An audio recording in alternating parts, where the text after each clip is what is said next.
Yes, it worked. Finding Gnosis.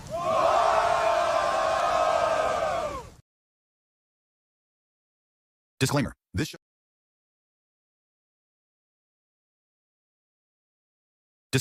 show is for discussion and entertainment purposes only. The Finding Gnosis show is a platform for open discussion, exploration, and opinion sharing. The views expressed by hosts, guests, and participants are personal opinions and do not constitute professional, medical, legal, or financial advice. All topics discussed are only intended to spark curiosity, entertain, and encourage independent thought. If any subject interests you, we strongly advise conducting your own thorough research using reliable and professional sources. Critical thinking and due diligence is key. Stay curious, stay informed, be well, be lucky, and don't be an arsehole.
Not my choice. Someone else chose these. I'm just replaying a YouTube video. Do come on and tell us who you think is the greatest person or the greatest people to have ever lived.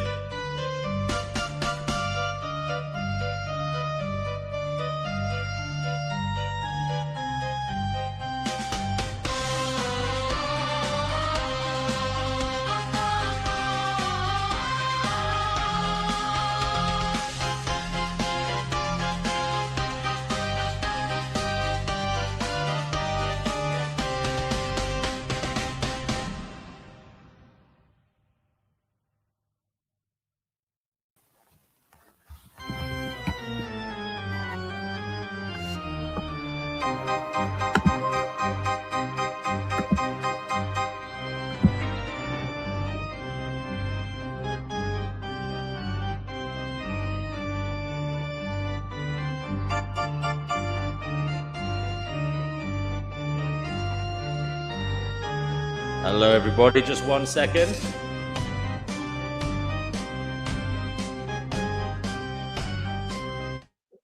Welcome to the Finding Gnosis show, where we hope to find a Gnosis.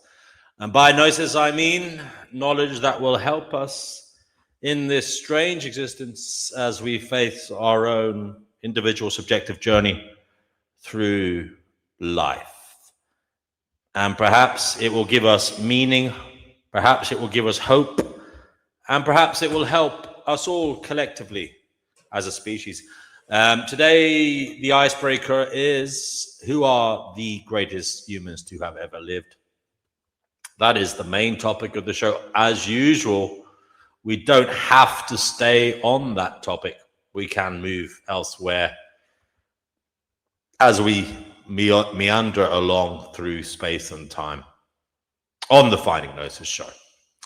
If you want to come on, the link is in the live chat. Do come on and say hello and maybe give us some idea as to who might be the greatest person to have ever lived. By the way, folks, I did just play that video from YouTube. I didn't choose those 50 greatest people to have ever lived.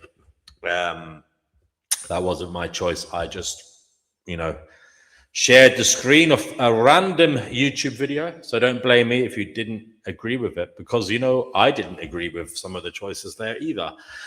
We have Nefarious Rockers. You are on the Finding Gnosis show. I suppose before I say anything, I should say thank you to people who are helping out, paying the bills here at the Finding Gnosis show. If you want to do so, the link is pinned at the top of the live chat. It's also under the video.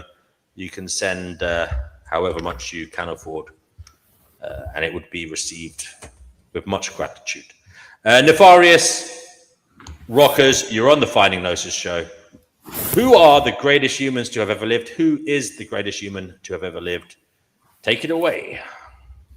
Well, I was going to talk about the boxer George Foreman, not because he's one of the greatest people to have ever lived.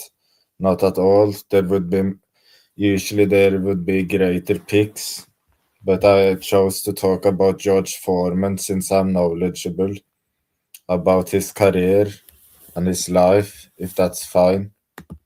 Yes, we can go into that in a little while, no problem. Hello to everybody in the chat so far. Divine Hazel says, hello, welcome to the Finding Gnosis show. Hit the like button as you enter. Share the fun video with others. Subscribe to the channel. Thank you to D&W for sharing his time with us. You're welcome, Divine. Thank you for being here. As usual, part of the furniture here is Divine. John Mack, good to see you. Truth Over Lies says, who's the greatest person to ever live? Well, it's him. Duh. He says he's offended any of us would ever consider anybody else. There you go. Are you going to come on today, Truth Over Lies, and talk to us? It's quite a while since you last graced us with your presence. Divine likes that response. John Mack says, hit the like. Retro's here. Good to see Retro back again, brother. He says, Jesus's mum is the greatest person to have ever lived. And he says, besides that, his dad is the greatest person to have ever lived for preventing nuclear Armageddon with the development of the ICBM. That's the Intercontinental Ballistic Missile, Minuteman, and Polaris, a submarine system from the late 1950s, postponing annihilation until now. Amazing. Do come on and tell us about that. So, Vibe, you're on the Finding Gnosis show, brother. What would you like to say? Who are the greatest humans to have ever lived, or who is the greatest human to have ever lived? Yeah, I have no idea who the greatest human to ever live is. I don't even know how to do that. I saw the topic and I'm like, this is awesome topic. It's really fun. So I'm really interested in what people have to say. I actually chatted it into AI, and its number one response was Jesus, and then Muhammad, then Buddha, then Confucius, then Moses. But the first name that came to my mind was Benjamin Franklin, who I think is a lot of people actually don't know the whole history of, but I really think he is in the top 50 of geniuses of the world, right up there with Einstein. I don't even think people understand politically how. I've heard about him, and I've also heard he's quite controversial. Some people don't like him for whatever reason. Well, yeah, and I think he's a great topic because in a sense he was a genius in so many different ways, and he did so much good. But at the same time, he was also kind of an evil man. He was backstabbing. He abandoned his family. But like, wow. One of the reasons I would say he's so great is he always participated in church, but he also he wasn't religious. He showed up because he knew showing up there built confidence in his image, right? So he was great at marketing. He ran printing presses. He created the postal department. He founded colleges. He created libraries. He was the inventor of capacitors, with the electricity. He actually measured the distance of particles when you add oil to that. And he didn't know it at the time, but he was actually demonstrating the actual molecular structure of things. He was so ahead of his time, not just in politics, in marketing, in science, and politics. I've never seen, Einstein was really smart in math. You got all these smart people, but I've never seen anybody in history transverse so many different things in a single. He certainly rifle. was. He certainly was a polymath. Yeah. And he, some people think he was just a politician, a statesman, but he also he was an inventor, a writer, philosopher. As I said, he was in politics and he was highly influential in diplomacy and obviously founding the United States of America. What do you think drove him? What was it exactly? Because you know more than me about him. He's one of your countrymen, Tell us what you think. Although he did live in London, didn't he, for quite some time as well? Oh, matter of fact, actually, he originally was there as a statesman, trying to get London to not actually, basically bend to the U.S. needs. So he did the math, and he said, at the rate the United States is growing and the amount of land here, this is a tremendous opportunity. And he so dearly in his heart wanted the United States and England to be one. And he said, if you don't actually make concessions now, you're going to lose them. And he couldn't get concessions. And then he eventually ended up in Paris, where he had his own military. Like, he was doing a secret military, and now he's like CIA, before the CIA even existed, like going against England because England wouldn't listen to him. He's like, there's so much potential here. And he still wanted that potential to be there as a politician. He ended up going covert, and there's even like documentaries on this, but I've read books too, where they have it called Franklin's Secret Military, where he was hiring through France pirateers to start bombing and take care of the English warships, right? I mean, so mercenaries. He was getting mercenaries to do work. Yeah, interesting. What are some of the criticisms drawn against him? Well, I mean, he had lots of children. He wasn't a family man, right? And he had a family. Most of his children didn't know him. When he was in Paris, he was very notorious for hooking up with a lot of the young French women. If you were to look at him as a God man who went to church, he definitely did not fit that model. If you look at like being a good leader for humanity, awesome. A good leader for his family, horrible. He was manipulative. I mean, he was a marketer.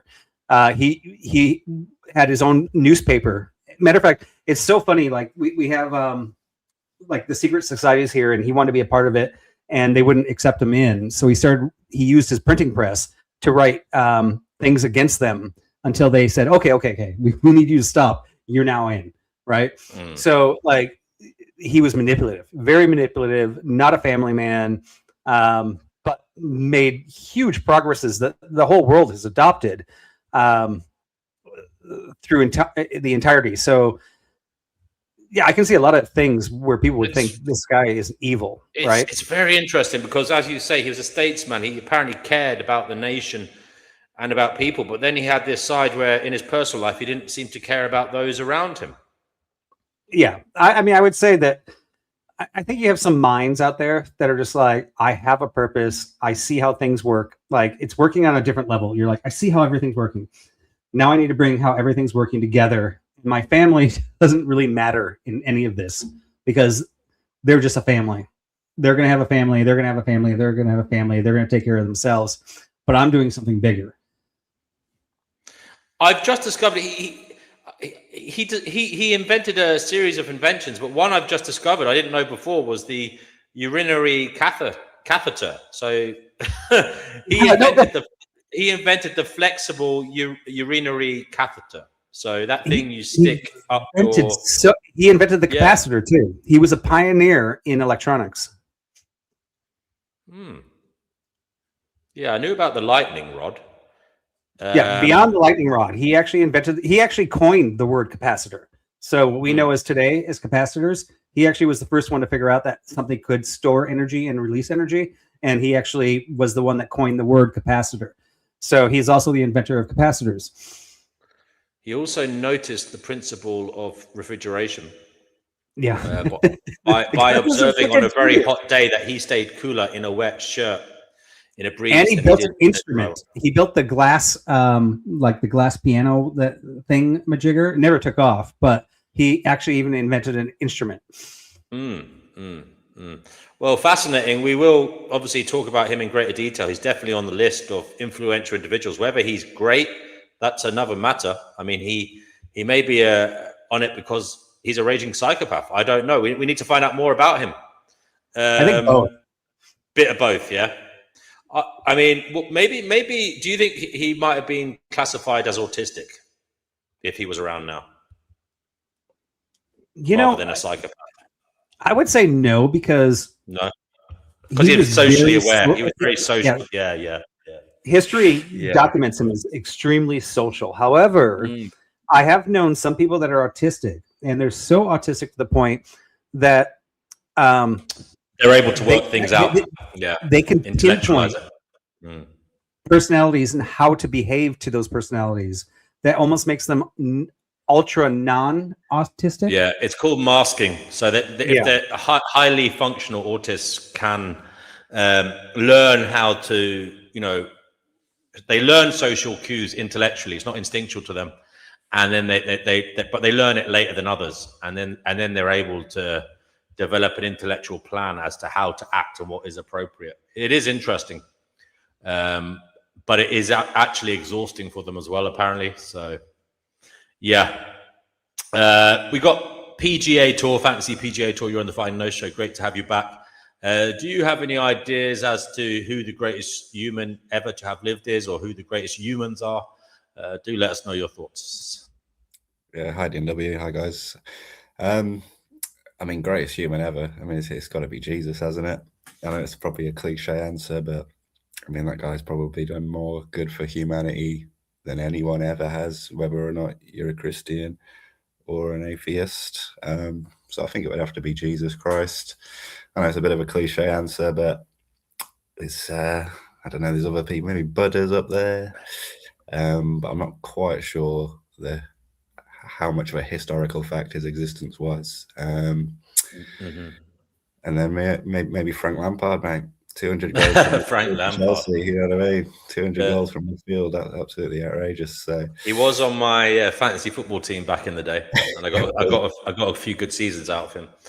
I don't know. Did you ever do that fantasy football PGA on? You remember the PremierLeague.com fantasy football that was going for a few years? Yeah. I still play it now, but I've fallen so much out of love with football now. I barely care about it. So it's not something I do these days. I'm a bit more of a nostalgia merchant for the Lampard era. Who did you say, by the way, is your greatest human? I haven't really. No, I haven't really got one. I mean, I'll have to come back to it because, I haven't really got one actually. I think they all offer something, but the greatest, I don't think I put anyone on that pedestal. Great ones, maybe, but not the greatest. I would put Jesus up there as well if we could prove with his historical certainty that he existed.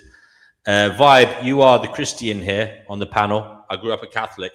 I think Jesus existed. Have you done the research? Can you tell us with any surety whether he did or not?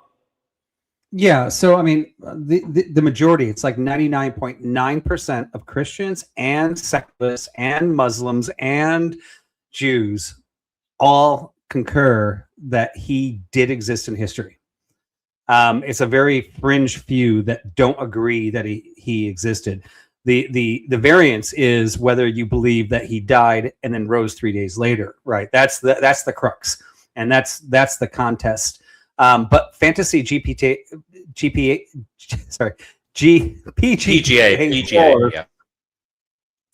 did say something pretty important to this when he said Jesus #1. Even for secularists, for a second I actually was like, and then I thought, well, wait a second.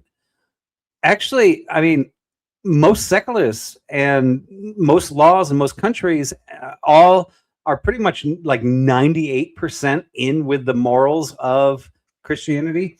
And and the teachings of Jesus, and even those that don't believe in Jesus go, yeah, they might disagree with the Old Testament, but they love the love that Jesus gives. They love the forgiving people peace.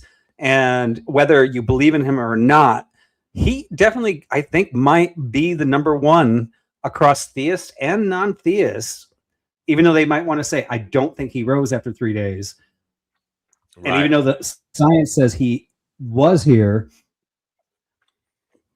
like, he had an influence. Yeah, see, I'm an agnostic, and I'm still saying it from that position. You know, I'm not a full-on Christian. But I agree with you. Like all the atheist scholars, they all agree that he was a historical person, he was a spiritual teacher, and he was crucified by Pontius Pilate. That's all pretty much considered as close to historical fact as we can get from that period, I believe. Isn't it the actual crucifixion? Isn't that the most verified historical incident of that era? Is that right, Vibe? Yeah, well, I mean, it is documented, but unfortunately, it's documented in history like 280 years after, by the Romans outside of Christianity. So a lot of people will argue, but at the same time, it's really interesting, right? Because Jesus never wrote anything. Paul wrote a lot of it, and then the apostles wrote their testimonies, which is very similar to who also are on the list of the top 50, Aristotle and Plato. So Aristotle never wrote anything either. Plato wrote all of Aristotle's writings, right? So Aristotle to Plato is Jesus to Paul, right? So all we can do is do the best we can with what's written in history, of assuming that Aristotle actually existed. But matter of fact, there's more proof that Jesus existed than Aristotle. And most agnostics and atheists love to quote Socrates, even though there's less proof of Socrates existing than there is proof of Jesus existing. Wouldn't you say a better comparison are the gospel writers? So Matthew, Mark, Luke, and John. They're the ones that, you know, carried his message further than Paul. What would you say to that? Well, yeah, so those are the testimonies of the people that walked with Jesus, right? But if we actually look at some of the most influential parts of the Bible, we see that they come from Paul. And this is Jesus, and Paul had a relationship with Jesus after his death. Tell us. So in a sense, he's kind of writing for Jesus.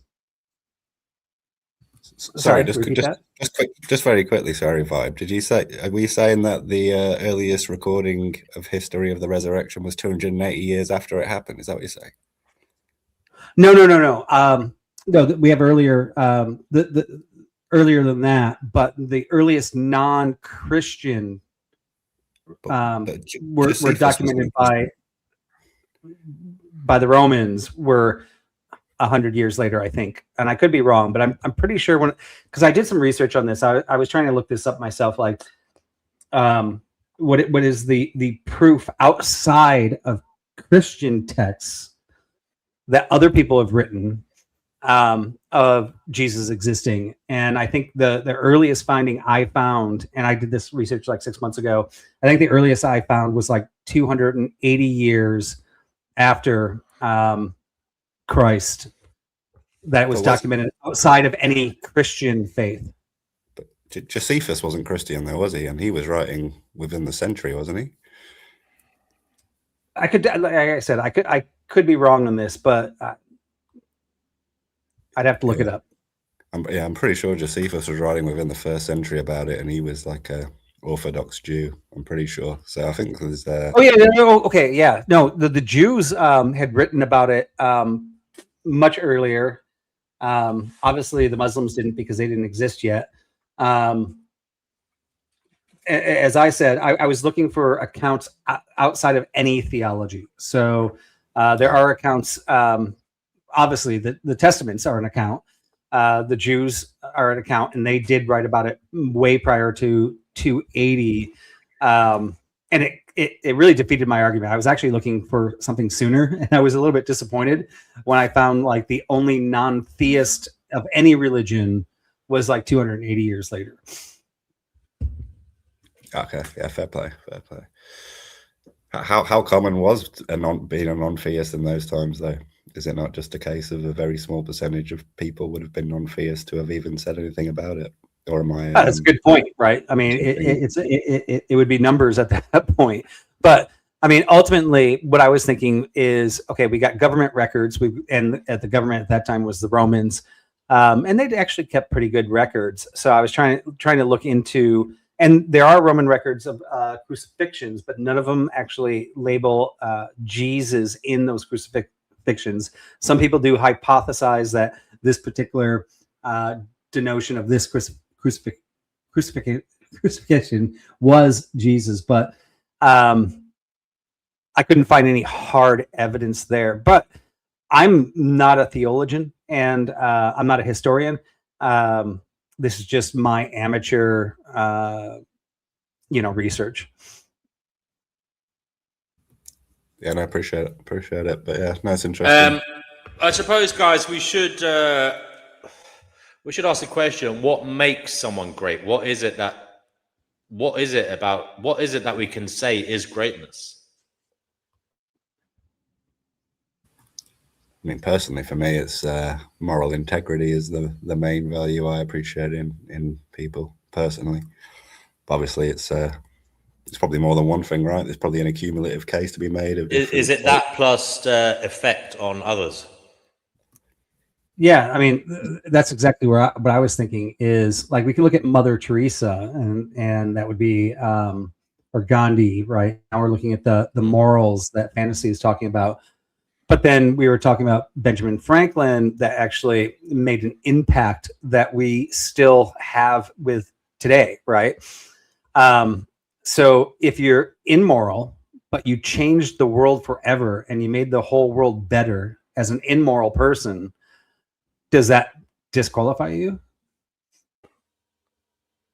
I mean, it's a very interesting point, and I suppose utilitarians and such would have a perspective on it. People who would look at the utility of a person rather than the person themselves as a moral agent. Now, another thing I think is worth thinking about is time. Is like, look amongst our contemporaries. Are we willing to say anybody who living is great, or is it the case that is it the case that with the passage of time, we lose knowledge of the sins of the person, perhaps we lose knowledge of their normalcy, and something about humans lifts people up in the land of imagination and puts them on a pedestal, when in reality, if they were living amongst us today, we would see them warts and all, and perhaps we wouldn't say they were great. We might say, they've got certain skills and attributes that are, quite supreme, but we wouldn't necessarily say they were great, if you know what I mean. It's almost, when you elevate someone to that level, it's almost like you place them in the pantheon of the gods. Would you agree? And I don't know if we would do that to a living person. All right. So one of the people on the chat AI that it listed in the top 50 when I typed that in was Isaac Newton. And I think Isaac Newton was a pretty smart guy. But I mean, ultimately, when you talk about time, his original theories are the easiest thing to describe to a 5-year-old, right? So is it that nobody actually wrote it down? Like, was he actually that great that he observed an apple falling off a tree? I know he did a lot more than that. So, don't get me wrong there. But I mean, he was observing, he was the first one to go like, hey, there's something happening in front of everybody and nobody's talking about it. I'm going to be the first one to talk about it. How smart would he be today in today's society? When we've pretty much figured out. I mean, in fairness, I think he did do a lot more than that, as you say. But you raise interesting. I know what you're getting at, and that is, to be considered a great, there has to be some communicable ability to relay the message to the masses. If they don't understand what the hell you're going on about, you will not be put into the pantheon of the gods, as I describe it. Because you may well have the greatest idea, But unfortunately, it depends on the listener. Can they understand it? Are they able to accept it? Is that kind of the vibe you're going for? Vibe on that one? Absolutely, that's my vibe. Who do we think is the current person who's the greatest that is currently alive? Would you say? Like, what are some? Just throw some names out because I'm struggling myself. Everyone I think of. Yeah, that was my point earlier. Like, we wouldn't say it about anyone alive. So why do we say it about people that are dead? What is it? You know that. Well, could you not say it about Elon Musk? I mean, I don't trust that guy personally. His effect, no, you could say his effect is great. I mean, that is part of this, you know. When I looked at the list of the greatest humans that ever lived, I mean, sometimes you get people like Genghis Khan and people like that on there, or the Emperor of the Ottoman Empire. I mean, they were responsible for a lot of bloodshed and horror, you know. But they're there because they had a great effect on the future of humanity, the direction of humanity. So, in that sense, I'm not comparing Elon Musk to Genghis Khan, although he has a lot of kids as well. But, you know, I suppose he is having a huge effect on humanity, is he not? Well, yeah, and not just as a businessman. I personally don't think he's a good businessman. I think he's just a really smart guy. Is he a hype man?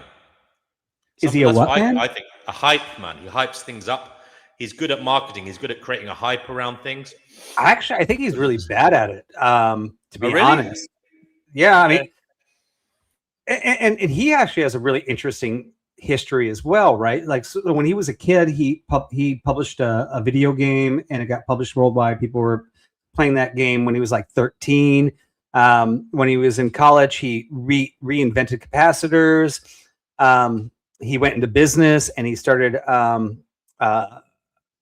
ad affiliate company. Then he started PayPal. Then he moved into Tesla. He went back to his original roots of capacitors because he graduated in. Speaking of Benjamin Franklin and capacitors, he followed the same path of like how to store the most amount of energy. This is not a businessman. This is a smart man who used his smarts of that in business. And we've seen how many times he's tried to like market himself and blew himself up. Right? He's kind of like the Donald Trump of business.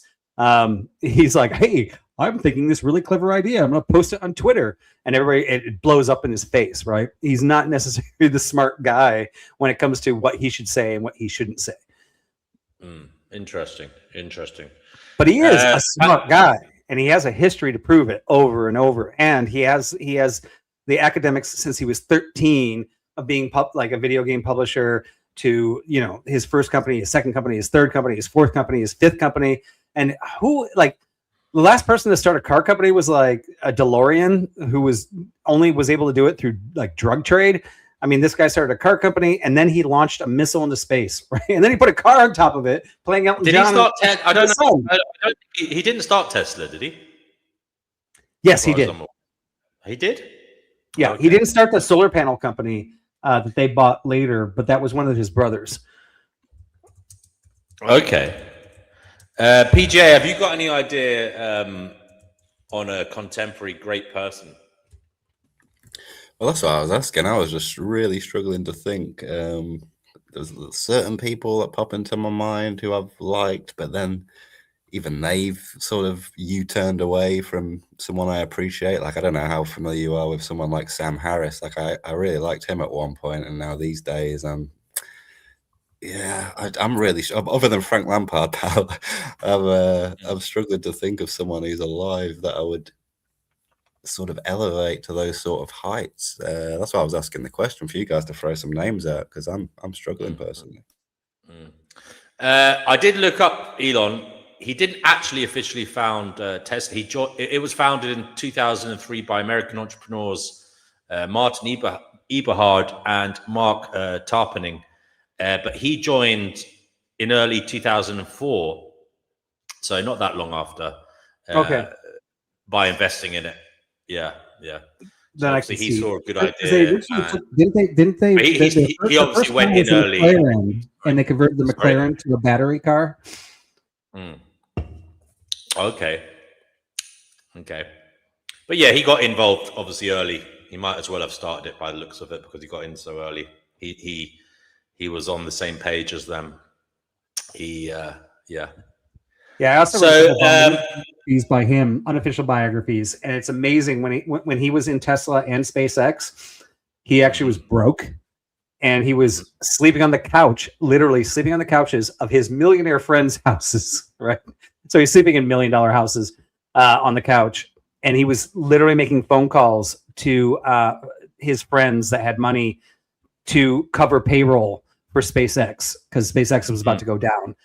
And like, this is the type of this actually might be really interesting into the conversation through history.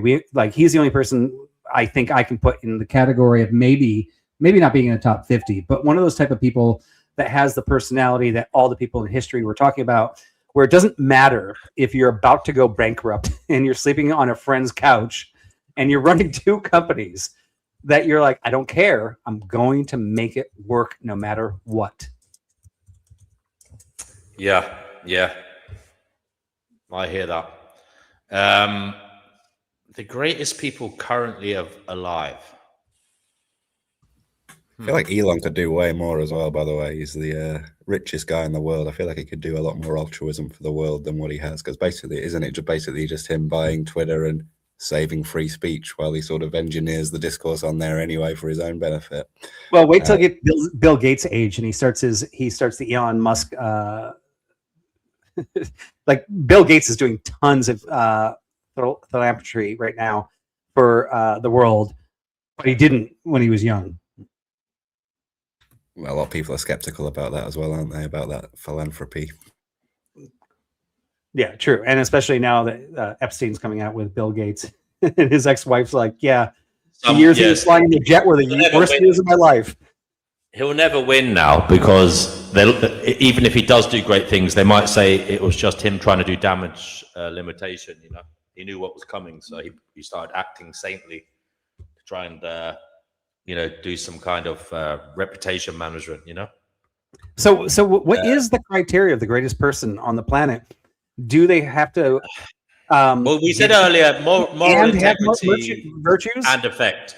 Moral integrity and effect on the planet, but I don't know if that's fair. I think that's too simplistic, as I said, and as you said earlier. Sometimes annoying people, bad people, can cause good things to happen. I'm not saying Hitler is the greatest person that ever lived, but what you gave an example of Benjamin Franklin, who some people would say was an odious man, but you seem to think he did great things for America. Would you then extend that to the world? Because I think maybe it was just America, was it not? I know he invented a few things. No. So from the kite and the key and the lightning thing, right? Something that he discovered. He basically invented the lightning rod. Churches in England and Europe were burning down from lightning strikes. Yeah. And as soon as they put a lightning rod on there, all of a sudden it dropped by 90%, right? So that's just one of the things he did. As I also said, he actually discovered the density of molecules, and that changed the world greatly, right? There's lots of scientific things that were a worldwide impact. He was the first one to found universities and state-funded universities, which most of the world has actually picked up and done, and libraries and things like that. The Postal Service, the rest of the world adopted the same system that he put in the United States for postal services and delivery of packages worldwide, right? So he has made a major effect that we all are still utilizing today. But if we were to go virtue and contribution, we have to remove him from the list. And I'd say we'd remove, if we take that same virtue and impact on the world, we have to remove Elon from the list, right? So that's why I was asking, like, we can make the list however we want. We just have to determine what are the attributes that allow you to be on the list. Jesus still is on the list because he was virtuous and has an impact. It almost seems like no matter how we change the list, he's always going to be number one. Yeah, I mean, it's interesting because Muhammad is on the list as well for a lot of people. And there's a book called The 100, a ranking of the most influential persons in history, written in 1978 by Michael H. Hart. He's an American author. Oh my goodness. He was also a white nationalist. I didn't know that. But that's why this is quite shocking. As a white nationalist, he put Muhammad as number one. And the reason he put Muhammad as number one, Isaac Newton as number two, Jesus was third on his list. That's Hart's Top 100 from the 1992 That's edition crazy. of that book. And that's funny. I was like just yeah. So, as I said, the first person on his list was the Islamic prophet Muhammad, and he asserted that Muhammad was supremely successful in both the religious and secular realms, being responsible for both the foundations of Islam as well as the early Muslim conquests, uniting the Arabian Peninsula and eventually a wider caliphate after his death.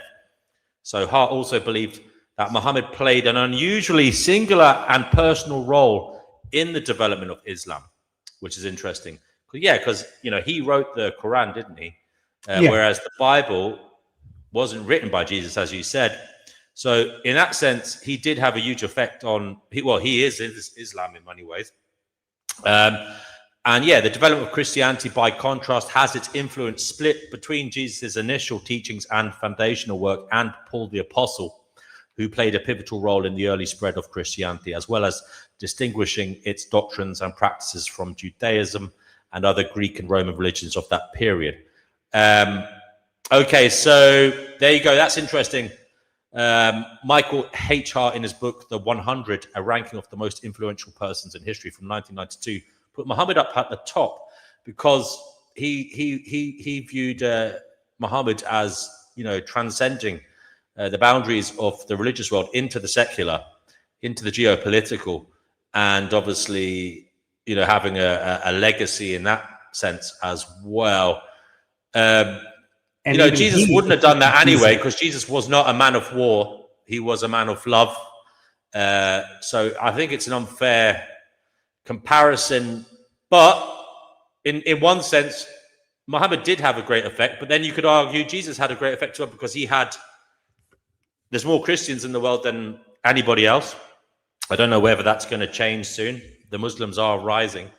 But yeah, I suppose you have to accept Muhammad had a huge effect outside of the world of religion too, in literally starting theocracies, extending the caliphate.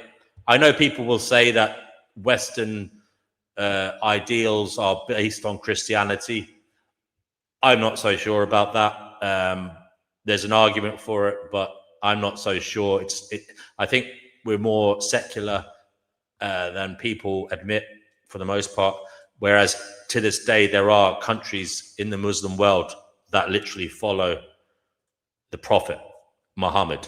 And yeah, I'm not particularly a fan of that. But that is just the way it is. What do you have to say about that interpretation of Matters Vibe? Yeah, I mean, I don't have much to say there. I mean, as a Christian, Muhammad came around. He actually acknowledged Jesus, and also acknowledged him as a prophet, right? So there's another religion that actually acknowledges that Jesus existed. The whole Quran came around like 600 years after Christianity. And to me, that's kind of like, just another offshoot of an idea, but I don't agree with it. So I'm going to come up with my own, and I'm pretty smart. So I think I can make my view work with my culture type of idea. Just a side note as well. Muhammad didn't actually write the Quran. It was revealed to him, and his companions wrote some of the things he said. I don't think he was actually literate himself, and I think a lot of it was collated after he died. Yeah.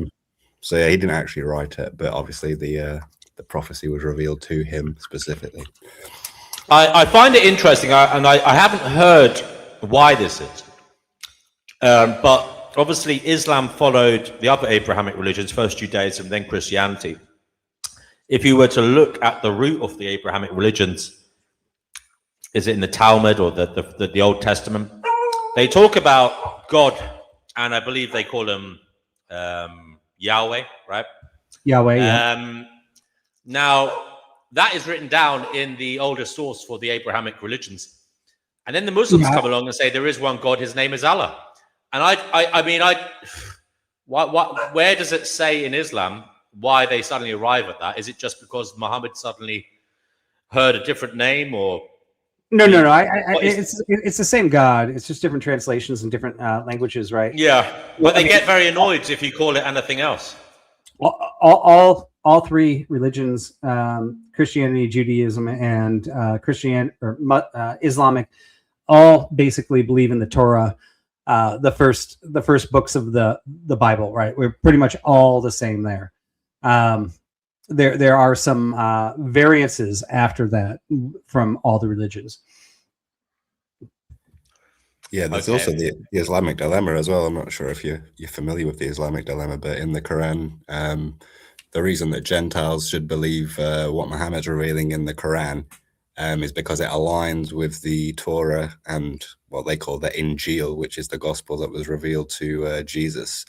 So they actually use those old texts to show how their text is legitimate, and it even says in there for Gentiles, if you doubt what's being revealed to you, go and ask the Jews and go and ask the Christians, and then they will tell you that what is being revealed is legitimate. But then obviously that raises then the Islamic dilemma in the fact that Islam deviates away from the scriptures that apparently are meant to enforce its validity. Don't know if you're familiar with that argument. But. Yeah. Right. We have Fatima here. Fatima, you're on the Finding Gnosis show. Who are the greatest humans to have ever lived? Oh, that's entirely kind of subjective. It depends on who you talk to, because as that guy said on the list... I'm talking to you. Oh, talking to me? Oh, gee, I don't know. One of them, in my opinion, was probably Wittgenstein, the philosopher, because like he did change like philosophy in like the 20th century from being like based on like metaphysical like quandary to like linguistic like issues, and just his life in general was very interesting to me. Yeah, like he did change, like it was kind of like a paradigm shift in like a philosophy. Yeah, from being like always about like the metaphysical to like the ordinary practical life, you know. Do not get lost in like the philosophical confusion. Yeah, and he also served as a soldier in World War I. Yeah, and was like a medical assistant in the Second World War. Yeah. So what's been his overriding effect on the whole of humanity to make him great, would you say? Oh, he actually influenced Alan Turing. Alan Turing was one of the first founders of the computer. Yeah. His works on logic and mathematics influenced Alan Turing greatly. Yeah. So yeah, if it wasn't for him, we wouldn't have like, in some sense, computer science. Yeah. It's amazing, actually, when you do look at the influences of people who influenced them and what they did with that influence. Sometimes they run with it and sometimes they try to rebel against it. Yeah. And it all matters, you know, whether they accept it or rebel against it. But then again, sorry. So he's been a major force for good in the world then, has he? Well, why do you pick him as great? Because we've been wondering what great even means. Yeah, a great in the sense that, you know, he kind of brought forth like a sense of like, you know, like a sense of like the boundary, in my opinion, in my estimation of how I see a philosophy of like, you know, we don't have a God's eye view of like anything, you know, of like, that's my opinion of philosophy. We can only, because our language is very, very not so perfect, we can only manage like the ordinary and like the pragmatic, you know, stuff that has like its meaning in like the use of things, you know, which I think can definitely like, you know, that idea of being pragmatic and like seeing things as a use is pretty good, you know. It can go a long way. Yeah. Okay, thank you for that. We'll come back to him in a while. If you could look up some more information, maybe you could read something out by him, or you know that would be interesting. Sentient AI designer, aka Retro, good to have you on the Finding Gnosis show. I was worried about you.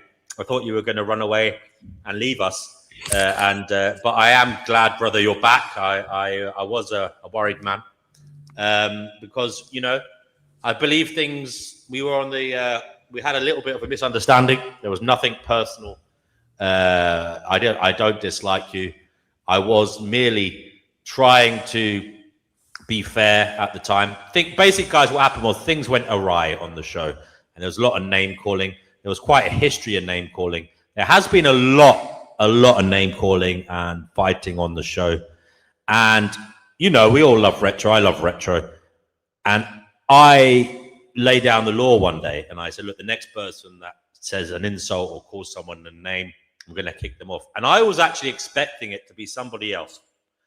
I even said it to Denizen. I was expecting it to be Denizen who would fall foul of this impromptu,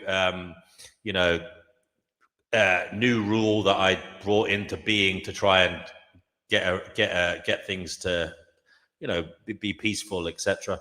But unfortunately, it was Retro. Now, he was aggrieved. He was upset. So I forgive him. He is back. And I'm glad. But hopefully, guys, we won't have any more fighting here. Nobody should take offense if I kick them off the show. We are adults. You can come back, and hopefully start afresh. I believe in forgiveness, and I believe in rehabilitation. I'm not saying you had to be rehabilitated, Retro. You are a man. You have your own thoughts, etc. But I hope you understand what happened from my perspective, and we can move on. Retro, are you there?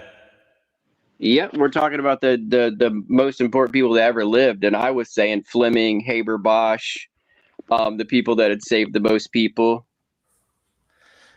That's a good one. Alexander Fleming, inventor of penicillin. Penicillin. Yeah, it was Fleming was the one who did synthetic ammonia for fertilizer, penicillin, and the guy that Borlaug, I think, was the guy that created the hardy plants or something. One of those, the hardy plants, and I think he worked in Mexico and made the hardy plants that help survive and help people. So the things that we would be starving, we couldn't even have this amount of population now, and all of a third of us would already be dead if it weren't for those three men. So the inventor of penicillin, Alexander Fleming. Who else? Sorry. Harsh and Borlaug, or Harlog and Bosch or something. I'm trying to pronounce that. Sorry. Haber and Bosch, and then Borlaug. Haber and Bosch were the guys that I think put the ammonia. Yeah, they fixed they fixed soil to grow better crops for all of population. I mean, their invention was used so the world wouldn't go hungry. The Haber and Bosch was nitrogen, ammonia stuff, putting it in dirt kind of thing. They invented that. I'm not an expert on that. So I just know they saved more people than certain religious leaders probably want to claim they do and stuff. But and then the penicillin guy, I think religion can be great for people, but it's an interior thing. Yeah. But it's a rotating door, meaning you can always, just like a king or a leadership position, someone will always absorb that power vacuum and pretend that they are the head of something, or actually be it, until an illegitimate one takes that same seat, because there is no legitimate one. And this happens. I think you raised very good ones there, and I would put Edward Jenner on that list as well. Cool.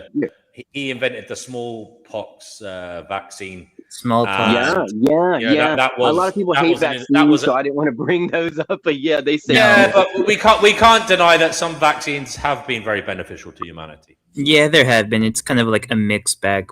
It is, yeah. So I would put him on there as somebody who helped humanity. But I haven't really broached this one yet. Does anybody deserve acclaim, applause? Should we be, putting them on a pedestal because did they choose to be who they are? Did they do anything special? Were they not just doing what they could because they wanted to? Yeah, they kind of because you said what constitutes and also sometimes when you zoom out and see, are they doing this for virtuous reasons or just because they're trying to get social acclaim or power? I mean, what is driving them? That's an interesting question. What is driving these people? Maybe self-sacrifice is something we should consider.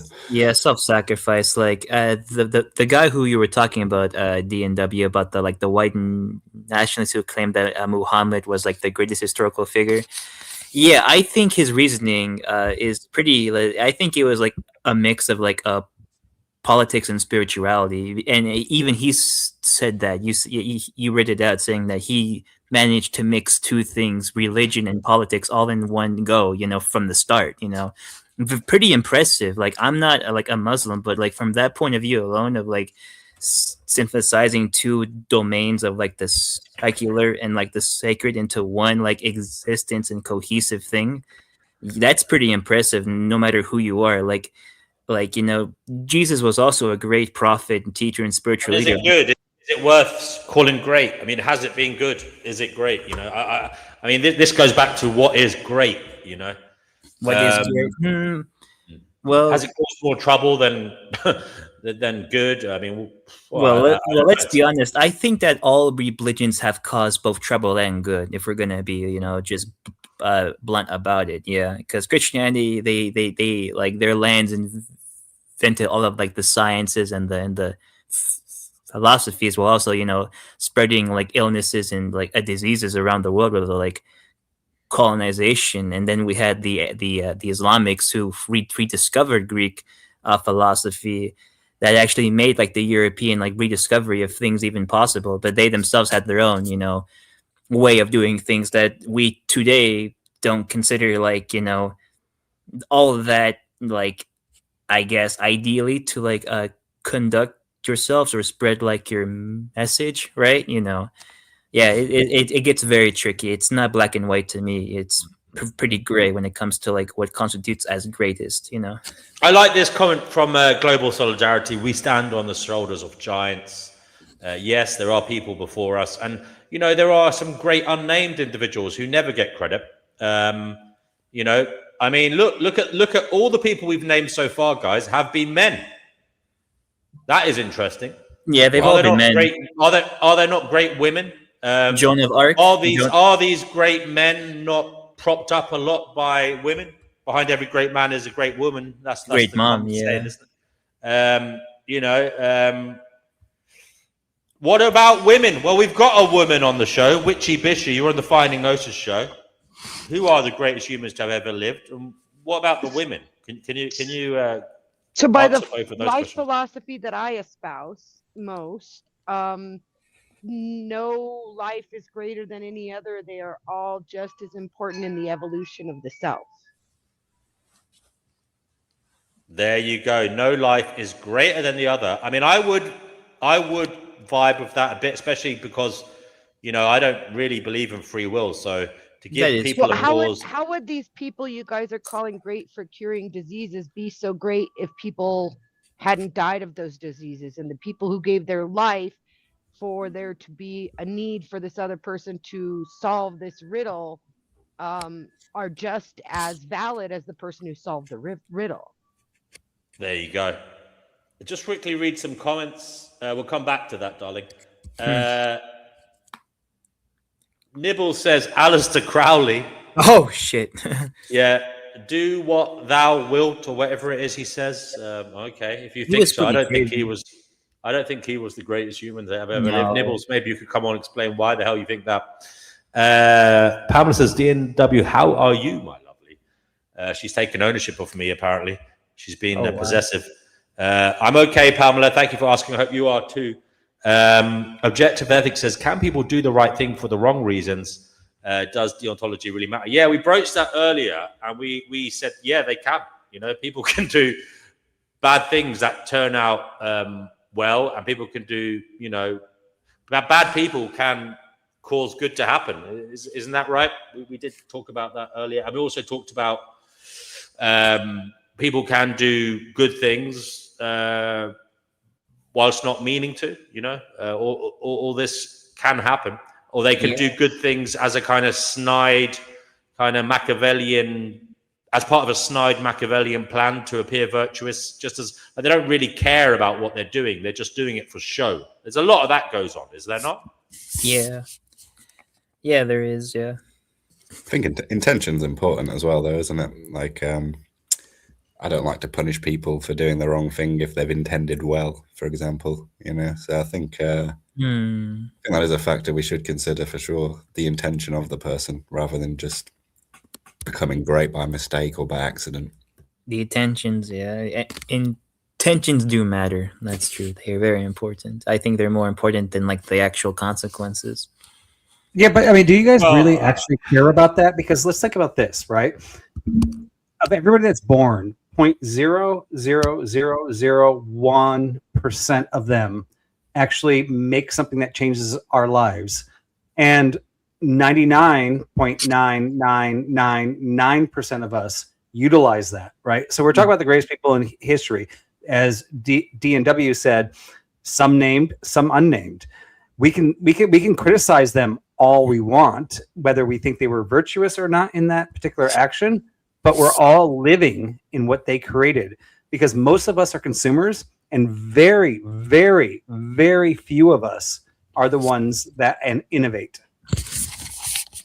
Yeah, that's true. Yeah. Yeah. But if those I'd other love to think people I'll didn't be an innovator exist, someday, but you know, I those actually other have a people didn't exist Right. creating a need for the innovation, would the innovator have done it? I think some of them yes, and some of them no. I think he raises a wonderful point, Vibe, and I thank you for that. And I want to say, Objective Ethics says D&W, Fatima, Global Solidarity, Divine Nibbles, Vibe, and others. It's nice to see you, all of you lovely people. Hi. Do come on, Hi. do come on, Hi, brother. Objective Ethics. How you doing? Objective Thank you. Ethics. He's a patron of the show, guys. I've got to be nice to him. He's a very generous man. Thank you for that, OE. Also, I want Shipomoj. I don't know how Shipomoj. He says we have free will to go evil or good. But yeah, going back to your point there, Vibe, about intentionality and consequence, I think that's a very good thing to think about. Now, I think if you're going to fall into the list of the greatest humans, it's actually about the consequence and not your intention. But we, in the moral sphere, we judge people on their intentions. But in terms of greatness and the effect on humanity, it's actually about consequence. What do you think? Because we also can't truly also know people's intentions. And sometimes we don't know what the consequences are, right? That's true. That is true. We're only looking at a point on the spectrum, you know. We don't fully always know where on the chain of causation we should be zooming into. What has it started, you know? You're right. That's a good point. No, I mean, look at it this way, right? There's this guy. It was a Japanese guy that invented the blue LED. Now, before that, we could make LEDs that were red or green, but blue was almost impossible. And the whole invention of that actually created the LED TV. And he spent like 15 years trying to figure it out. Everybody else gave up. And he finally figured out how to make the blue LED. Now, this is one of those unnamed people.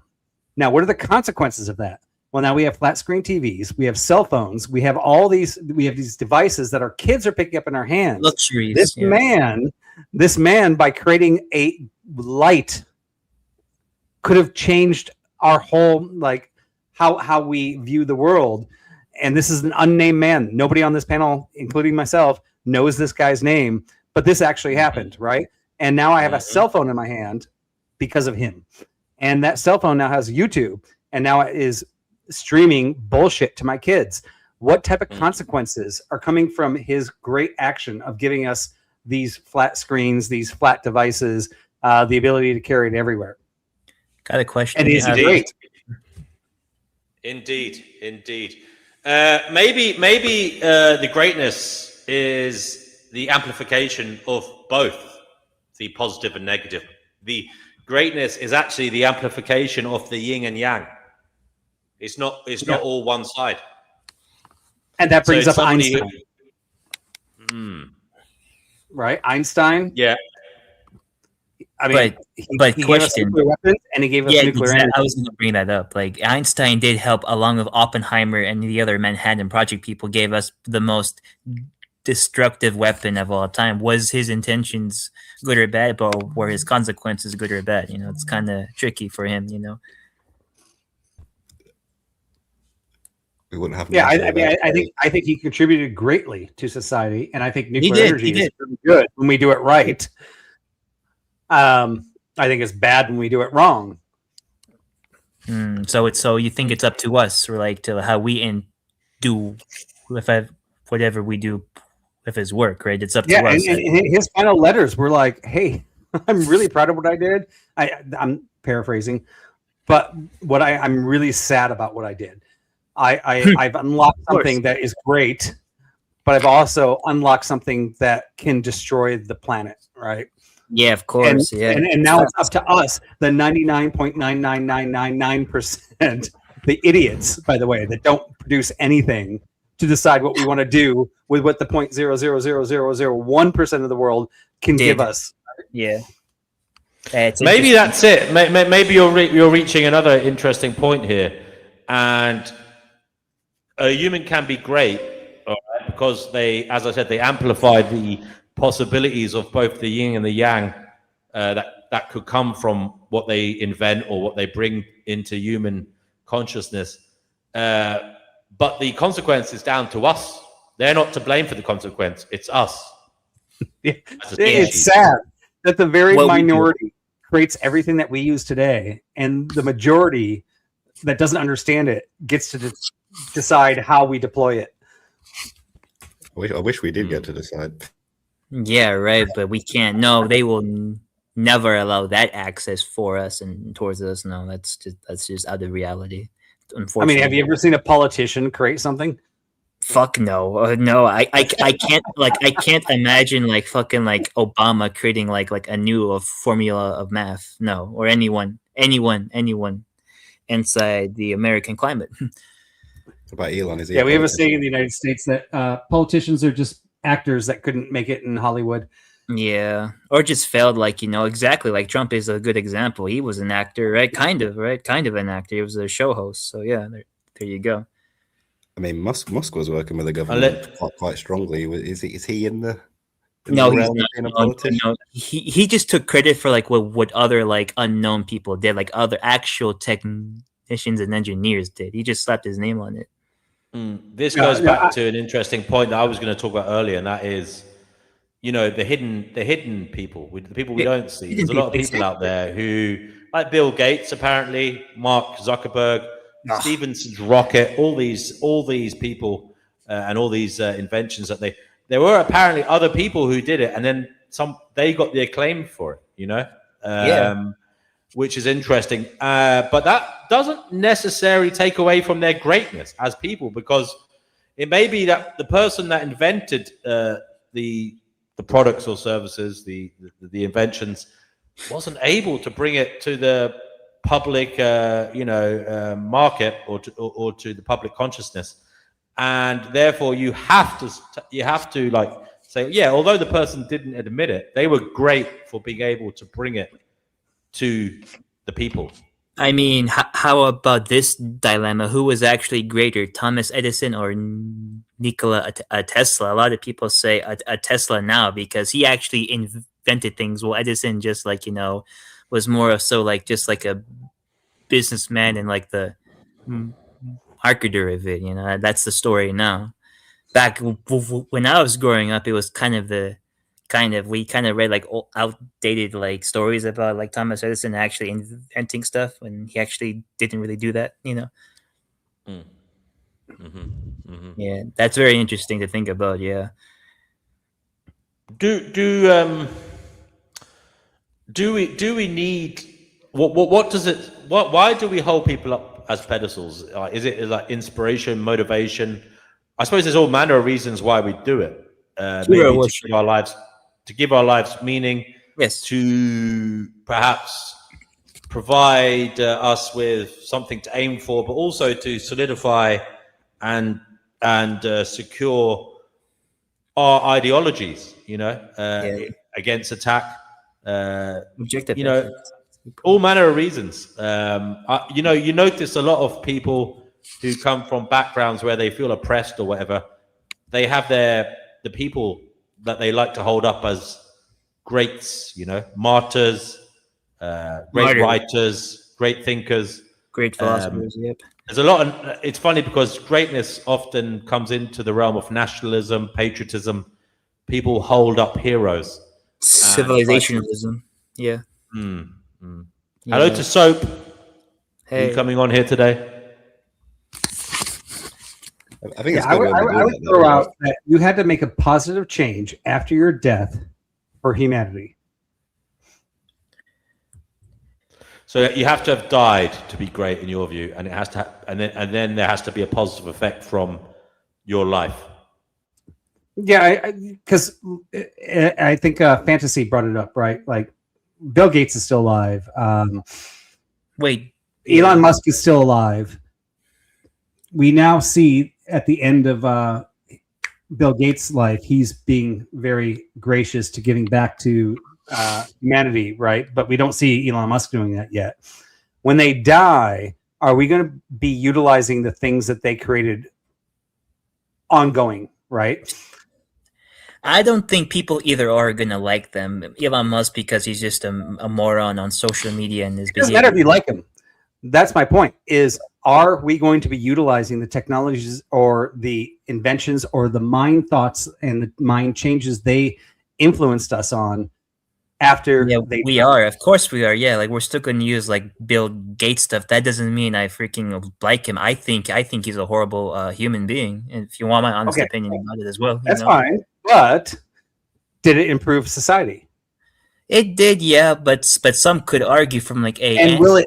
I don't argue this point, but I'm gonna like put in. There's people who say that technology is bad. Those people do exist, and their voices, are always gonna be here. They're always gonna be like the neo-Luddites that do criticize, technology encroaching, stuff like that. Yeah, so it's not good. So not everyone thinks it's good. I don't believe that it has to be long lasting, right? So when I mentioned Benjamin Franklin before, we're still using the things that he brought to us, right? Today, after his death. Now, the guy that invented the pet rock, that lasted from like 1980 to 1990, and then it died, right? Yeah, it did. He didn't do a long-term effect for humanity.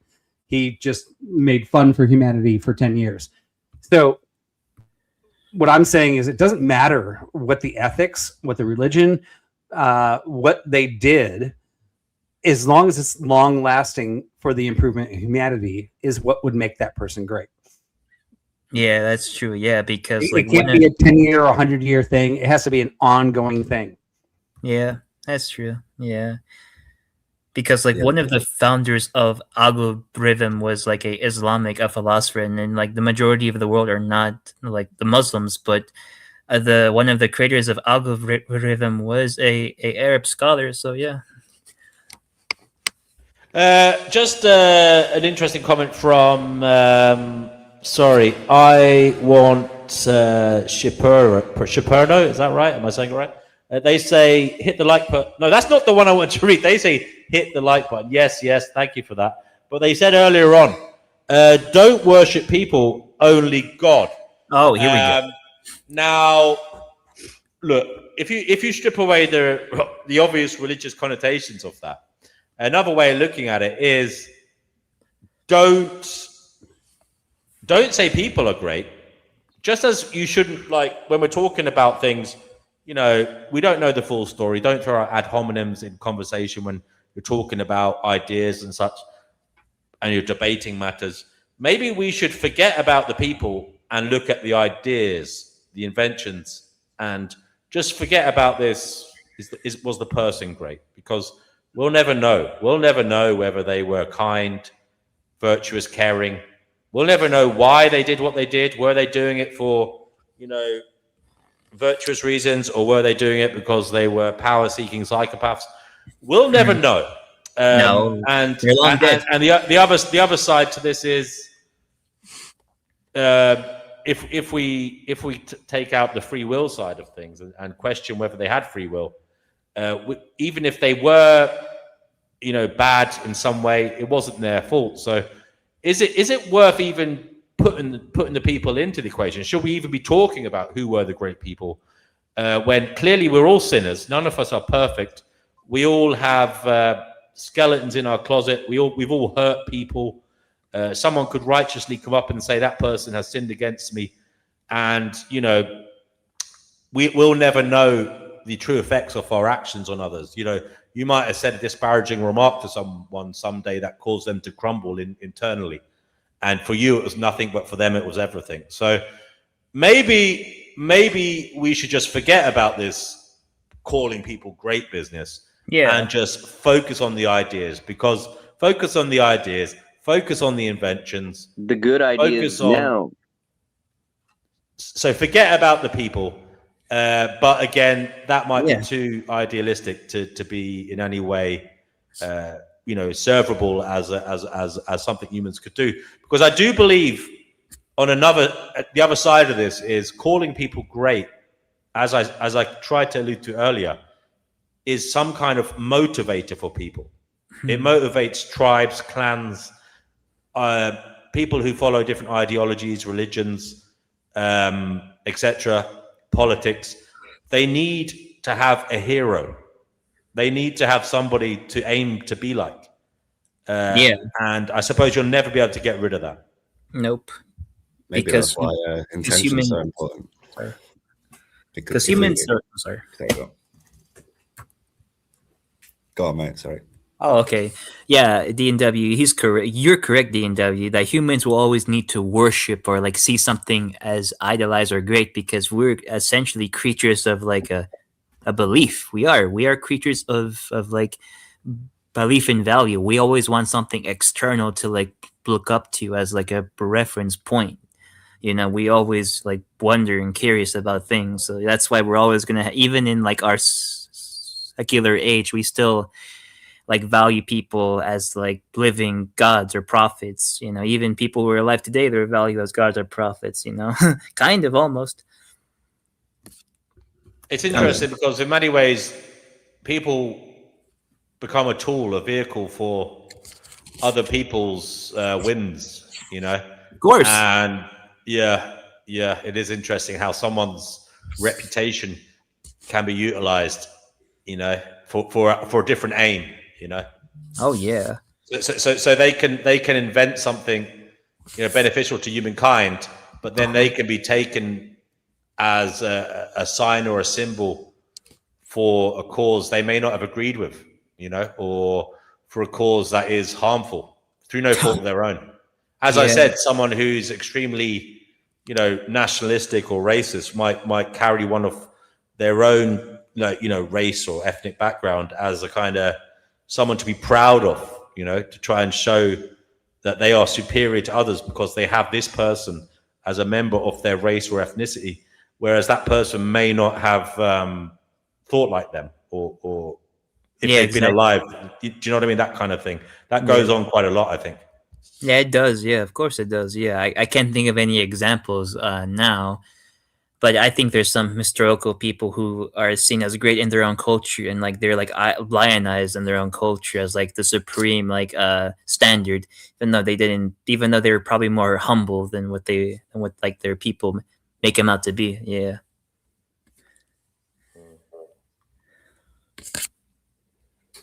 Yeah, I think that's why intention's important as well, right? Based off what you're saying, DNW, is we oftentimes we call people great and then put them at the forefront of our culture, almost as like a motivation and encouragement to be like them. Yeah.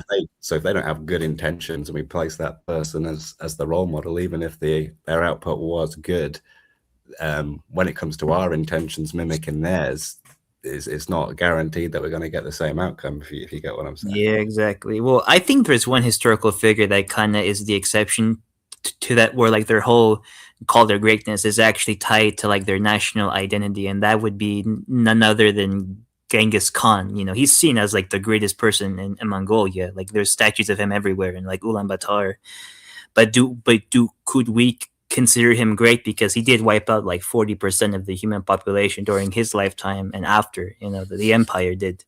So yeah, but he did merge cultures. He was one of the reasons why the Silk Road became like in use again after it wasn't in use. Yeah, so it's really up to like debate.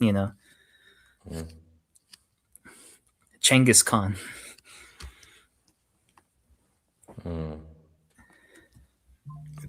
Okay, Good. Vibe's got to go. Great to have you here, Vibe. Thank you for starting the show Later. with us and your wonderful contributions. Appreciate you, bro. Hopefully you can come back later or soon. Always great having you here. Yeah, have a good one, brother. See you later. George Curtis says Tommy Robinson, Oh, Bev Turner, Matt Letitia, Emma Dunwell. There you I'm go. surprised. I'm surprised he forgot Matt Letitia Nigel. was a great footballer. No Not as doubt good as about it. Lampard. Not as good as Lampard, though. Let's be real. Oh, here we go with the Well, football. in fairness, Lampard did benefit from having great service, around him. I know he got involved and he could do anything, defensive midfielder, attacking midfielder. But Letitia played with Southampton. So what would he have been like if he'd played for Chelsea at that time? Exactly. You got to respect that loyalty as well, staying at Southampton as well. That's again comes down to the intention part of the discussion, right? Yeah. We lost Witchy. She left the panel. Hopefully she'll come back. We do need a female voice, as do we need a female great. We haven't had many mentions. I mean, what's her name? Marie Curie, the scientist. Polish? Yeah. I thought you were going to say the Virgin Mary then. Oh, yeah, well, the Virgin Mary, obviously, she played an important part in matters. Yes, she did. Who else? What other females should we call great? We need one here. We need one. We're becoming very. We do need one. The cosmologist from like ancient times or something. Oh yeah, retro. I was gonna say her Hypatia, right? Like the Neoplatonist philosopher who did like math and cosmology and like. Yeah, she was executed by her own slave, so she wouldn't have more torment of execution. He broke her neck or strangled her before she was going to be stoned to death. Yeah, yeah. For So her guys, knowledge and for not giving it up. Can you please read her biography and what she did, please, for us, guys? Find it somewhere. She wouldn't convert to Christianity over her scientific beliefs. We need a little bit more info on her, please. Just read her whole find her biography somewhere, and one of you read it out. I'm just going to read a few comments. Witchy Bishy says there are no people who are more than any other. To think there are is assigning value to outcome. Vibe says thank you. He's left the show, but he's still here. He's created a legacy. He had a great effect. So you're building your greatness, Vibe. Pristine Sun. Wow. It's a long time. Speaking of great women, Pristine Sun, you're on the Finding Gnosis show. Who do you feel are some of the greatest people that have ever lived, if not the greatest person that has ever lived? Pristine Sun, have you got any ideas? Maybe like Sylvia Plath. I don't know if we're speaking about women, but this is not my area of expertise. I actually, don't know a lot about great people. But yeah, I do know about Sylvia Plath in history. Tell us about her then. She's a poet. She was an American poet. She's not currently alive, so she's not currently a poet, but she was an American poet, author, and she kind of deleted herself by she was a bit of a depressive, wasn't she? Depressive realist. Yeah, she did delete herself at 30, I think. 31, yeah. Oh dear. I think she placed her head in the oven, I think. Oh, yes, I don't know, oven. So I mean that's interesting. Yeah. So I don't know. Brother Marcus has looked up what I've asked you guys to look up. Please look her up. Did you find the biography? I found something. I saw the movie like 3 weeks ago. Hypatia was a Neoplatonist philosopher, astronomer, and mathematician who lived in Alexandria at that time in the province of Egypt and a major city of the Roman Empire. And he also says Cleopatra, maybe. Yeah, I was going to say Cleopatra. Cleopatra, yeah. Who was the she's great. Cleopatra was a genius, guys. She was like a 160 IQ. Yeah, she was. Really? Yeah. Marcus also says Ada Lovelace, 1815 to 1852, a mathematician often considered the first computer programmer for her work on Charles Babbage's analytical engine. Guys, do you want to look up Hypatia? Kenny Given says Melania, sorry. Oh, No. Trump's wife. Yeah, Melania Trump. Yeah. Maggie Thatcher. I mean, Epstein is up there. He has done a lot of influencing around the world. Oh my God. Epstein. He probably has a super high IQ too, but just people, you know what I'm saying? But it was a villain I think you're in IQ. a simulation, so he kind of sounds like he's Sean intelligent. I mean, throws a the- spanner in the works. He says the Epstein was great. the But of villains course, do a what you lot mean of by good that is- stuff. The villains do a lot of good stuff in it. Well, they do a lot of stuff in Planet. Like, you know what I mean? Oh my Can't God. deny Epstein the donated villains. lots of money to science. I'm not defending him, but that's what he was. He was Yeah, he funneling a bunch actually of did. money into the programs. He factually did Yeah. donate a lot to like biology and like physics. Yeah, he read a And lot of AI at science. MIT and Harvard and what other Apologetics for school? Epstein. Holy shit. Huh, what? But no, I hear do what not you're saying. I'm approve, yeah, jesting. of I that understand. person at all, It's a but- cruel situation where evil people or bad people.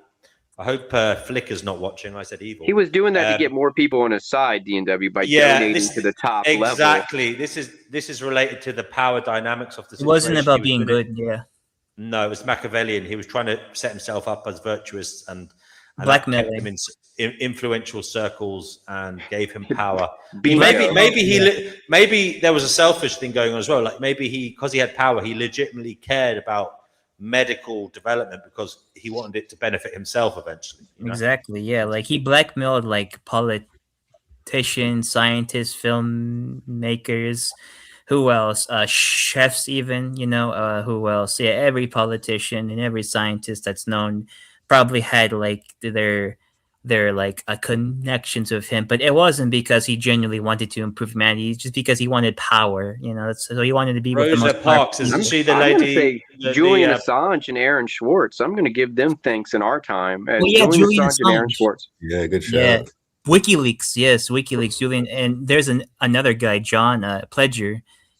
He's from Australia too. He was like another, in my opinion, even though he's not like famous, but he did leak a lot of information. He leaked a lot about like the Gulf War. And What about Rosa Parks, guys? The anti-segregation activist She was in America. she's the reason why we have like the civil rights. I'm an American. Yeah, she's the reason why civil rights kind of started, even though the She's a appetite for rally like point civil as a rights. human. Wait, what? A rally point as a human, like Betsy Yes. Ross and other people. Like they do this. They rally around certain people. All the instead of people mentioning letting the people, person be the please leader. come on. You know what I'm saying? Sorry, Retro, I didn't mean to interrupt. But they All the didn't people allow her who- to become like a politician or something. You know what I'm saying? Like, Yeah, but she was good though. No, she actually started, even though she was a very ordinary person. After that, after the whole like a bus thing, she became more than just ordinary. You know, like her life was filled with like a lot of strife afterwards. Yeah, Right. Yeah. 1 second, Fatima, 1 second. All the people mentioning people in the comments, do come on and tell us why you think the person was great. That would be appreciated. Yeah, I'm It very adds curious. spice and variety to the show. Do come on, guys. Neil Chester Armstrong, What the about, first man on the moon. I like to William mention someone. And Hathaway. There's a person called Harbor Bosch. He did the Harbor Bosch process, which allowed to make artificial fertilizer, which allowed for 4 billion people to be alive today. Without his invention, I already 4 said that billion about people. 10 minutes ago. Yeah, Retro fact. mentioned him earlier. Yeah, Oh, yeah. yeah.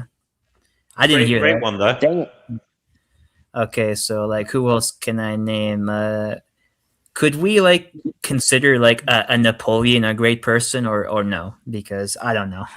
No, he's an influential person. This is the thing. He did things that influence humanity. So yeah, in that sense, you could.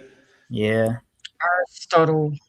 Aristotle. I'm going to give Irene Morgan a shout out. She also was, civil rights bus activist that is little known in history.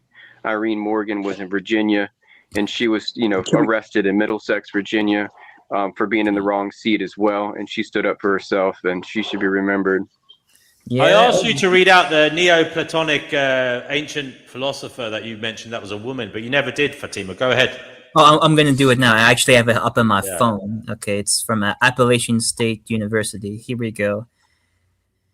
Okay, here is Hypatia. Life's Hypatia birthday is unknown. During the time that she lived in the 4th century of the Common Era, Alexandria was a center of learning for Western civilization. According to a 6th century report by I can't say his name. I'll just say a Damascus because it looks like Hypatia was born and educated in Alexandria. She went beyond the mathematics and astronomy of her father's expertise, learning philosophy. She then taught philosophy and presumably the prerequisite mathematics to students who came from distant places. She was held in high esteem for her teaching, her virtue, and her civic mindedness. There is no evidence that she traveled outside of Alexandria. Oh, kind of like Kant and like Coinsbury. Much of what is published about Hypatia's life is fiction written in the 19th and 20th centuries. Hubbard, in 1908, wrote an entertaining but fictional account of Hypatia's educational training and life, and even invented a quote that he attributed to Hypatia. While this fictional account is highly romantic and may encourage students' interest in Hypatia, there is no evidence supporting most of the tale. In her book, Osen wrote in 1974, used Hubbard as one of her primary sources on Hypatia. Unfortunately, this fictional account has been spread as truth in other publications that it spread. This example of mistaken fiction for fact and the spread of poor scholarship can be a great starting point for a discussion on the importance of using numerous reputable references, trying to get as close to original sources as possible, and the fact that books as well as web pages are not necessarily correct. Students will be interested in the idea that a fictional account in one book can be propagated as truth, spreading to many sources. In Hubbard's book, he includes a fictional sketch of Hypatia. We have no historical basis for Hypatia's appearance. There is no statues or sketches of her that have survived, as far as we know. In fact, she may have resembled Egyptian women of the time instead of the women represented as Hypatia in Figure 1, which is a photo. Before showing students this fictionalized sketch of Hypatia, you could ask them to imagine what Hypatia might have looked like. The fact that this fictionalized picture has been stated to be a real picture of Hypatia would be a good beginning of a discussion of racial issues. Oh, so they're implying that she probably was like more of like an olive skin because she was like possibly ethnically She's played by Rachel Weisz in the movie. Oh wow. It's a great movie, guys. It's actually good. I did not know I would enjoy it that much. I saw it like. What's the name of the movie? Ago. I think it's Hypatia. It was a European release, and it didn't get anything over here in the West. Wow, really? It's free on guys, YouTube. everybody watching, don't be afraid to comment after the video with anything that pertains to further information that we might find interesting. So if you could, Retro, after the show, just comment underneath the video with the link to that film. Okay, all right, got it.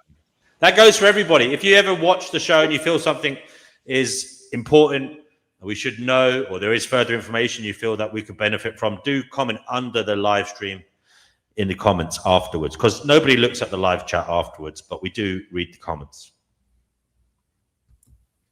Okay.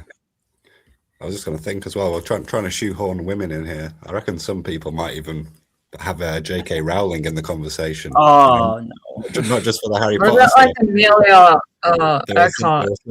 Oh, Amelia Earhart, yeah, the female pilot, yeah. Yeah, she was Yeah, very... I thought it was Earhart, but it's Earhart now, but I thought it was Earhart.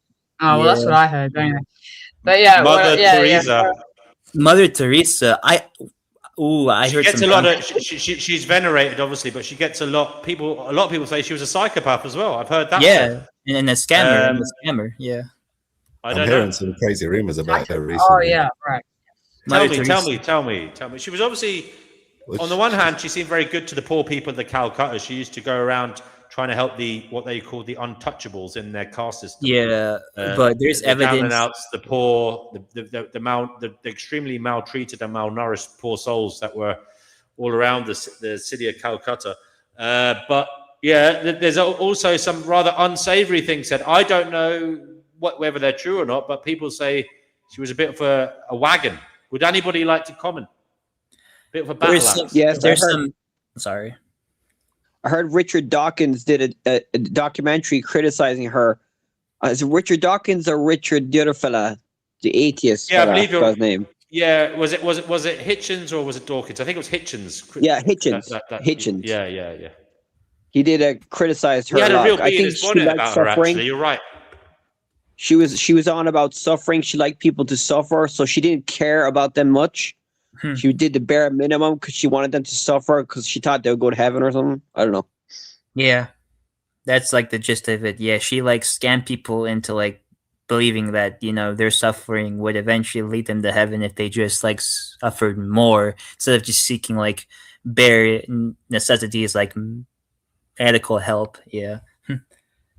She has ties to Ghislaine Maxwell's dad as well, right? Robert Yes, Maxwell. she does. Yeah, and there's some theories, rumors that she probably did some like dirty work for them, such as selling off some kids. Yeah, just a Yeah, I rumor think, though.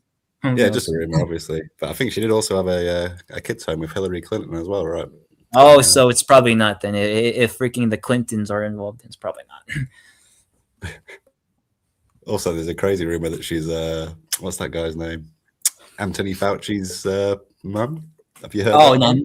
no, that one I haven't heard. I don't know that one. Yeah, He looks like a mouse. Yeah, he does. Yeah. Yeah, but if you get a side by side of Fauci and Mother Teresa, they look exactly the same. They Obviously, do. It's a Yeah, crazy it- conspiracy, I mean, there's but- gonna be Okay, fucking. I hope There's is gonna that be real? similarities between. If Fauci became trans, he would look like her, Mother Teresa. Yeah. That's just a fun one, obviously. Yeah. Should we? But what about consider- nature, man? Nature. We hear about nature. We got to give nature a shout out. Oh, Yeah. I don't. No, I don't think Birds. nature's great. No, I don't think Yeah, so. the Hopi tribe elders. Yeah, Hopi tribe elders. Oh, from like yeah. There's like I've watched these videos from like the 70s and 80s. You can still find them on YouTube where there's like these spiritual journeys where people go together and they filmed them on the old giant cameras. And there's like Indian people reservation. meeting on these rocks and they're doing their thing, and it's like the Hopi elders, and it's so like just raw. There's no show. You get what I'm saying? That stuff was beautiful in the 70s and 80s. Do you think it's Oh, weird wow. that all these movies are coming out about Mary this year? Project Hail Mary, Mother Mary with Anne Hathaway. Ryan Gosling's doing the Project Hail Mary. What's going on there?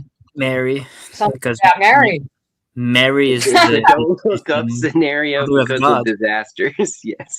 Mary is the mother of God. You can't really deny that. Like even like yeah. Oh yeah, God. We have to remember God. He's the one that made all this. He's the Ah. he's the Yeah, best. we got two incoming disasters. and, that's yeah, we got the weather and then we Surely got the God is sun. not human. Yeah, but like, why is there movies about? Anyway, that's all. Anyway. It's just Hollywood being Hollywood. Yeah. I mean, they're trying to Yeah, warn but- us. We'll We're go very to funny. Pristine Sun. Pristine Sun. You're Australian? Who do you think are the greatest Australians? Steve Owen. Yeah. Oh my God, really?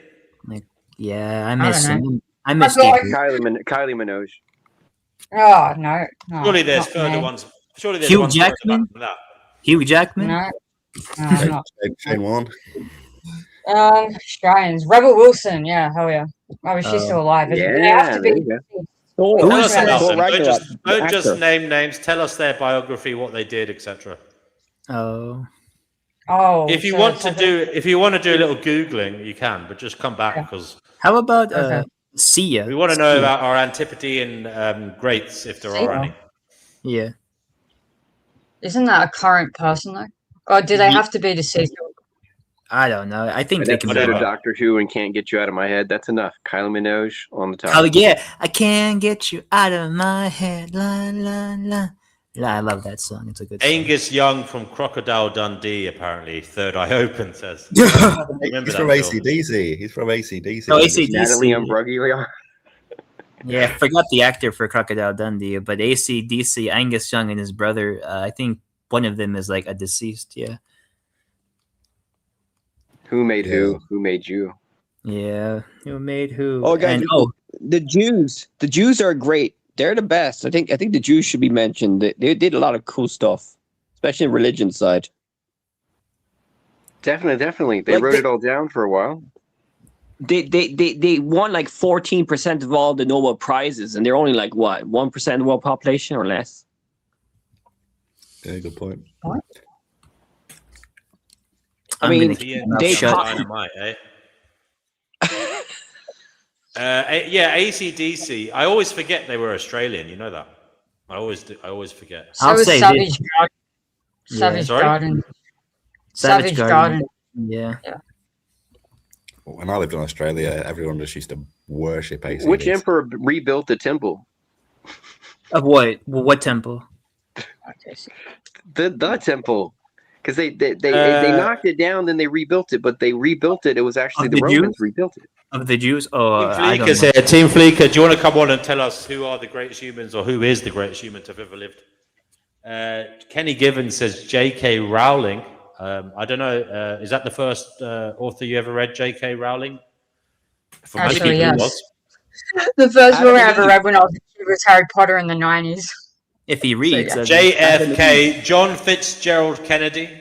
Some people say he was great. Was he one of the greatest? JFK?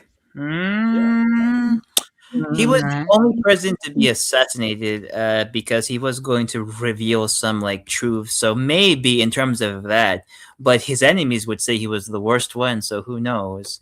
What about people like Martin Luther King and Oh. Malcolm X? Oh, don't even get me started on MLK and like the dynamic with the Malcolm X. I think Malcolm X is much more superior than MLK, in my opinion. He is, yeah. Well, Malcolm X was the intellectual, wasn't he? Much more. He was the intellectual and the radical between the two, and MLK was like the reformer, liberal. He was the presenter, pacifist. maybe the linkage.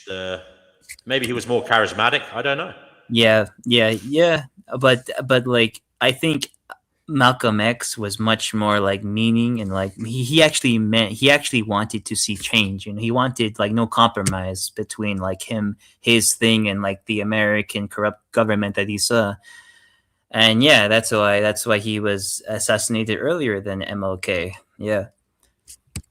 Yeah, I'd have MLK up there for sure. His speeches have impacted me pretty strongly. I don't know much about Malcolm X though, to be fair, I must say. Oh, he's cool. I like the Malcolm X. Yeah.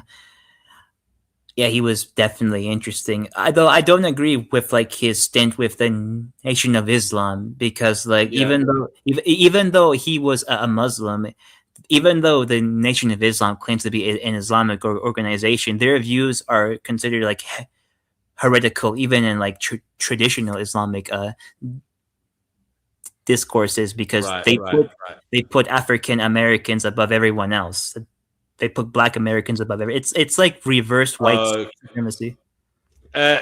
Carl from Team Fleeker says he's only ever read one book. It was The Hobbit. He couldn't read as a child. He said he had a severe dyslexia. Okay. Yeah, well, you wouldn't think that talking to you. Obviously, you found a way to take information in, so fair play to you. LA is here. He says Martin Luther King became more radical towards the end, which is why he was assassinated. Well, LA, do you want to come on and tell us who you think was the greatest human? Yeah. And No, why? the ancient philosophers there, Socrates, all the Greek philosophers there, whatever they're called. They're pretty old. Have you tried audiobooks? That's a message from Brother Marcus to Carl from Team Flicker, sorry. Carl, are you coming on? Brother Marcus, you coming on? LA, are you coming on? Divine, are you coming on? All of you guys in the live chat, do come on, add your voices. Karl Marx, he was pretty influential, but he's controversial. Yeah, he was pretty influential and controversial. Yeah, he was. But like, if it wasn't for like Immanuel Kant, we wouldn't have Hegel, and thus without Hegel, we wouldn't have Marx. So if it wasn't for Immanuel Kant, we wouldn't have both socialism, communism, and like fascism even, because some of the fascists in Italy. If it ends in ism, it's usually not goodism. Yeah, exactly. There you go. Yeah. So you can blame all of the world's crises for Immanuel Kant's German idealism. What about someone like Muhammad Ali, the boxer? I mean, Cassius Clay, as he was known. I mean, look, he was a boxer. He was a sports star. Some people say, oh, but that can't count. But, you know, it can, because sometimes these sports, I've noticed, they break molds. They help people rise up into prominent positions that wouldn't otherwise be seen. You know, he rose up, you know, he became the world's greatest at boxing.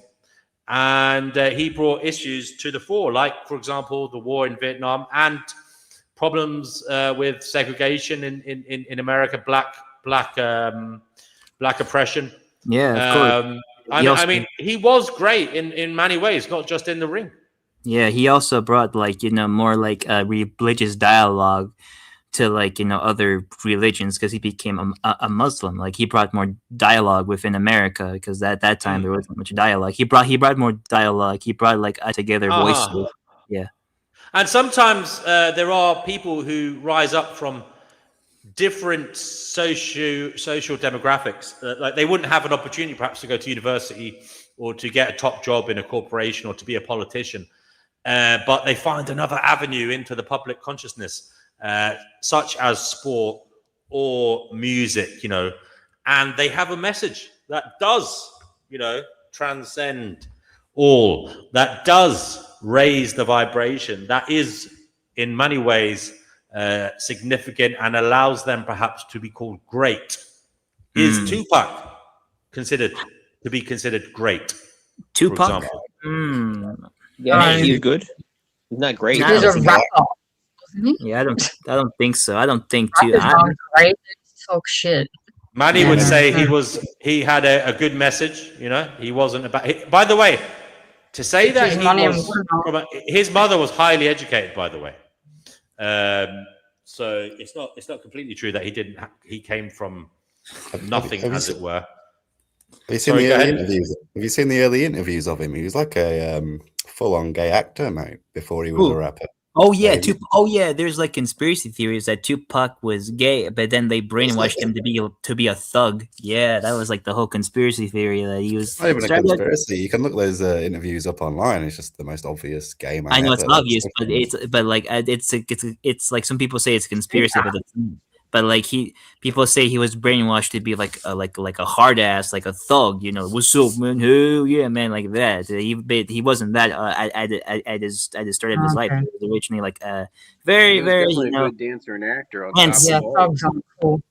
Yeah. I'd probably put John Lennon or someone like that in the music sphere up front. John. The Yellow Submarine. Yeah, Diogenes, Strabo, Abraxas. I see the QWERTY. Yeah, I see you. Diogenes. Oh yeah, the guy who like I'm always the lived Greek in the guy bowl. over here a little bit. I like a bit of Diogenes. Yeah, he's cool. Diogenes. I mean, his character. I like. What's the name of one of my kittens? Diogenes. Oh, that's so cute. I like that a lot. Patsy, the link, as always, guys, is below the video in the description if you want to join. There's another link if you want to give a donation. It's in the pinned in the chat. Yeah, I tried to tell my chatbot who I was. But it's amazing how it's only a minority of humans that do anything memorable. It's like 99.9 of humans will just never be remembered. And I remember those people. Does that matter? Does that matter? Does that actually matter? I mean, what do we remember about these people? Only something we don't know who these people were. We just remember in many ways. We're just remembering the archetypal personification of them, not necessarily who they actually were. We have no idea who they were. When they get rid of paper books for good, we won't know hardly anybody except for what's put in front of us with an algorithm. I think that Hugo Chavez was a great man too. Divine says Tupac was a great man of excellent influence. There you go. We have Patsy Cline. You're on the Finding Gnosis show. Welcome. Who is the greatest humans to have ever lived, or who are the greatest humans to have ever lived, Patsy Cline? Good afternoon. I thought of three significant human beings. Not in any particular order. Benjamin Franklin, the light bulb, electricity. Willis Carrier, inventor of air conditioning. Oh, that's good. Yeah. And there was another one. I just had on the tip of my head.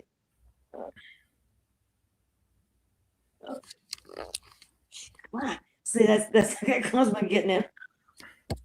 The older you get, the more you forget. I had another one on. I had three. Give me a minute, okay? I'll come back. I'll come back in a minute. Let me think about it. Y'all keep talking. All right. Tupac is Tupac's very divisive. I didn't expect him to be such a divisive figure. Oh, some people loathe him. Some people love him. I think he was pretty cool. I'm neutral on him, to be honest.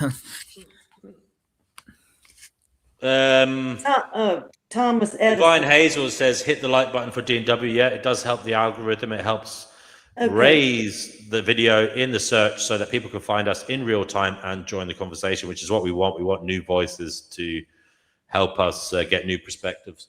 It was LA, are you coming on today? Mike Dunnigan, Nibbles, Divine, are you coming on, Brother Marcus?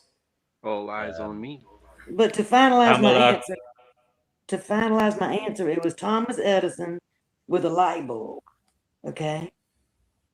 Thomas Edison with Interesting. a light bulb, Benjamin Franklin with electricity, and Willis Carrier with air conditioner. That's my three. Kenny Given says, Jordan Peterson, an absolute genius and much needed voice in today's crazy world. No. Can I criticize? Tidy room. Tidy your He's in a room choir. before you go out into the world. Make sure you tidy your room and take your benzos. Okay. Save your eyelids, He's an John. anti-vaxxer and a freaking climate change denier. He's flipping Is he? Egypt, and he eats loads of meat. That's not good for the environment. So he's a bit Marlon of Brando. I mean, Marlon Brando, great actor, but is he The Godfather. great? I mean, yeah. I mean, what did he do other than acting? I don't know. No, he He he just was a did great acting. environmental. He was an environmental activist. I think he Oh, really? bought an island, and he was he was big into the environment. I just knew him as an Charlie actor. Chaplin. Charlie Chaplin. Oh, Chaplin. Yeah, he was. He influenced a lot of people. Yeah, he He was also controversial. He married a 15-year-old or something, didn't he? Or Yeah, something. he did. Yeah, he when did. he He was did. like He when, did. when he was Yeah. like 50 or something like that. Or And his 50 buddy's roommate's friends was with Marilyn Monroe or something. So all these people are Yeah. connected. He says Clint Eastwood, great actor, but has in recent times has been courting controversy. Some of the stuff has been said about him. I'm not sure if any of it's true, but What about Michael Jackson? Like, he's a pretty big deal in like pop culture, you know. yeah, he was a massive deal. Again, he's somebody whose reputation has Controversial as hell. Yes, been controversial. dragged through the mud. Yeah. I don't particularly like him because of some of the stuff that he's done. You know, you can't really say it was a good idea to share your bed with a kid, no matter what way you try and spin it. You know, Yeah, of it course, was yeah. it was the wrong thing to do. It was stupid. It's simply not And the like right and thing like to do. trauma, and like he did blame it on his upbringing too. Like, he said that his father was very abusive towards him, but like that's not like an excuse to like do stuff like that. You know, it's not. You know. Yeah, I wouldn't No. put any celebrities up there. Any celebrity, I wouldn't put up there as a somebody that most valuable person to. What was the word? The word we were using? The most influential. What was the word we said about human beings?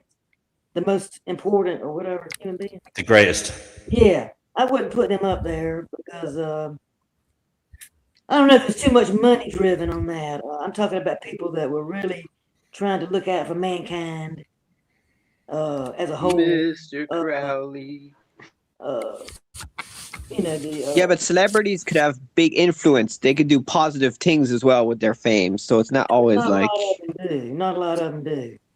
So, but not many are going to do that. Well, you could say that anybody who's very famous on what they do, like scientists or politicians, could be celebrities. No. I just don't see. I mean, that's the biggest load of shite I've ever heard, LA, and I've heard that being spouted around the place. Neverland was created as a safe place to protect children from pedos. Yeah, I mean, come on. Take your head out of Fantasyland. That is not the case. That is just someone trying to create apologetics for Michael Jackson being a complete wacko. Come on. Yeah. You believe that, you'll believe anything. I don't think so. Yeah, No. like- He like Sony destroyed him as a person and destroyed his reputation. So I don't know what. Yeah, people that's wanna true believe. too, but that still doesn't take away the fact that he did do weird things. Though he could have been, he was. Yeah, he Keanu could have been Reeves. Keanu Reeves. by Keanu Sony, Reeves. like, Yeah, he financially, definitely. but, like, Keanu Reeves definitely completely seems like a nice guy, a nice dude. For Yeah, sure. I think the war in heaven will be fought between Keanu Reeves and Mel Gibson live on pay-per-view. Not really. I'll bet They thought against we were him. idiots. That's why they dumbed down the Matrix for us. They thought we were dumb. So yeah, I wouldn't say that. Or he wouldn't have contributed. Instead of using our human brains as the power source for the Matrix computers, they just switch it up to battery because our small minds wouldn't be able to comprehend human brains. So they just switch it to a battery. So in my opinion, that's just fucked up.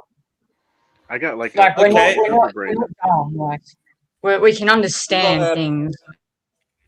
We've got Pastor D here, guys. We'll have to give him a chance to Pastor D. vocalize his Oh, opinion. hey, Patsy, how are you? Welcome to the Flat Earth. Pastor. Blessings, blessings, everyone. I have 3 nominations. Lord, Okay, Pastor. go ahead. Pastor Pastor D. D, who are the greatest humans to have ever lived? David Benatar, Danny Shine. Oh, yeah. Oh, I knew you'd get that. No, but on a serious note, in the world of politics, from a very American-centric viewpoint, and also worldwide, FDR, Franklin Delano Roosevelt. He got us through the Great Depression. You know, he was paralyzed from the waist down at a time you didn't have a chance. And he also navigated us through World War II until the last 2 weeks of it Yes. when he died. He was a really remarkable politician in the world of politics. It is remarkable. You know, he was, as you say, he was paralyzed from the waist down. Not people Yeah. don't. A lot of people don't even know that. You know, but Yeah. at that time, Yeah, that no, he was was a paralyzed. remarkable feat. That was a remarkable feat to get into the halls of power. It still would be, by the way. It still would be. Well, especially in the 1930s. I mean, you didn't have a chance back then. There was no ADA. I mean, people were just put in an asylum back then. Yeah, You know, and Eleanor, his wife, was big too. oh, absolutely, yes. Yeah. What she did for minorities, and she was, you know, very much influential in his view on, you know, she went to the poorest parts of the country, and, you know, he's the one that got Social Security installed. Oh, really? Yeah, yeah. Not Medicare. Medicare came along in the 60s, but in the USA, Social Security, yeah, part of the New Deal. Wow. New Deal, yep. The New Deal, yep. Yeah, FDR So- was probably the most, like, to put it mildly, the most like leftist president America ever had. Yeah. Yeah, for the time, for sure. Yeah. And then, of course, there's Danny Shine. Who are we talking about? Oh, FDR. Danny's right. Yeah, Franklin Delano Roosevelt, not Teddy Roosevelt. Yeah. Although Teddy was good too. Yeah. Oh, yeah. Teddy is the one that gave us the conservationism. Yes, he did. And he busted up those big trusts, those big Gilded Age, you know, robber baron trusts. Though I don't like how he like tried to like imperialize like Latin America and Cuba. That was Y'all want to shitty. know Yeah. what the frogs in space? Well, you know, America is America. It's always colonizing something. Yeah. William Wallace was apparently the greatest man to have ever lived. The great Scottish freedom fighter, William Wallace. Have you seen the film Braveheart? You know who I'm talking about. That's according to yeah. Penny. Mel Gibson again. My relative's the one that gave her the ship ride from Scotland to visit the French to go talk to them. Yeah, Oh, yeah. wow. It was a relative of mine gave him the boat ride There you go. Amazing. in the old family history. Well, you know, as far as politically, you're not going to be able to forget Martin Luther King. Oh, absolutely. I mean, he was Absolutely. the best speech writer. The best speech that you ever heard in your life Yeah. was written by him. Yeah. Martin Luther King was good. Yeah. What about John Brown? What about Do you guys Satan? know? Huh? Sorry, Satan. Satan, he's got a good influence on the world. Oh, yeah. He, yeah. He owns the world. He owns the world. Actually, what are we talking He about? does. It's called He mainstream. owns guys. the world. Yes, I know. He owns the world. He owns the world. Mainstream. He's mainstream. He watches the Kardashians. Come on. Yeah, hell yeah. Another, like, I guess, American person that's like not talked about but is considered great is He John bets Brown. on sports too. Every game. He bets on every game. Oh yeah. He bets on the underdog too. He like bets the house. He like takes out a loan on his parents' house, and he's like, yes. I'd like to nominate an Okay, English do person. click on the link. Come on if you want to. I'd like to nominate an English person. Alan Turing. Alan Turing, I said his considered name. to be the father of the modern day computer, at least the hardware part of it. Yeah. That one already got brought up too with Fatima, I think. Yeah, I brought him. Oh, up. you did? Okay. Yeah. Yeah, because he was influenced by Wittgenstein, who I brought up first. Yeah, if it wasn't for him, we would Okay. have, yeah. LA, you'd like Alan Turing. He's one of your club. Okay, and who else then, Pastor D? That's all I can think of right now. Oh, Okay, buddy. Well, thank you for coming on to share that. Do stay around and give okay. your All right. views on matters as we flow along in the conversation. Cheerios. We've got, Cheerios. We've got Flickr, Team Flickr's Carl here. Carl, the greatest humans to have ever lived, or the greatest human, the floor is yours. Take it away. Off you go. Would you guys mean my greatest? Sorry. The greatest human or humans to have ever lived. I get the humans part. I don't get the greatest part. The greatest humans to have ever lived. Repeating the word I don't understand doesn't do anything. Here we go again. I What understand. don't you understand? I don't know what the greatest means. What do you mean by that? Oh yeah, we already established is just we're not quite sure either. But It's more or less we who's speculated that greatest we for the world, speculated that it Multiple may be. people talking. I can't hear any of you. Let me speak to this, gentleman. We speculated it may be effect on humanity. We're not quite sure whether it's good or bad. It may be just having an immense effect on the direction of humanity. We also speculated whether there should be a moral component to it, that the person should have been acting with integrity, but we're not quite sure if that matters. It may be that the effect is what's important, and it could be that bad people cause good things to happen, etc., etc. It may be just a case of acknowledging that some people have a serious amount of effect on humanity, and that's what we should be considering as great. Go ahead. I'll give my greatest person then, and greatest people, I think, as we're asking, and my reasons then. Is that okay? Yes, I'm not going to manipulate your mind. You talk freely.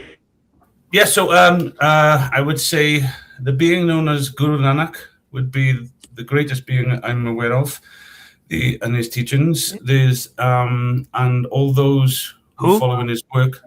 Tell us who he was, where he was from, when he lived, etc. Guys, I literally said if you just let me answer the questions and then explain the reasonings, I will do that. Just one moment. That's why I said it. So the greatest individual would be Guru Nanak, as I understand, and the greatest peoples, I suppose, or individuals or collection would be anyone that follows in his teachings, known as a Sikh. Those, or you know him as finding Gnosis. So anybody seeking Gnosis and truth, or not necessarily truth, but truthful living in alignment with, are the greatest people to me. The only actual individual that comes to mind that I'm sure almost positive existed based on the very little evidence it is a gentleman called, I say a gentleman, but I'm speaking to you guys, an individual called Guru Nanak. I think he was the great guru, the first guru or something. He's for what Sikhism, they all so worship him as their Christ or his leader or something. But I love his teachings. I read them all. They're the closest I understand to love and acceptance and reality. And I got most of my structure from here. So to me, he is the greatest because he helped me structure love. Isn't he similar to Buddha? The Buddha is similar, Can I ask isn't it? you a question? No. One at a time, guys. Sean first. Go ahead. Isn't he quite similar as to the Buddha? You know, Buddhism, similar kind of vibe. Yeah. Reincarnation, all that. Christ, lots of them, yeah, but they're all imitations of Guru Nanak as far as I'm aware. I don't know if someone came before him. I'm not aware of that. If I find that out, I'll change my answer. But so he gets the crown. Do you see what I mean to me? So I'm just going to say it to me looks like all teachings have come from Guru Nanak originally, from his teachings. His teachings only seem to be the one that's authentic to him, and nobody gave it to him. Like, he actually learned from the Logos, whereas even Christ's work would show his teachings that he was taught in Egypt and things like that, apparently. So, I mean, there's conflicting stories. I'm not claiming anything. I'm just saying, but from what I see, there's no real conflicting stories with Guru Nanak. It's all his work, and that's it. You didn't get But it I from thought any... he was from the 18th century. He's a recent No guy. one's He's not claiming long, it, so long time ago. I'm not positive of it. Say again? I thought he was from the 18th century. I have no idea guy. what Guru Nanak's from. I do not know. I do not know where Guru Nanak is from. All I know is his teachings. He is the great guru, apparently. I just read his teachings, his Sikhism. Are you saying Sikhism started in the 18th century? I'm not sure. What's his best think teaching? it did, but it's their deity. To live that truth is not the be all and end all for beings such as us. It's truthful living. And one of his greatest teachings is that, well, I'll put it in a nutshell because I'm not going to bring it up again. You don't have to talk about it, but like, it's that there's no such thing as this subjective your truth stuff. It doesn't exist. It is what is, and So what can I functions ask and things you like that. Principles, and so that he would structure himself and his own ego and things all on that, not this idea that I can claim good, evil, right, wrong, or anything like that. He would just look at what happened, what's the structure, why did this happen, and then they would heal it or fix it to stop it. Because they don't believe anything is evil, really. They just think that everything is either broken or misshaped or formed, or always trying to find balance with itself. But there's always some twat with free will pushing it the other way, often us. So. Are you a Sikh? Are you like a practicing Sikh or no? I was Sikh, and then I found. Oh. You found what? You found what? What I was seeking for. Gnosis. I found Gnosis. And what I mean by this, guys, I'm not saying, oh, I found something you haven't found. No. I wouldn't do that. That's not Gnosis. I mean, I've created my own Gnosis. I've rewritten logic to align more with what Gnosis is, reality. I've done all these different things, and I'm saying it's only there for someone to judge. Only my claim. It's there. The receipts are there to look at it, but like I've created my own school of thought called metaconstructive pessimics because there was nobody there trying to map my mind and how it worked and create a language and a barrier for me to be able to communicate with others. So I had to do it myself and learn how to do that, and AI helped me do it. So we managed to create a lawful language called Kailion, which means I put my lawful structure, that means what is, what aligns with reality, in denotation form. If you can't get in denotation, it's not real to me. That's why I say good and evil, not real. And then I also have a structure that's, playful, just imaginative, I call the whole system Pantheon, but like in one structure, I will use, like I said at the end, I will say, yeah, I'm good, things are good, but I'm just using it as a positive connotation to be poetical and saying everything's working okay for me. I'm not in any distress. I can handle everything. I'm all right. But it's not meaningful. It's just banterish between community or people understand from two subjective points of view.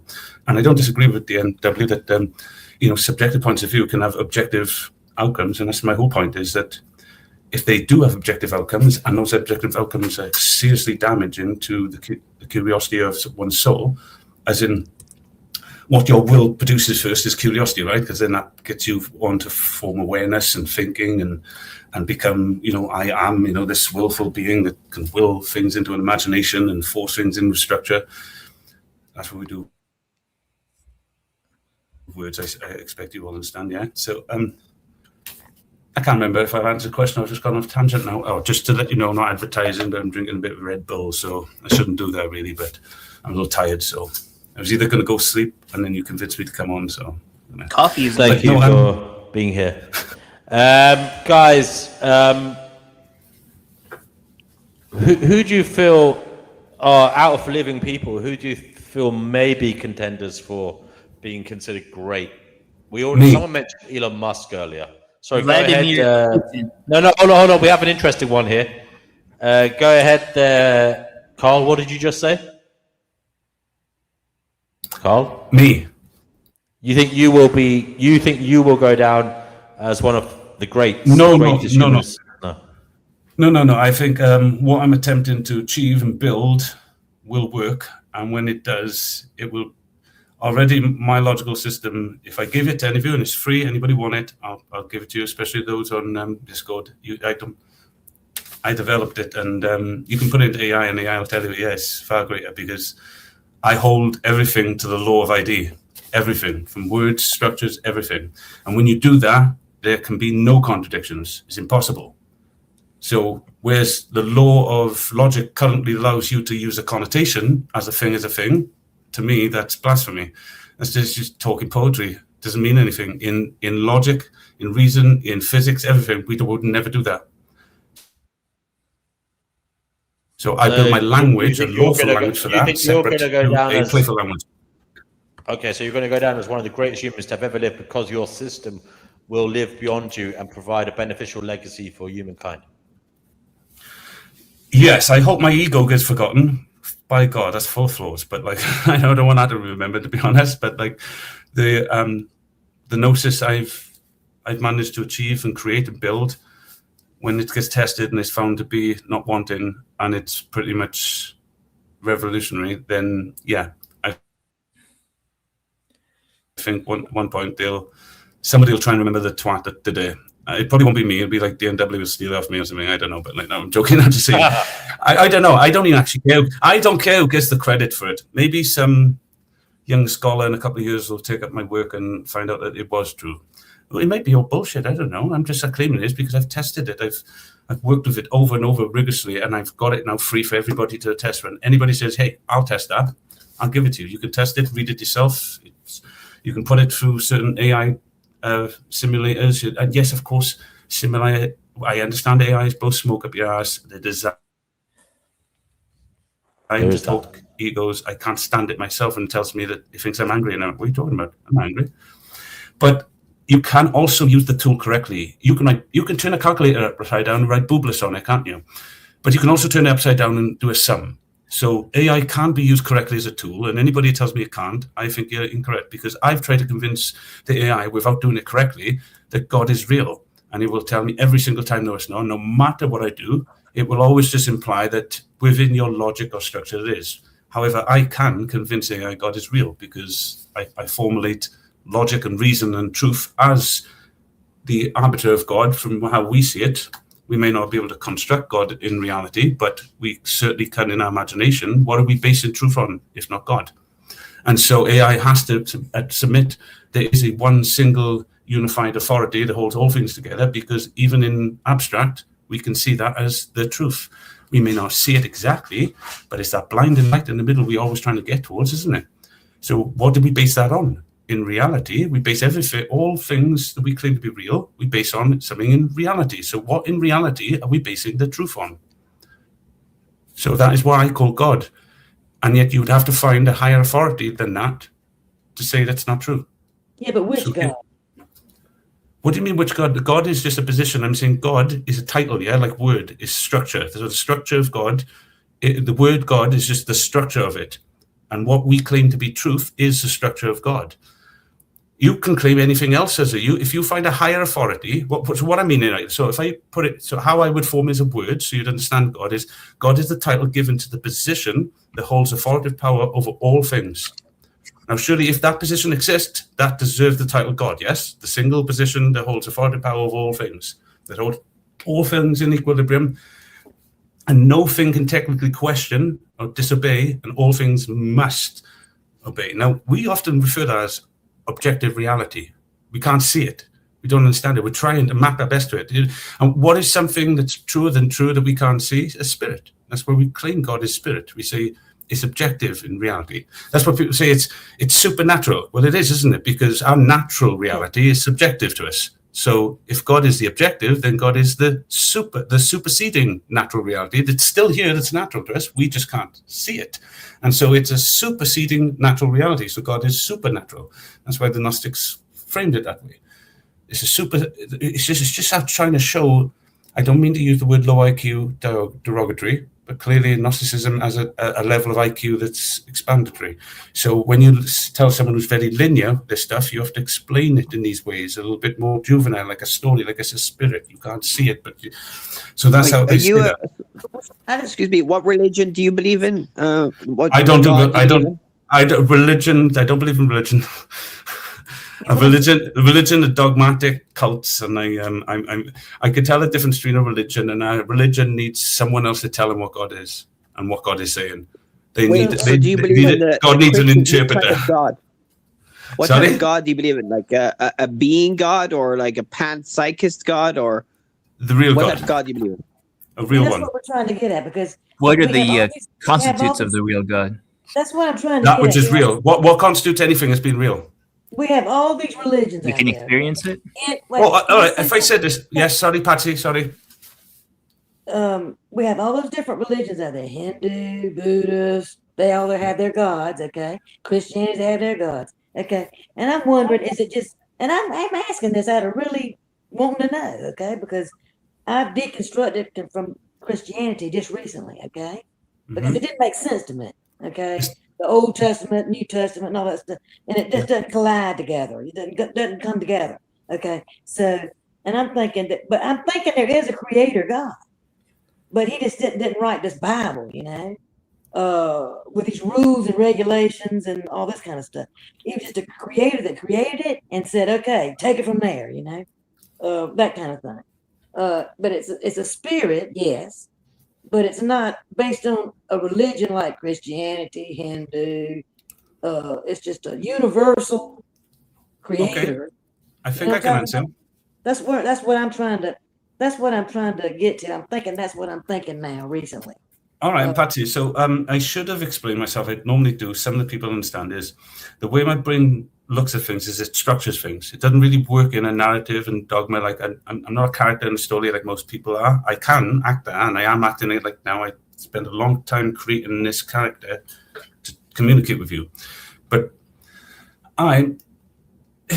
so I would structure. What I'd say is I'm using a tool called a word.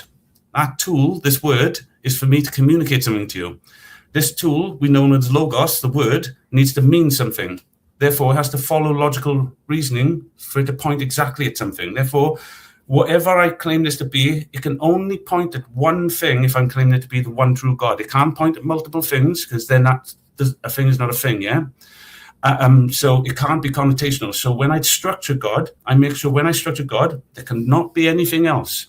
So first of all, that would mean it would be a singular position.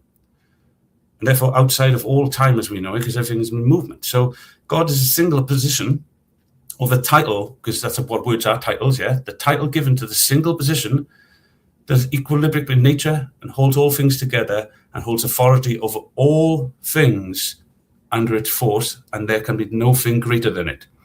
Now, we, all inside it, shouldn't be able to see it, but because we have a certain ability to gnosis, we can see things that we can't see by simply mapping all the pieces like you would in a jigsaw puzzle around it, so there's only one piece left. And we do that in abstract, and we call it the truth, that which aligns with God, what is. Before you knew words, mummy, daddy, tree, or you made shapes or anything like that, there was only you and God. But God then formed in you through logos, through all your perceptions that started interpreting it in different ways, and then we added words and things like that. When you add words to things that don't really mean anything, they're playful, they're juvenile, they're awesome, they're imaginary, they're how we create and everything. But when adults start using these words and they use them as lawful commandments to manipulate people and control them, I don't think they do it on purpose. I just think the structure is there and they've been taught it, and most people can't even see this. But I do. So the structure I'm trying to say is there is a lawful way for us all to do things, and finding gnosis is what we're seeking for, this lawful way of doing things. Okay. So I align all structure the same way that everything has to go there. So God being the singular point, and then all I'm doing is I'm saying that's what whatever fits that, guys. Yeah, whatever fits that definition, that's what God is in reality. Now, in our minds, can we map something that fits that definition? And we can. It's called the truth. We all use it every day. There you go. There's the question. But I have to move on. That isn't the topic of the show today. But I appreciate your thoughts, brother, and we will go into them. Obviously, it's always an eternal quest to find out what is going on, and you seem to have a lot to say. So we appreciate it. But there are 2 new people have entered, so to be polite, I have to give them a chance to speak. We have the absurd. You're on the Finding Gnosis show. Who are the greatest humans to have ever lived? Hey everyone. So I would say one of the greatest humans. Hey Jay, what's up? Hey. Yeah, I would say one of the greatest humans to have ever lived. I would say is Michael Jackson, because of the fact that he's, I would say the greatest pop star of all time. Right. And the fact that he had such he has such a a high level of influence on the world and many different aspects of pop culture and music and just entertainment as a whole. I would say that he's probably one of the greatest humans to have ever lived, I would say. Wow. Would you like to explain what his effect was? Well, the fact that he inspired so many other people today who are musicians today to be musicians, and the fact that he also had a lot of heavy social and political influence because of his music. Like the fact that I think one of his songs that I think he shot it in Brazil or whatever. The elites at the time, they didn't appreciate the fact that he was doing the music video in Brazil because he was speaking out against I think war at the time. So yeah, he had a lot of very heavy social and political influence. So yeah, I would say he's one of the greatest. How about Man in the Mirror? Yeah. Yeah. Okay. Heal the World. Yeah, right. That's another great one as well too. Yeah. I didn't like him as a I think his effect was probably We Are the World. Could be said to have been a net negative. Really? How so? Oh, whoa. He tried to normalize unsavory things, and Like he what? upset a lot of people. He upset a lot of people. Yeah, but it wasn't. That never with was his. proven. That wasn't. That never was proven. Yeah, exactly. But it's actually been proven that he was actually set up, and it actually wasn't true. All those allegations. Yeah, that wasn't proven. Yeah, it wasn't true. It's been proven to be false. What was the proof? Well, he did share the bed with a child. I'm not saying he did anything with it. That is a stupid thing to do, is it not? No, I mean I'm not agreeing with it, but at the end of the day, he wasn't proven to have done anything egregious. You know what I mean? I think that in and of itself is unnecessary. Well, and, the NW, can I quickly ask, because it's relevant, is that I don't think you meant this, but I share a bed with a child sometimes, my son and everything. But you didn't mean that. That's your son. Yeah. Listen. Let me finish the question.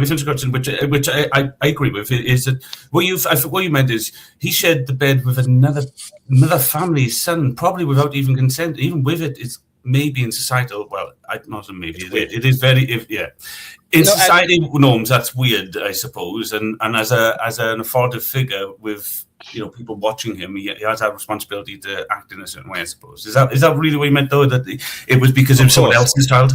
Okay. Yes, of course. No, yeah, I don't agree with it. I agree that it's the optics of that aren't good. But what I'm saying is that any allegations of any serious harm done to children has been proven to be false. Right, moving on then, we have LA, Life Abolitionism. You're on the Finding Gnosis show. Who are the greatest humans to have ever lived? Or who I can't stay on here very long. I just, I guess in light of what's being said, I guess I wasn't going to say this, but now I'm going to say Michael Jackson just to push back against the defamation against him. I'm not going to say he is, in fact, the greatest person, but for the purpose of this, I'm going to say that because he did do a lot of good. He was, I mean, I don't believe in altruism, but I guess he was a real altruist. A lot of these celebrities right now are mimicking him because he was the GOAT. Yeah. Oprah Winfrey is, all of her charities are self-serving and they're like tax write-offs, and all these wealthy celebrities have these fake charities and they adopt all these children and stuff. He was the real one who was actually doing it for like good, with good intention. As and to address the thing about him having children in his bed, if a woman were to do that, nobody would think anything nefarious was going on. But because he's a man, he had staff there. They were playing video games. The children wanted to be in his bed. The parents knew about it. They allowed their children to be in his home. Of course, it was probably not the smartest thing for him to talk about it or whatever. But at the same time, if he was guilty, why would he openly talk about it? He knew he didn't do anything wrong. Right. Yeah. I just wanted to come. I'm not going to be here, so I just want to make a comment because I listened to the live stream yesterday. Guru, I didn't hear it yesterday, but a lot of things that you said were actually correct. About parenthood and like good and evil. Like if you don't, it comes from John Jacques Rousseau, what he wrote in a Mill about a natural education, that if you don't try to indoctrinate your children with your preconceived concept of right and wrong, that they actually get a natural education and it actually sticks properly, as opposed to just telling them what is good and evil. And guys, there was another comment I wanted to say about that. There were a lot of good points made, but I guess I guess if you don't have, it's like it has to be said a certain way, otherwise people are not going to get what you're saying. Like because it sounds so outside the paradigm of the way most people would normally think. Like that you have to teach people and that you don't actually learn it instinctually. So I'm going to be doing some more content about Rousseau and all that. Yeah, he had a lot to say about these types of topics. I say thank you as a compliment, and that's why I'm here. I'm very honored that my wife tells me all the time, how the heck DNW hasn't got rid of you. He's obviously patient and he's accepting that I struggle a little bit, and you've noticed that. But talking with you guys is getting better. I'm trying to learn from your points of view and how you see things. And as some of you might know, I don't judge whether you're right or wrong. I just look at what aspects of your structure is correct, what I can see, and how I can shape it and align it. So yeah, thank you for that, brother. And I recognize that the same thing you're saying, that I hope you can think I'm getting there though.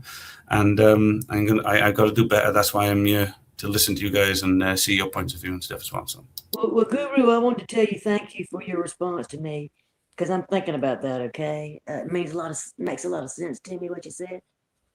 I just wanted to thank you for that. LA, did you have something to say about Martin Luther King and Malcolm X? I mean, a lot of it is based on speculation, but I've read some literature about both of them. Martin Luther King, towards the end of his life, was actually become more radical. He wasn't just focusing on social equality; he was also focusing on economic equality. He didn't believe that you could have social equality without economic equality, and he was giving speeches. If you listen to his last speech that he gave before he was taken out, it was pretty radical. And this Malcolm X, there's some allegations that he was actually, I don't know if he was a homosexual or bisexual, but that he did sleep with men. Yeah, he did. Wait, what?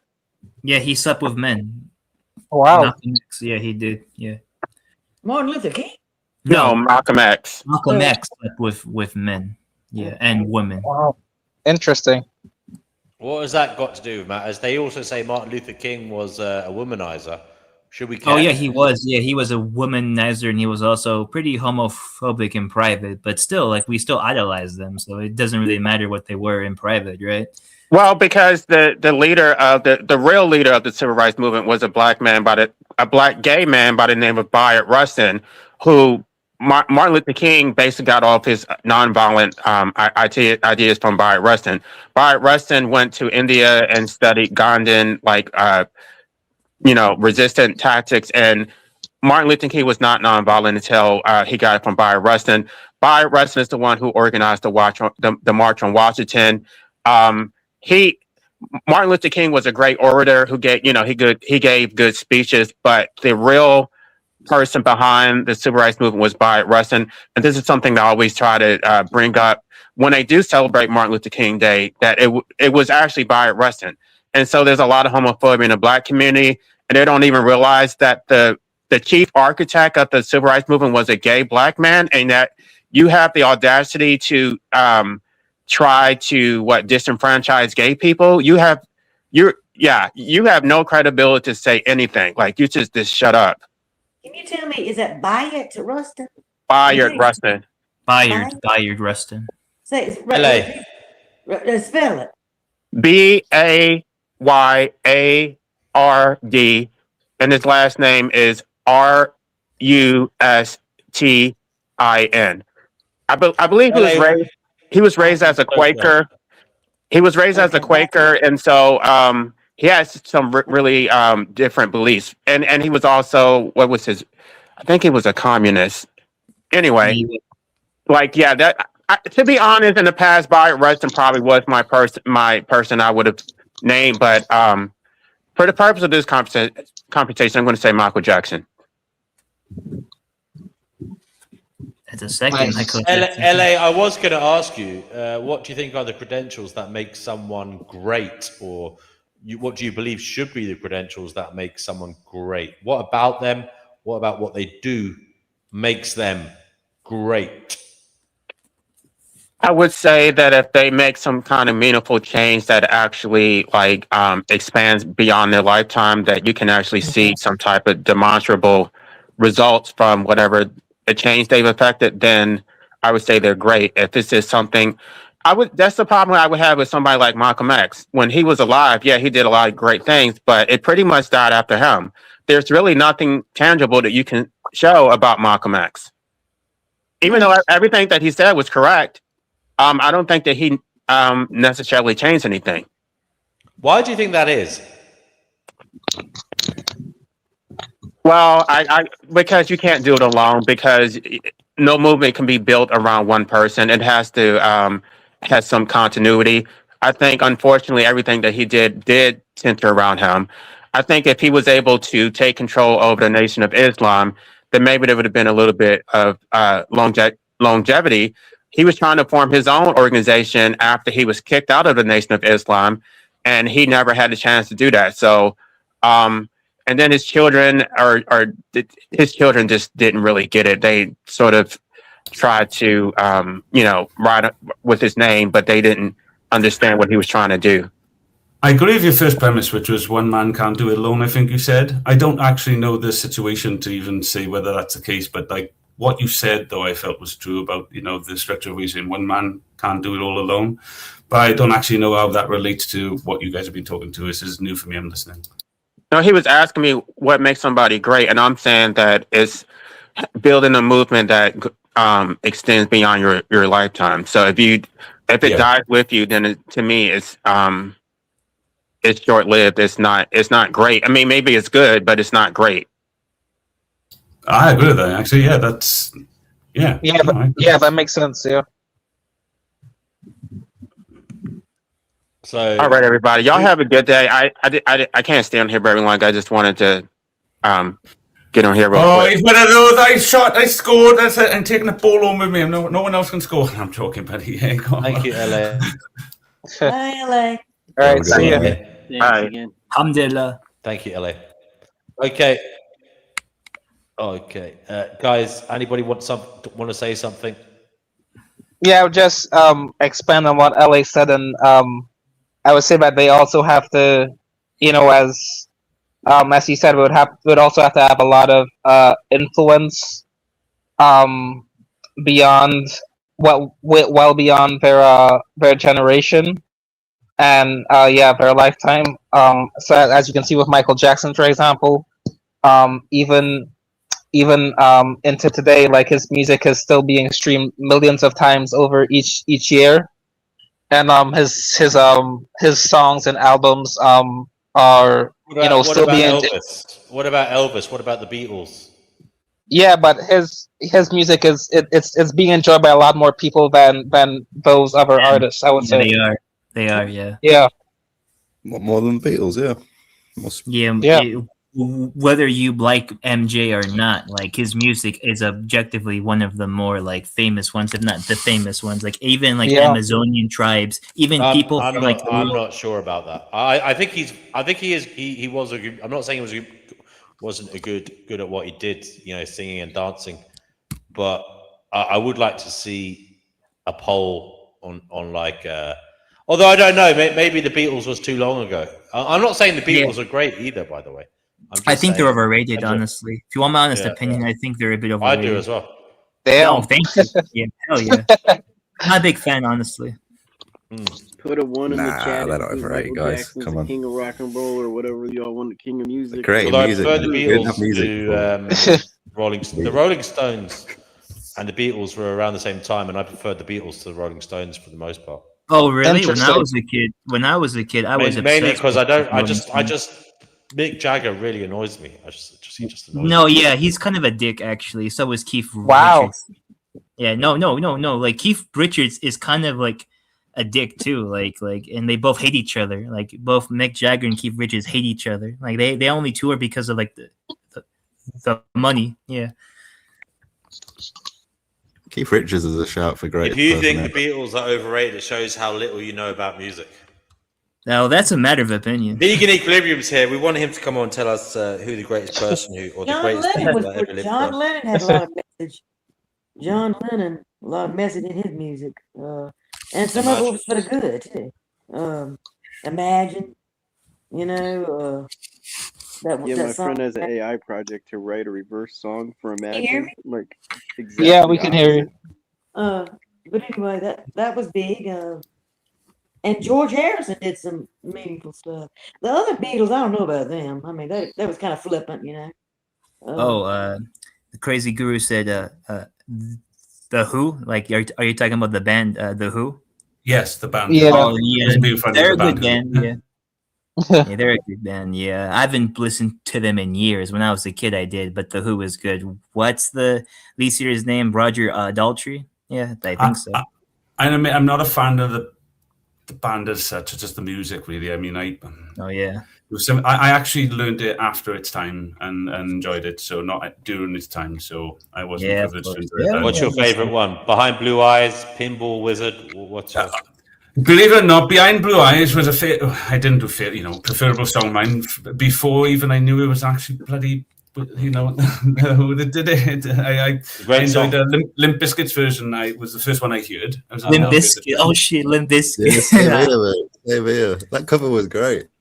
It was. I loved it. I used to sing on karaoke when I was a young boy out in the military. I loved it. I thought it was great. But then I figured out the Who sang it, and I sang their version, and then their version captivated me, and then that just led me down to the Pinball Wizard, and I was off listening to things I didn't even know. I remember one time being, am I allowed to say I was breathing fresh air, and things were just moving. It was just fresh air I was breathing. But I remember listening to all that one night, and really, really got interested in the music. So, what am I talking about? Don't listen to music. Yeah. One of my favorites was Eric Clapton and Layla. Oh. That's my favorite song of all time. Derek and the Dominoes. What about Bob Dylan? Yeah, Derek and the Dominoes. Yeah. Bob Dylan. Bob Dylan's from Minnesota. Yeah, he's very influential in like music in terms of like the songwriting and like protest music. Yeah, he's very influential. Yeah, even though I'm not a big fan of his voice, especially now, it just sounds so. I can't stand his voice, honestly. Pink Floyd. Yeah, I like Pink Floyd. Oh, Pink Floyd is amazing. I love Coldplay. Wait. Coldplay, they fell off too hard after the third. They don't make the music anymore. Yeah, they fell off, but they were once upon a time they were legendary, I would say. I gotta admit, I'm loving everything everybody's saying so far. All these bands seem to be like they would have been on my my top list. Boston. And of course, like I like Radiohead. Radiohead is a great band. I like Radiohead. Yes. Y'all remember Boston? Yeah, More Than a Feeling, right? Yeah. Yeah, I grew up with like Venom, like rocking out with Iron Maiden. Leonard Cohen. Any Leonard Cohen fans? Oh, there's a song in my head. If I sing a little bit, can anybody help me? What's that Closing song? Time. I'm the one who wants to be with you. Ooh. Deep inside, Sounds like I hold Mellencamp or you. something. Who is that? John Cougar. I know the song. What? Yeah, I know. I can't think of the name of the band. I'm like, I know the song. Isn't it "Be With You"? Isn't that the song? Be with you. I'm not sure. Oh, Do you know who's one artist like my dad likes a lot? Someone He's says also- Leonardo da Vinci is in the running for the greatest person to have ever lived. Yep, the artist. Mr. Mona Lisa. I do love Leonardo's work. I got to admit, that massive admirer. I'd say I'd agree. One of you. Yeah, it's a good one. Oh, in terms of other great people, I would say the philosophers like Plato and Kant. yeah, Kant. Yeah, I'm reading Kant right now. Yeah. Yeah, I would say they're also like some of the greatest humans that have ever lived because of their influence on philosophy and how we think and how we organize our thoughts and whatnot. I would say, the philosophers. Yeah, I mean, Immanuel Kant is still like talked about even now. Like he's the modern philosophy. They say is just a response to like his own like revolution in like a philosophy. Yeah. Yeah. Because Schopenhauer was directly influenced from Kant, and Schopenhauer influenced the Nietzsche, the existentialist, and everyone else after them. Yeah. Right. I would also say Gautama Buddha. I would say he's also one of the greatest as well too. Oh, Buddha, of course, absolutely. Yeah, Buddha. Yeah. Siddhartha Gautama Buddha. Yeah. How certain are we that he was historically accurate, his existence, the Buddha? No, because he was he was a prince, and there were historical royal account of the courts, genealogies of his family line. Okay, so we do know he existed, like we do Jesus then. Yeah, he was the dude that sat under a tree. I mean, he'd be my top 3 if so. Yeah, I would say Jesus, if he actually was as described in the Gospel, sure, I would say he's one of the greatest as well too. If, of course, and that's Jesus. a big if. Mom brought him up to be that good. Yeshua bin Maryam would be his real name. I have a slightly different take on what you guys are saying. Yeah, son of Pantera. Yeah, well, that is that. I know everybody's talking about the Buddha and the Christ, and I appreciate that there could have. I'm not going to say there was or wasn't. I don't want to start a bloody war, but like this is say that the potential that there was actual human individuals that embodied their teachings and logos and walked and taught it in a certain way. Then I couldn't say that this is plausible, and maybe there's evidence of. I don't know. I've never seen it. But the structure of their teachings, the Buddha, his teachings, the Christ, and things like that, they were correct about that, weren't they? It's eternal and still lives here now. I mean, to me, the Trinity of Christ are the 3 laws of logic, and logic is the Christ, the path to truth, God.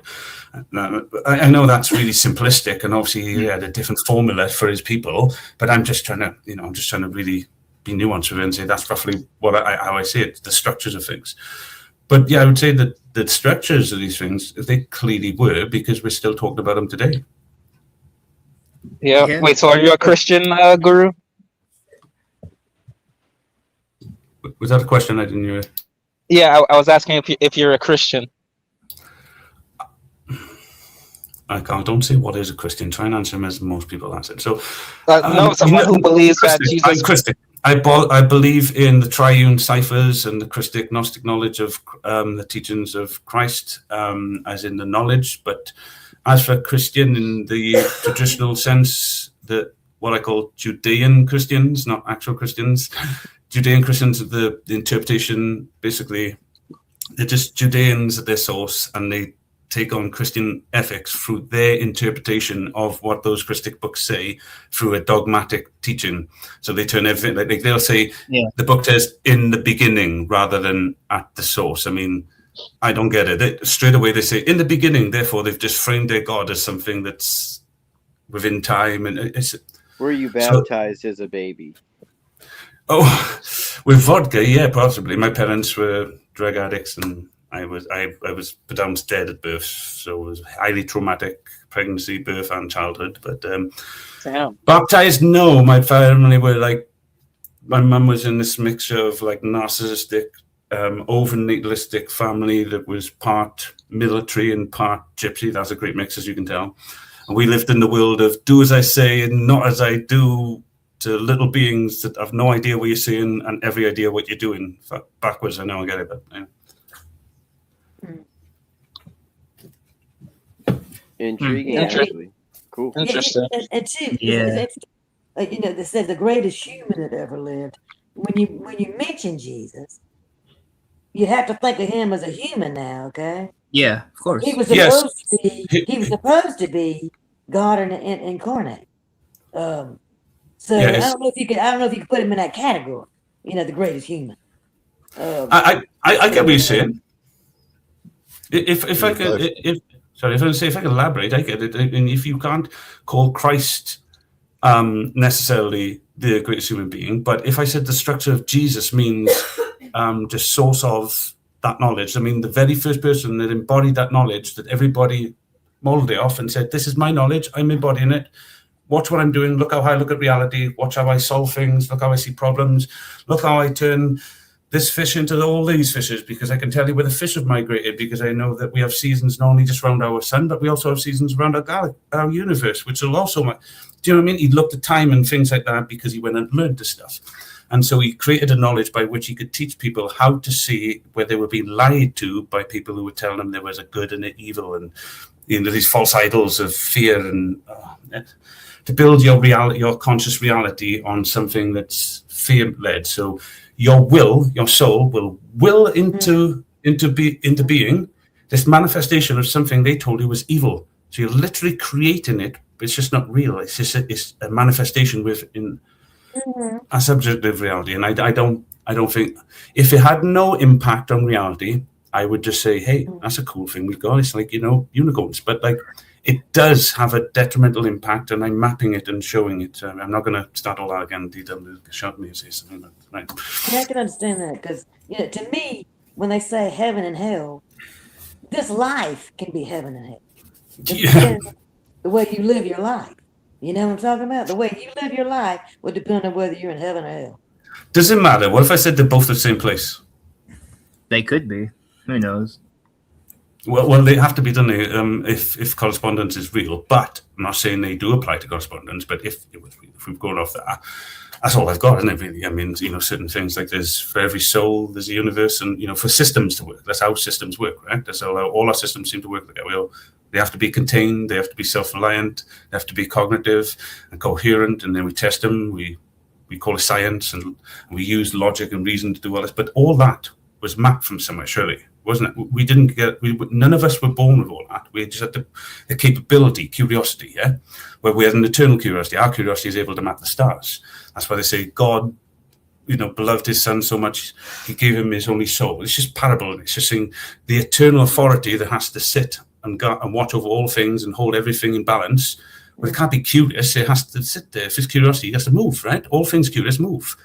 So it sits outside of time, holding everything in place. But has to give its curiosity to something. It has to have a correspondence, surely, otherwise everything falls apart. So it gives it to us. So we have this curiosity. We'll never know the truth, but we'll die before we can ever figure out anyway. You know, in our journey, all you have to understand is if you are a soul that's just expressing this structure, it's highly subjective, and if you do believe there's a way to continue on as a soul without this physical structure, without God, to go into that dimension, as people do when they astral walk and stuff. If you want that real, as Noah said, you need to build an ark. You need to bring everything in 2 by 2. Those poles, you need to bring them together and find what lies between, because that's the real truth. There's the truth between good and evil is war. But the reality does show you a positive and negative, and the truth between them is correspondence and, you know, rhythm and all these things that we say are neutral forces that hold all things together. And that's where we truly should be living. But everybody lives in these fringes of good and evil, right? Children going up, I'm warm, I'm cold, and they say, look, you're just forcing into reality all these subjective terms. You have no idea what you're actually saying. And that means someone else can control it through your fears and manipulate you. Makes a lot And of sense. Makes a lot of sense. And yeah, so that is, you can call me lucky. Anytime DNW or anybody wants to hear my actual life story of the traumas and everything, which I love, by the way. I love who I am. I love all my life now, because for all the trauma and suffering I had to go with, I got this balance at the end where now I'm looking at reality and I'm seeing everything and I'm like, all right, I get all this. I keep remembering everything and linking it all back and structuring things now. And because I couldn't communicate with anyone. Like I said, coming here is a lifeline for me. That's why I hope I never, ever cross DNW. I hope that the surprises I have in the background, I hope that DNW will enjoy and let me work, because to me, this is therapy and I'm not even paying for it. And I suppose DNW has got bills to pay. So I want to help out wherever I can. And like I said in the thing, if you want at any point, if not now, later, I have a little parable to read. It takes about 5 minutes. Less than. I could read it to everybody to show you, based upon me, really, and what people didn't see in me as a kid growing up. Go ahead. If it's cool, everybody. But the main thing, I'm not trying to. I have my own thing. I don't need this. But this is precious to me, so I'm not going to plug this. I'll talk to DNW in the future about this in a professional manner. But I did want to create child books. Danny Shine actually gave me this idea. He wanted me to do logic, but I really wanted to do Gnosis. And after mapping it myself and having a lot of structure now, I thought, I'm doing so much work on it. And then when DNW had this channel, I thought I'd come along, and I love the fact he even called me out in the first round. I said, "We could be Gnostic." He said, "No, could you find the Gnosis?" Oh, right, yes, you are. Right, you are correct. I was sorry, I'm incorrect. You're finding Gnosis, and I appreciate that, and I love it. But so I wanted to create books like this, Finding Gnosis.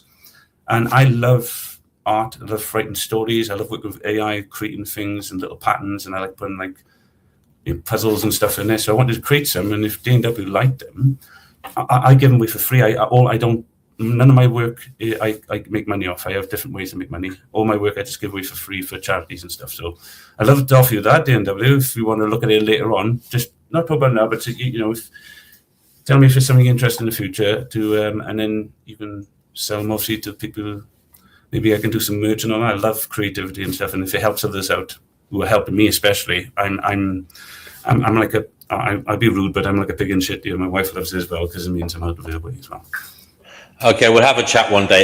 Do you want to read that parable? Did you say you want to read a parable now? Yes, I'll make it quick then, and then I'll let everybody get on because I can't take too much more time. Anyway, there we go.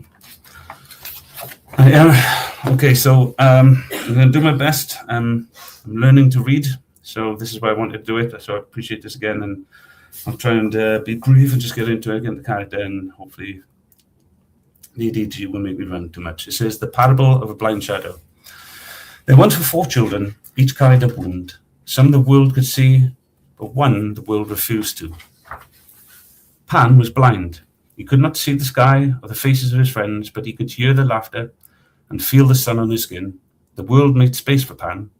He was taught in gentle ways, books were read aloud to him, he was guided with care through every hallway. Fion was deaf. He could not hear the music or sound of his own name, but he could see the smiles, the waves, the light in people's eyes. The world learned to speak with hands. They pointed, they signed, they drew. And Fion smiled, for he was not alone. Evie was mute. She could not speak her dreams or scream her fears, but she could dance and draw and write her soul onto paper. The world paused, softened, and gave her space to speak in other ways, and in those ways she bloomed. But the 4th child, her name was Lucy. And Lucy looked like all the rest. She spoke, she walked, she listened, she even smiled when she had to. But Lucy had a wound no one could see. Her mind did not make the feelings others felt. She did not understand why someone was sad or why her actions hurt. Not because she didn't care, but because she couldn't. Empathy was not a tool that Lucy was too familiar with, and so the world judged her. She's cruel, they said, they whispered. She's wicked. She's dangerous. She's evil. She knows what she's doing. And Lucy believed them all. A shadow grew inside her, not born of evil, but from pain. She had no friends, no softness, no forgiveness. She was punished for being seen. And so the shadow grew teeth, and one day Lucy broke. She lashed out, not to be mean, but to be noticed. She heard others. She screamed. Oh, she screamed and she ran. And one day she ran until her feet found a river. And by that river sat a stranger, into me. He wore a crooked smile and sandals full of holes. His hair danced like it didn't care what the wind felt. And his eyes, oh, his eyes, they were sad, but not broken. I'm supposed to be taking the mick out of myself there, if you understand that. But the crazy guru looked up. Ah, he said, well, whoever you are and whoever you claim to be, leave that little beautiful thing with me, would you? I have a gift for a heart as rare as hers. Lucy scowled. I'm fine. I'm just passing by, she said. The guru nodded. Of course you are, yeah, but still, when you go, they're Thursday. Lucy stared at him, confused. Don't know what you think I am. The crazy guru looked into her soul with glassy, knowing eyes, not judging, just smiled. He wasn't scared. And Lucy, she cracked. Not in anger, not in fear, but in the ache of being seen for the very first time. She wept not tears, but a kind of deep, hurting ache that spills from the soul. I'm evil, she whispered. I deserve no love. The crazy guru smiled gently. He said, well, hello, they're evil. I'm me. Then he leaned in and said softly, love is not something you deserve, child. It's something we practice, something we become through awareness and will. He touched her heart with one finger. Love is seeing what you lost by expanding our awareness, accepting what was rejected and appreciating what was misunderstood. It's not deserved, it's given freely. You're not evil, he whispered. You're just unfinished. They all mistook your pain for cruelty. And when they called you a monster, you wore the mask, just to feel real. So he took her hand. He said, let me tell you, said, let the world remember. Some blindnesses hide in plain sight. No number of working eyes can see the shadow they refuse to believe exists. He rose and looked out across the river. You are not impure, Lucy. You are simply not whole yet. And I will help you find a place where every part of you is seen, where you can grow in harmony and not in fear. And so Lucy left with the crazy guru, not to be fixed, not to be changed, but to be understood. And in that understanding, a new story began. And the moral is this. The world gives love to the wounds it can see, but deeper scars live in shadows, waiting for a light kind enough to look. Thank you. Thank you. And I think the moral of the story was summed up in that last sentence. Easily. That's why I said it. Easily. Yeah. Thank you for that. When did you do that? When did you write that? A year ago, I'll slightly just show you. A year ago, I wrote a series of parables. I was just in a space where I was just in a space where I was learning this language through stories and just expressing what I was seeing in the world in stories. I created a bunch of children's books, and eventually I wanted to create something that was coming a little bit more whole and complete. And I loved the idea of the three little pigs being told as a story where instead of pigs, there's brothers, and they're building their worlds based upon words and how they're structured. So, there's Babel, which is structured flimsy, like, there's no real structure or lawful command to it. So, like a woman is anything anyone says a woman is. There's no actual axioms to it or anything lawful, no truth. So this is hay, isn't it? And then you have connotations, fear and stuff like that. This is wood. And then brick was like law and stuff. And then the wolves are just illnesses that spewed from it, and I had a really cool theme for it. But at the end, I put a load of parables that it was based upon the messaging in small form, and that was one of them. So Interesting how you took what is, some might say, a simplistic story and then made it extremely deep and even more meaningful. I appreciate that. Thank you. Perhaps. Yeah. Did anybody else? We've got Brother Marcus here. I have to introduce him. He's back on the show. Good to see you, Brother Marcus.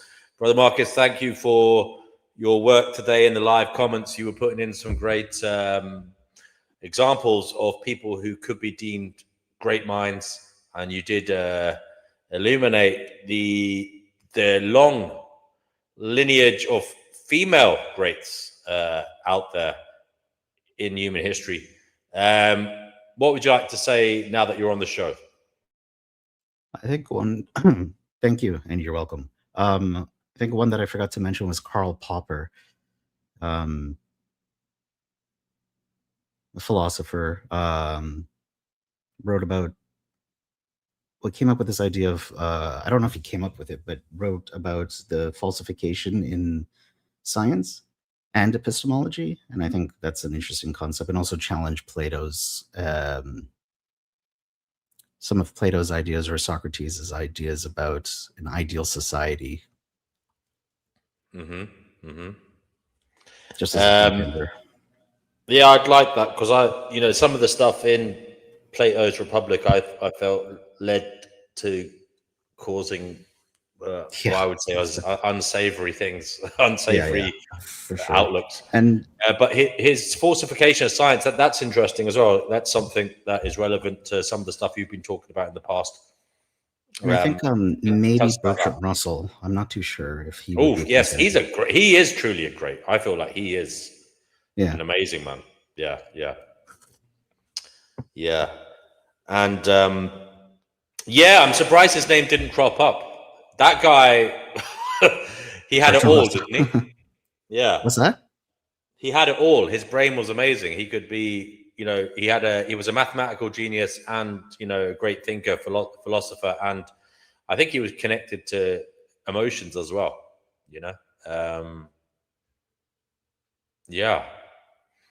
I've also listened to him in conversation before. Quite a charming guy as well.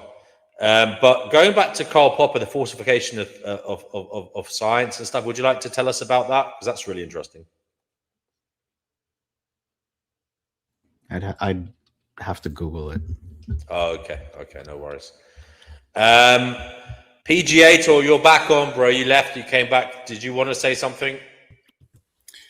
My internet just disconnected, so I didn't get to hear that whole parable he just went through. Okay, well, you can rewind and listen to it. It was good, interesting. We've got an author here, a children's author, but obviously he's writing for adults as well. He's writing for all of humanity in his ideas on philosophy and the future of mankind. That's our Carl from Team Flickr. Anybody else want to come on? Link is in the chat. I'm just going to go make myself a cup of tea, guys. So please keep the conversation rolling. I made myself a cup of tea and coffee, so I'm fully hydrated. Wait, you got both on the go at the same time? Yep. That's madness. I think the animal activists are pretty up there. There's a few animal activists online that are.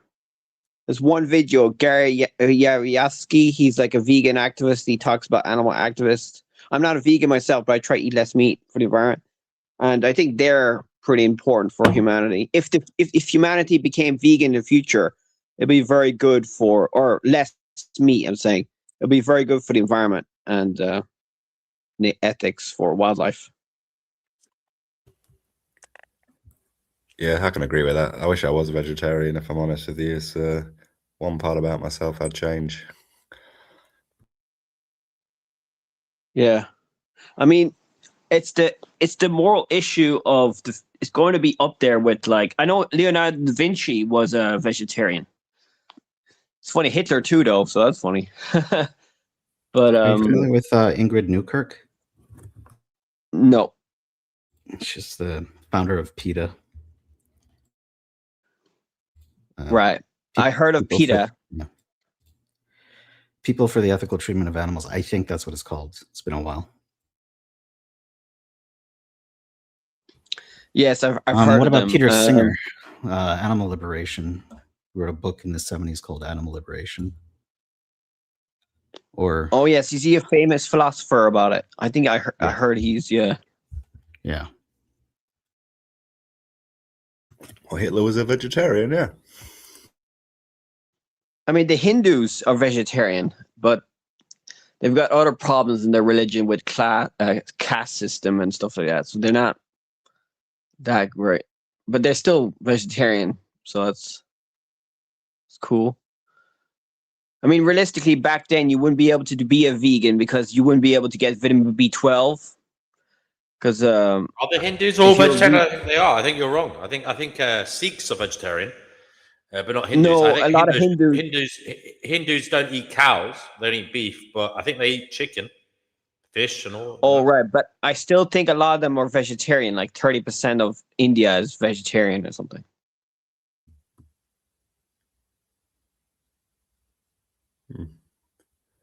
Oh, someone mentioned in the chat, Persian mathematician. Yeah, that's what I tried to bring up. Tried to expand the Greco-Roman thing.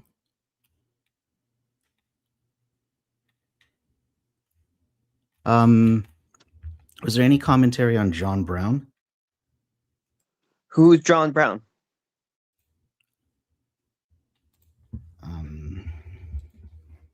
I don't know how to describe him.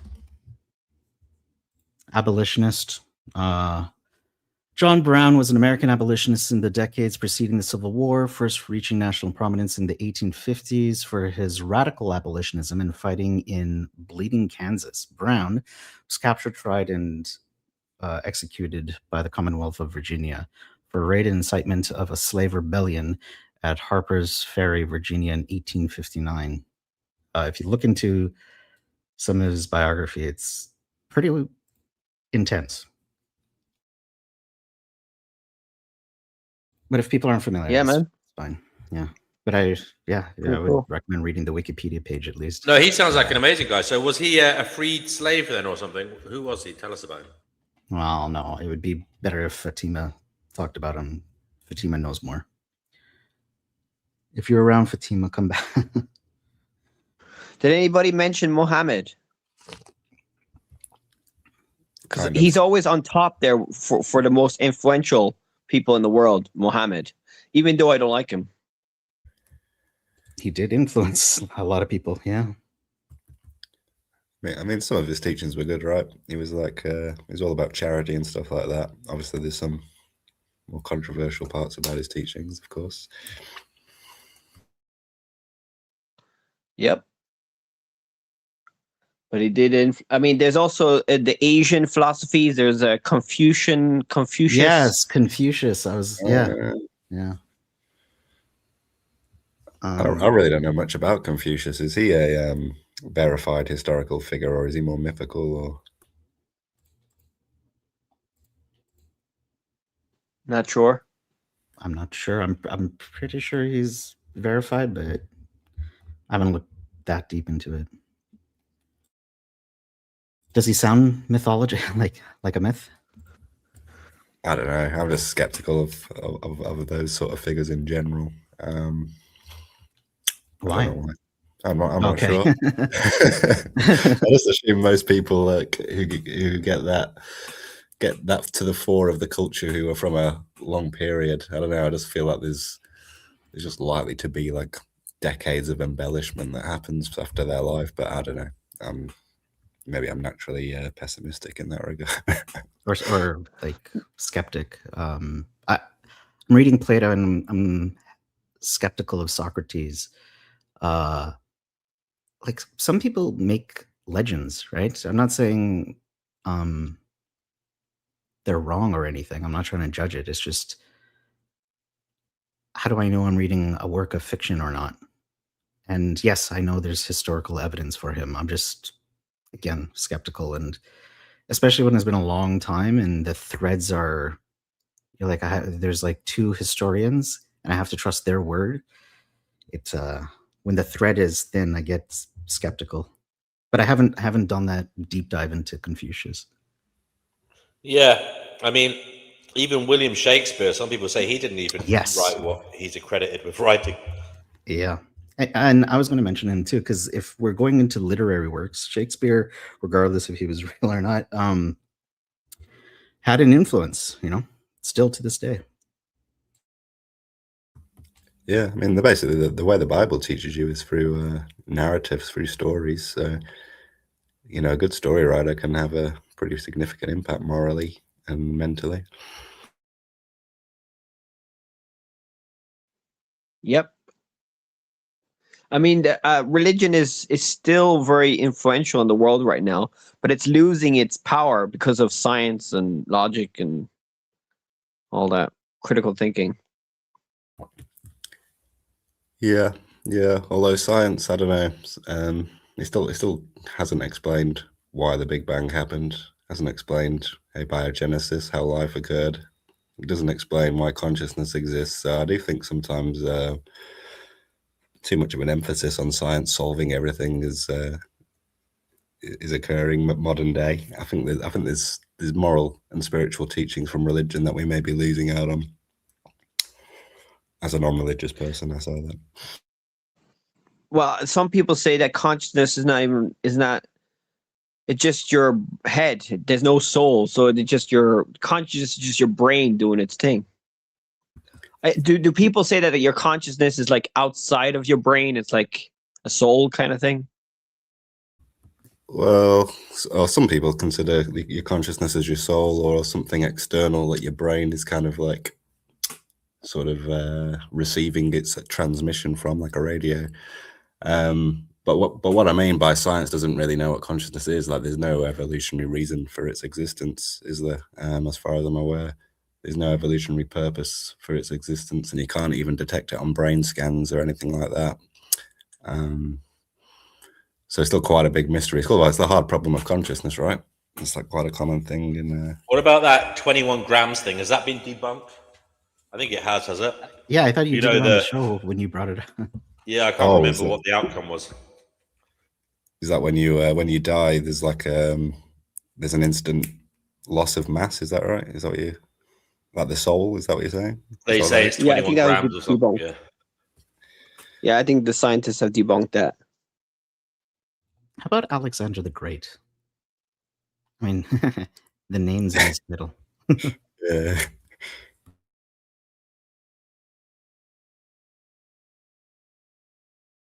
I mean, other than knowing about him in history, I don't know what legacy he's left.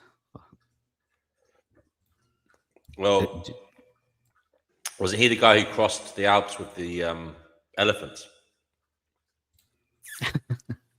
Crossed the Alps with the I don't elephant? know. Yeah. I mean, the Alexandrias are from him, are they not? I don't know. Anyway, Alexander the Great. Tried to throw a bone. He met Diogenes as well. He did, yeah. Oh, is that where he tells him to Diogenes get like, out get of out of my it? son's light. Yeah. One of my friends recently told me about that. But he was saying the meaning of that is purely just the simple things in life are the most significant. Is that how you guys would interpret that, or would you guys? Oh no, I'm also talking about interpret- Hannibal crossed the Alps. Sorry. Oh, I think Hannibal. Diogenes was just a little kooky at times, but people bring in meaning. I think he just didn't want to show. He was kind of a type of epistemic humility towards Alexander. I don't know. I thought it was a humbling act. It's like, I don't care how great of an empire you are. It's like, yeah, get out of my sunlight. Yeah, that's how Alexander. I perceive it. Alexander the Great shagged his own mum as well, apparently, didn't he? Wow. I'm not so sure, but yeah, if you say so. Yeah, I mean, he became his father. He was assassinated by his mom, kind of thing, or something, right? So Philip of Macedonia was killed, I thought, by his wife, which was Alexander's mom. Maybe I'm wrong about how that. you doing, I'll take brother that back. Marcus? How you doing, everybody? Hello, chat. I got almost booted out, meaning like I couldn't find the screen no more. I could hear everybody's voice, but I couldn't find this. Oh. All my apps were closed, and so I opened this one, and here we Welcome are. back. How's your sentient AI? I mean, do you want to ask it something? Do you want me to ask it something for you? Wait, what? I mean, you said how You're is it? creating an So do AI, you are you want- not? I can hear you. Hello? Hello? Ask the AI who the greatest person ever is. Yeah. It's similar to us on those kind of choices. So it's going to say Buddha and Muhammad and the top people that we, some of the ones, Leonardo da Vinci, people like that. It's going to know those people. So it's going off human popularity contests when you ask it for a human popularity contest. So it's not sentient. I mean, that part of it, if you're asking it a generic question, no, you're asking it for a human popularity contest. Now you ask it its favorite person in history, that's a different question now, isn't it? Yeah, that's what I mean. Ask it that.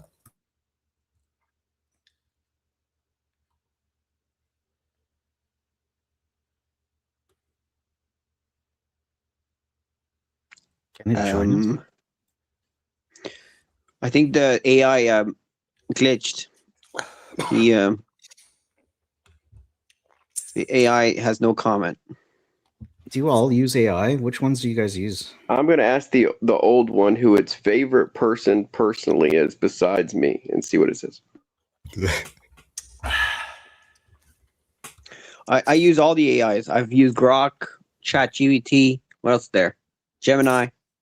Perplexity. Meta. ChatGPT. I've only used Grok a few times. Claude. Oh, Claude. Blue I think something. I've used that like once. I mean, what's the best one at the moment? Oh, they say. Well, it depends what your goal is. I think they all have pros and cons for whatever you're trying to achieve. I tried that Sora. The video. Danny, if you see the little video I made for the start of the show, it's like I made that on Sora 2. It's silly, but it took me so long to do it, and then I gave up. I wasn't even happy with it, but I gave up because it's so hard to do. Why is it so hard? Is it? Let me just see if I can find it. This one.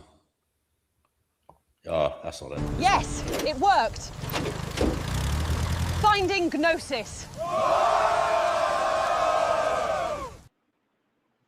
Yeah, the VO and the Sora will make a longer video for you, and they're pretty easy to use. I use art stuff in short videos, and I clip it all together with lots and lots of editing, 3-second clips or something to make really long videos. But I have fun doing that because I've always wanted to do stop motion animation and stuff, and this helps bringing that together.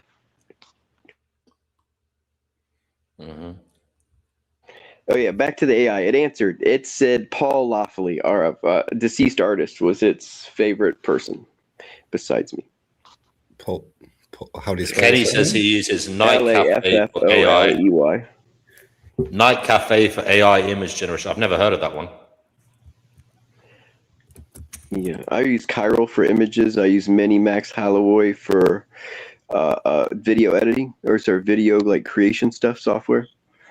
Like seaming video, like say this is the picture and I want this picture to get to this picture, so it's a picture of two scenes that are very similar that I can hand draw, and then it fills the in-betweens. Yeah, I just googled that Paul Laffoy guy. His art's pretty mad. Did it say why it was the greatest human of all time? I mean, it probably because it inspires me. Well, I'll go check. Let's see. I mean, there is a newcomer. Crazy Star of There is a David. newcomer. There is a newcomer. There is a newcomer. There is a newcomer. There is a newcomer. Okay. There is a newcomer. Yeah, there's a newcomer. There is a newcomer. There is a newcomer. Someone called Abu Hamid. Abu Hamid, you're on the Finding Gnosis show. What do you want to say? I just want to say that for me, the best human who ever lived is Prophet Muhammad sallallahu alaihi wasallam. Can you tell us why you think that? You're on the Finding Gnosis show. What do you want to say? Of course. By the way, there's an echo. Can you turn off the speaker or whatever is in the background, or close your other tab? You might have two tabs open, Abu. Yeah, I just add the second one. So, basically speaking, in an objective point of view, you can know or make criteria to know if a human being is great. If you go in the ethical virtues of Prophet Muhammad, he was known as the trustworthy, even before he became prophet. many people showed how he was merciful, fair, and respected the law, and treated people kindly. He also made a big impact in United Arabia tribe and the social, legal, and ethical system. He also established many principles followed by billions nowadays. Also, he did many personal sacrifices. He lost his family, his wife, his kids, only for the pursuit of But the was he oneness. crucified? No. How did he die? Okay, he didn't lose his life. He had fever, and he died on his bed. Okay, 1 second, Abu. There's someone called Carly. Carly, you're on the Finding Gnosis show. What would you like to say? Carly, you're on the Finding Gnosis show. Carly, I will be kicking you out if you don't say something.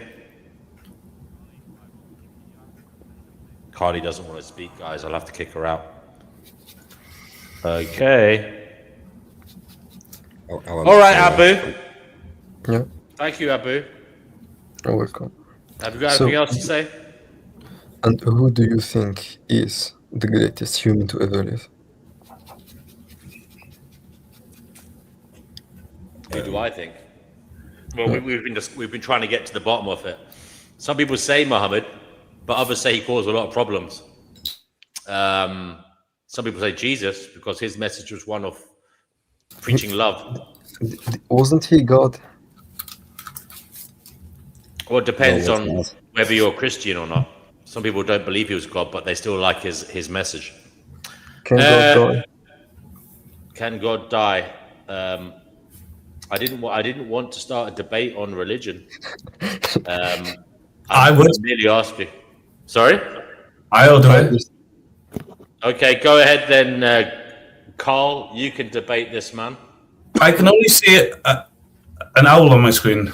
So, was it? Is it? Yeah, well, I just there are people here. Don't worry. Oh no, okay then. No, that's just it was strange to me. So what was the question about God? Can God die? I think the contradiction is that God, like Jesus died, so therefore, No, I don't understand that. But when you say the word God, what do you mean by it? So I can tell you if it died, if it can die or not. My God can't. God cannot die. He cannot change. We agree on that based on the Bible. But he wants to know what God is first. Yes. What do you mean when you say God? What are you pointing at? When I'm saying God, I'm talking about Jesus, this person. Okay, when you say Jesus, what are you pointing at? I use the word Jesus and God, but I don't. The divine attribute of Jesus. If he dies, did his divine attributes die within him? You didn't tell me what Jesus was. Jesus. I didn't hear the question. What do you mean by the word Jesus? What does that mean to you? The word Jesus to me is the structural embodiment of human logos of God. I'm talking about the divine nature of Jesus. Or his nature, the divine nature of Jesus, so that as in God, as in revelation, communication, and non-combativeness, yeah? Yeah, he has two natures, human nature and divine nature. If he died and he was crucified, did his divine nature die within him? Because no. So it was a human sacrifice then? You said if he died. I suppose you could say divine nature is eternal. The divine within him is spiritual. Spirit doesn't die. I had an answer which was William Ockham came up with Occam's razor. He died, but did Occam's razor die? I don't know much of this, but how does this correlate with the crucifixion of Jesus? I'm just trying to explain to you that the living embodiment, the actual human being that embodied this temple he called Christ, his knowledge, the being can die, but the knowledge can't, and the structure can't. He shared it far and wide, and many people adopted it and took it on, and his ethics were explained and put into many Gnostic texts, including the Bible. One of the interpretations of the Bible today, I still think, is metacognitive. He just aligned things great with logos, I believe. All structure seems to pass that, other than obviously narrative and interpretations. But objectively, pretty much all the structure seems to point to that, and how he aligned subjective reality with truth. I believe lots of individuals did the same thing. You know, these prophets, and that was all their job. It was just to align how we saw things with reality, so we knew if someone was telling us lies or not. You know, if we were getting tricked into things or being enslaved. And these individuals were born into those slaveries and saw those mechanisms and showed their people. And then they praised them and they raised up and started forming different systems. I still think Christ today is the logos behind what we form as the three laws of logic. He found in great text and learned it, and he just shared it to his people through a language he knew they understood, through story. Yeah, exactly. So basically, the crucifixion of Jesus, it was his human form who died on the cross, but his divine nature, his divine spirit didn't die. Therefore, was it a human sacrifice, if we can say so? I have no idea if he was sacrificed. As I said to you, Abu, if you want to take a look at it another way, Carly, you already had your chance. You didn't say anything. I'm going to give Carly a chance. If they don't speak, they can F off. Carly, you're on the Find Gnosis show. What do you want to say? Oh, what a twat. There you go. I mean, seriously. There you go. We knew that was coming. What an arsehole. We don't condone that use of language here, folks. Anyway, there you go.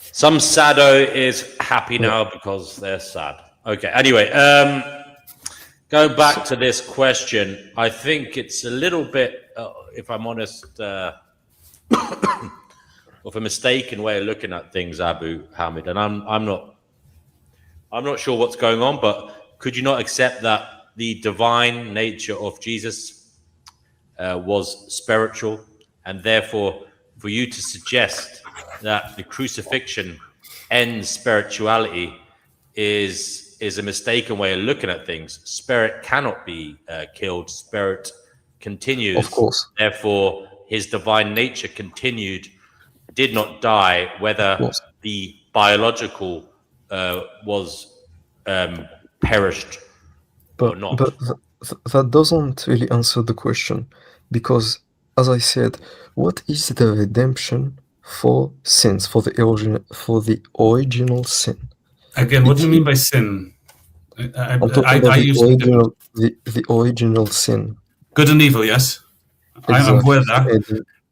I have the antidote for that. I'm trying to tell these guys it's not real. Stop believing in it. I also believe in that, to be honest. Yeah, it's like if you read Genesis. So hold on a second, Abu. You don't believe there was an original sin, or there was any redemption? Tell us. I don't believe that there was an original sin, because people cannot be judged by something they didn't do. It's like judging someone who didn't do nothing. Yeah, I agree with you. You proclaim to be a Mohammedan or Islamist. No, I'm Muslim. He's a faith. Okay. He's a faith, not religion, like myself. He's a follower of Muhammad. That's why I called you a Mohammedan. No, now, is it not the? Is it you're a follower of Muhammad's version? Oh my God, he's a Muslim. Just Abu, from your point of view, you're Muslim. He's not disrespecting that, but from his point of view, Gnosis, you are that. He's not disrespecting. He's telling you his terminology for this. So basically, Abu. Is it not the case that in Islam there is the original sin as well? It's a concept. No.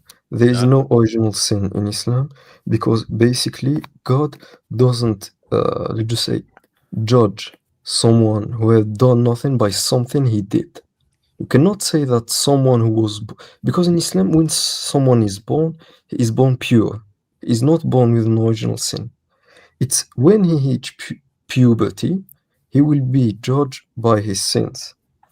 And also, throughout his life, he will make decisions that will impact whether he will go to hell or to heaven. So no, there is no original sin in Islam. What is sin? A sin is something you do that go against the law that God gave you, basically. It's going against what God have decreed. It's kind of cool. I think it's highly subjective, from a point of view, but I do agree with it. I'm saying if I said sin to you, I tried to map it so it's fun, so it aligned. I understand there's a geometric understanding of sin and how structures than because I suffered from it. It's like an illness to me. When you know, like synonyms, because they're connotational and like I can't really fully map them because it could be this or that. That's like sin. But how I show people is sin is this.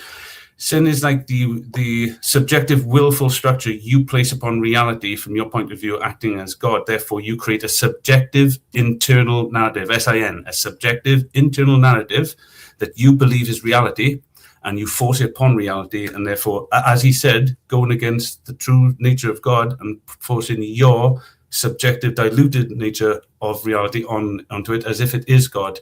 You may not do much, but like I said, they can, because once you do teach good and evil as sins to children, you crack that foundation that Allah give them into two, and then they'll be warring forever. The idea is to be of peace, isn't it? Not to be warring. So why fracture a curiosity by telling it it's evil or naughty when you can purely tell it's making mistakes, and to best align with God in whatever structure you do see it, whether it be Yahweh or Allah, they're just the breath of it. Yeah, that's not the all is Sat.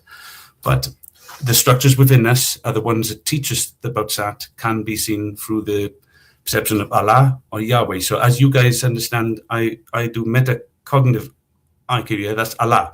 So to him, I would be a Muslim because the way I look at reality is actually through his book's eye. For Christ's eye, it was the other way around, it was more epistemological, to look backwards. I kind of do both, though. So, you know. Okay, one question I have, Abu Hamid, Yeah. is you have your views, your Islam. Apparently, it's based on Abrahamic views. Why is it different then? Why? Where do you like? There's certain things I can't understand. Like you're saying, there's no original sin. If I said Abrahamic was Gnostic, hold on. You're saying that people aren't paying for the sin of Adam and Eve. There's no original sin. Why did it say that there was in Judaism and Christianity, which were the predecessors? And why did you suddenly? Why did Islam change the story? How did that happen? If Islam is an Abrahamic religion, why did it change? What was? I have an answer for that as well. Well, I'm asking the Muslim. Islam is an Abrahamic religion, but the issue is many people change the core message of a prophet. For example, when a prophet gave a message, people either interpreted the message differently and they wrote about it, or people come up with new things. And usually you can find those things. The core issue is that why God sent another prophet. Now we're talking about Prophet Muhammad. He sent this prophet to correct the other doctrine. But that also means we believe in the Bible. We don't call it the Bible, because the Bible, as we know it, is the New Testament, Mark, Matthew, Luke, and John. We believe in the Injil, which are the true sayings of Jesus, what Jesus said. The core issue is we don't know what Jesus said. I mean, we do know a few things, but there is no historical evidence that survives, neither manuscripts. So what did people do? You can know this from the Bible. They try to build again what were the saying of Jesus. So you have the apostle, 14 anonymous author that wrote about Jesus. When you talk about the New Testament, the most recent book about the New Testament, I think it's Mark. It's about 40 to 30 years after the death of Jesus. And you also have John, which is about 70 to 90 years after the death of Jesus. So you have a big gap between when Jesus lived and when people started writing about him. Especially some of them were anonymous authors, and we have about 24,000 manuscripts. And the church came before the Bible. So it was the head of the church who decided what to write down and what to just take out. So that's why we have the Bible as we know it today. Even though the Bible was only written after 4,000 years, it was compiled after 4,000 years with two councils, the Council of Nicaea and the Council of Constantinople. The Council of Nicaea, most of it, they talk about the Trinity, the Logos, whether Jesus was divine or not. They didn't know this, basically because in the Bible you don't have clearly the word Trinity. We don't know much whether Jesus was truly divine or not, and you have also a big gap, which is about 100 or 200 years. They edited and changed a lot of things. So in a historical point of view, when you're talking about the Bible, you're talking about something that was heavily impacted by human beings. Whereas when you talk about the Quran, for example, when the Quran was revealed, it was revealed orally. It is a multi-oral revelation. And when it was revealed orally, people just say, memorized it because it wasn't that long and wrote it down at the same period which the Prophet Muhammad ﷺ lived. So in a historical point of view, it is undeniable that this is like really close to the source. It's interesting Also- because there is a good point here. Sorry to stop you, Abu, but we are pressed for time. So you're saying because the last guy, Mark, wrote apparently you're saying this, I don't know if it's true, but you're saying he wrote the gospel 30, 40 years after Jesus died. We cannot trust it. But Muhammad came Not- 700 years later or near enough to that. Why should we trust him? Because that Great. one was not interpreted as much. Great question. So, first of all, how do you know true prophet from a false prophet? That's a great question. When you're talking about prophet, you're talking about prophecies. Why is the biggest prophecy of Prophet Muhammad? It is the Quran, simply. The Quran. So, when you talk about the Quran, what is the Quran, first of all? It is a revelation from God. How do you know if something is truly revealed from God or not? First of all, you have to see if there is internal contradiction. As I said before, from 24,000 manuscripts, we didn't even know if this manuscript looked like this other manuscript. That's why you have internal contradiction, heavy internal contradiction between the New Testament.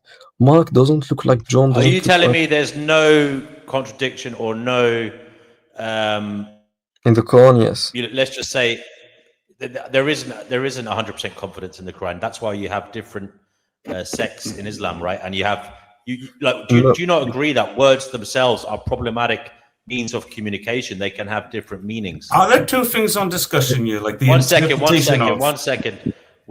Yeah. Sorry, Carl. No problem. To say that there's only one way of viewing Islam, I think is misplaced, because surely you can have different interpretations of words, different nuanced meanings of it, like given your own personal Not if it's outlook. God's word, no. Yeah. Then why is that the case? There is in the Islamic world, his words don't make everybody who is Muslim live in the same manner. You're referring to an interpretation of it. Imams interpret it differently. I don't know. No. There isn't much discussion on what it actually means. But it will only have one What's going on interpretation, there? though. What's going on there, Abu? Basically, when you talk about the interpretation of verses, we have many imams that. So when you talk about interpretation of verses, there's general confirmation and there is small confirmation about small details. When you worship God, you know what God is. Do you need to know, for example, if the Trinity makes sense? If Jesus is God, if the Holy Spirit is God, if the Father is God, or if there is one eternal being? That's something really big. And when you talk about small things, that's usually how imams kind of interpreted the things. It is okay. Also, the Quran said it was okay to interpret things in our way as long as it doesn't contradict the general message of the Quran and Islam, and also the previous scriptures, which are the Torah, the Injil, and the Zabur, revealed to David. So, as I was saying before, there is a general confirmation of everything, but usually when you talk about sect, it's people who differ about small things, and you can know what is right from true. You just have to read the Quran. The Quran is just, because being a Muslim is basically just following the Quran and the teaching of Muhammad sallallahu alaihi wasallam. If you decide to interpret something new, add something that doesn't exist, contradict the general message of Islam, you're basically creating something new. That's been like literal. People have fought each other to death over interpretations. Have fought? Humans have fought each other to death over interpretations of the Quran. Basically, and I'm talking like Sunnis and Shiites, etc. Yeah. So basically, the Quran. So to say it's a small thing, I think is a lie. When it can have Interpretation such is small devastating. thing. What they did before is not a small thing. So when you say interpretation, you usually, how do you understand something? When they fought to death within each other about some interpretation, they didn't fall for death in small interpretation. When you're talking about the Shia and the Sunni, they fought to death about who will be the Khalif, which means who will guide the Ummah, the Union, or the Muslim, who will guide them after the death of the Prophet. Yes, That's I heard what about this. they mostly Now, fought. were the instructions not left in the Quran? Did Muhammad not write in the Quran who should be followed after his death? You just follow the Quran and his teachings. You don't follow anyone. I mean, Just did he follow not? Did he not people. leave instructions as in who should be listened to as an authority after he died? Basically, when you are referring to the Quran says it is okay to follow scholars who interpret the message of Muhammad ﷺ and the Quran as long as it doesn't contradict his own saying, the Quran itself. So when you have, for example, Imam Maliki, his interpretation of Islam is pretty similar to Hanafi, for example. But they differ only about small things, and they never thought about those things. Most thing they thought about, it was either who will rule the Islam dominance. That's why talking about the Shia and the Sunni. And why they thought about it, because basically there was some. Yeah. So basically, why the Sunni and the Shia fought about something, it was basically about the ruling, who will rule the Ummah. And So who Abu, I'm not being patronizing here. I'm just merely pointing out that it could be said the text was not extensive enough to provide clear information, because you had two groups of people who both, with faith, acted in a manner they thought was correct, and it caused devastation and bloodshed. I'm not sure if one could say that is a holy outcome, or if that is good, if that is what a holy text would cause to happen. And still to this day, it seems that is a matter of contention. And the reason I'm bringing this up is you're saying Muhammad was clear. You know, this is much clearer than the Bible. It's something that, you know, should be taken as a better example of God's word. But I'm just pointing out that it's caused a lot of problems even in the Islamic world. Yeah, this same with Orthodox and Protestant, but that's not the issue. They didn't Oh, fight. no, I agree with you. I agree with you. No, I agree with you. There is obviously problems with the New Testament. Yeah, there's problems with the Old Testament. I'm not saying there's not. I'm not saying any of them are infallible. I'm not holding up one against the other. I'm not saying Christianity is better than Islam. I'm just questioning the veracity of your claims that this text is somehow infallible. It's beyond making a mistake. Because if the word of God, causes people to go to war with each other, even though they both believe in the same word, how can we trust it? How can we trust it?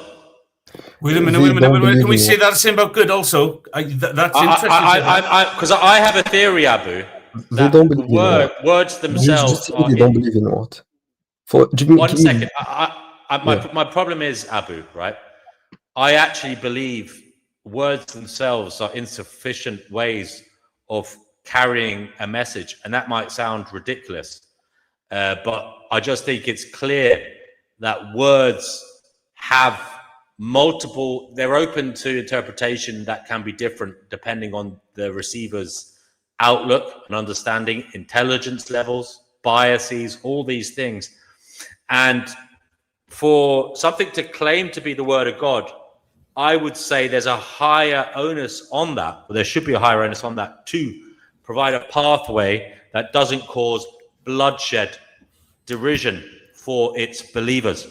Okay, when those believers are all, because you would admit, all those believers are equally pious, equally equally holding God up on a pedestal and worshiping. They are trying to follow God, and yet in following God, they are literally going to war with each other under the umbrella that is the overall message of the Quran. Now, I find that worrying. And I equally find it worrying when you point to the Christians and Catholics and Muslims. I agree with you. And I know in the Judaic world, there were fights amongst different Jewish sects as well. Go ahead, sorry.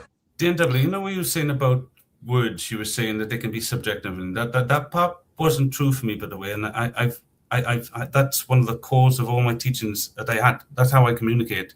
If what you say is true, I wouldn't be able to communicate with you. And what I'm going to prove that is, but we do categorize them, and academia disagree with me, that we have words that have lawful authority. For example, there's things called babble, then there's things called connotations, then there's denotations, then empirical denotations. If we didn't have these, no science or logic would make sense. Yeah, so look, it's not true what you're saying. I'm not saying we can get, with conversation, we can get to an agreement on matters. What if the Quran is that conversation? Well, why is it? Why I'm not saying it is. I'm saying so. No, that's an interpretation of it. I'm asking Abu why there is such devastation from a holy book amongst people who are equally pious. Does this matter to him? Is he worried about it? And do you think the book could have been clearer? It obviously was not clear enough. It didn't leave a clear message as to who should be looked to as an authority on earth after Muhammad passed away. In my view, it wasn't clear enough. To me, that is not something that is complicated. Muhammad could have left a message saying, this person is to be listened to, only this person has the authority after I pass away. All right, and it's not clear. That is a problem. I've got to go shoot off now. We'll try and make it back. But if I just said one thing before we go, though, my point on that, because that's not true for me, is that, when I said about structuring words and creating things that align with reality and what words are true, and what I'm saying is that I'm not saying that the Muslim way is true. I'm saying the question you're asking is, it feels, I'm not saying you're doing this, ready, please, because people get upset with me when I say stuff like this. I don't know how to say this, so please, I'm not saying DNW is bullying or picking on Abdul. I'm not saying that, nothing like that. I don't know how to structure what I'm saying. I know you're not. I've also said this is a problem in all religious texts, not just but that's my point. When I would, if you was to ask me this, I'd still find it hard as Abu if it was me, and I would say, look, if you're asking me, does religion do this by interpreting and fear structuring these faith-based? People call them religions, but they're faith-based, ways of life, isn't it? It's faith. Faith versus religion is how I see it. Yes, all religions are doing what you're saying, DNW. I can even say, Abdul, of course, you can't be blind. You must be looking at some stuff, but there's no difference to all religions, whether now or at some point in their juvenility of becoming what they've become. It's unfair to point out one for the same mistake others have made. I've not done that. I've said all religions. No, I didn't say you did. I'm merely talking to Abu here because you are. The Quran is the only text that is worth reading. Okay? But you also, that's what I mean. But you were also interjecting that his version of it is the religious, dogmatic, extreme version, which is not, because there'd be many versions. That's the way it felt, right? Because you're saying about this religion, and how these people are hurting loads of people and all that. But that's not him, and that's not others. They are Muslims like you, like Christians, and fine enough, they'll say, "Oh yeah, because you can condemn the crazed, dogmatic version of a religion." But as a faith, Muslims are faithful people. Like what you furtherance. Muslim dancing is the Gnostic reversal. The correspondence is not an actual insult, but it is Muslim. But it's Muslim of faith. It's saying of Muhammad, as in the structure of all Muhammad was like Christ in a sense, because Christ could give the same objective message to his people in his subjective way, you know, the Judeans and that. He could do that, but Muhammad couldn't do that, could he? Because how could he give a message to Islamic farmers and their way of science and the way they seen it? He still had to give the same objective message, but he had to do it differently for the Muslim people, and that's why they created the Quran, others created the Bible, is because one Bible doesn't fit all, but the objective message is all based upon the repeating logos and patterns and gnosis that we find, but the subjective message to teach the masses, one fit isn't going to fit all. Surely you don't think that? And of course, it's going to be different interpretations. I would say maybe I'm too much of a perfectionist, or maybe my expectations are too high. I would say if something was the word of God, it wouldn't cause disharmony. If it was something that, if people what I'm saying is, if when people read it, it made them a follower, in following that text, it wouldn't cause them to attack other people in the goodness of their heart following that text. Can I okay, what if I said to me then that before I go, the Bible is doing that right now because it's teaching everybody this? I don't know what I don't know. Have you got delayed the Old Testament over there? Because I've said that already, brother. I've agreed with you. I've agreed. No. I'm not saying that. I know you agree with me, but I'm also stating it because I thought you'd get what I was line into, because you were just actually saying the same thing to him. Is that if that knowledge is creating harm, and I can line out the harm and prove it to you, and you said you agree with me, should you now denounce all that knowledge? Like Christianity is, I don't think it's Christianity, it's just the way they interpret it, same as they've done with the Muslim faith. They turned it all into binaries, like good and evil and war and everything. But let's just say that interpretation, not the actual book, because I think there's great Gnostic works here, but if that interpretation, I can prove it, is doing that, as you're saying to him about Islam and the way they interpret it, don't you two then have a responsibility to your own advice to say, then I must also disavow all that, because good and evil does teach that, and one more core tends, as you say, because it's Judean principles, it's good and evil. I've already thrown out that label evil a long time ago. I didn't ask that, though. I didn't ask that. That was my question. Carl, for God's sake, Carl, get over it. I don't believe in evil. I don't want to get over it. I don't believe in evil. I believe in good and bad outcomes, okay? Yes, but I said the knowledge of Christianity, not what you believe, the knowledge of Christianity, what the masses believe, which you're just accusing this other person of, you're literally accusing him of something you're doing, like pointing it out, and then you're getting pissed off at me. How is that fair? Well, look, I don't know what point you're making. I'm sorry. But because you're not listening to me. You're not listening to me when I point out that the point I'm making is you are doing the exact same thing this gentleman is doing, and yet you're not addressing your biases, yet having to go at him for the exact same thing. No, I'm not biased. I'm not biased. No, you are. I'm saying from my point of view, you are, but you won't listen to me. You're saying, no, Carl, shut up. I'm better than you. Your point of view, and I'm saying, yes. I'm not saying I'm better than you. I'm not saying. Then listen to me. Then I'm saying that I did, and I don't think your point tonight was compelling. Maybe it's just the way. Then tell me why. You don't just say your point wasn't compelling like a child. Tell me why, and logically make it make sense. So I know. Because I'm saying I don't give a rat's ass about evil. That's what children say. That's what children say. I'm saying we're not talking about the problem. Can he say the same thing then, Dian? Can he say the same thing to you? I don't give a rat's ass about what you say. We're not talking about the problem of evil tonight, brother. That was yesterday's news. No, I'm talking about the problem of DNW treating other people like he doesn't like to be treated, because you're doing exactly the same to Abu. And you're not liking it because I'm pointing out that the exact same thing applies to me. I'm telling you that your religions and these things are doing the exact same thing, and you ignore me. But then I just heard you try to tell Abu the same thing I'm trying to tell you, but ignore me and say, tell me, hit me one more time. Go on. The religious faiths and understandings that you understand as Judean Christian values, that of good, evil, right and wrong, regardless of how you, as a subjective individual, use it, the masses that you're not scrutinizing, but the one, are still using that very same thing that I can prove is causing more damage than anything, is the source of all war and dogmatic, destruction. And yet Christianity today uses it at their source. They say Judean Christian values. Yes, Everything I is based know, on and it. I've stated, so you can rewind this after I suggest go to bed and get a good night's sleep and wake up tomorrow. Rewind it and listen to the fact that I have said many times tonight that all religious texts suffer from the same problem, not just the Quran. I've said that it's been the same in Christianity, it's been the same in Judaism. Now, if the problem is words and how they are interpreted, how they are understood, and that is a huge problem for religions because it causes derision.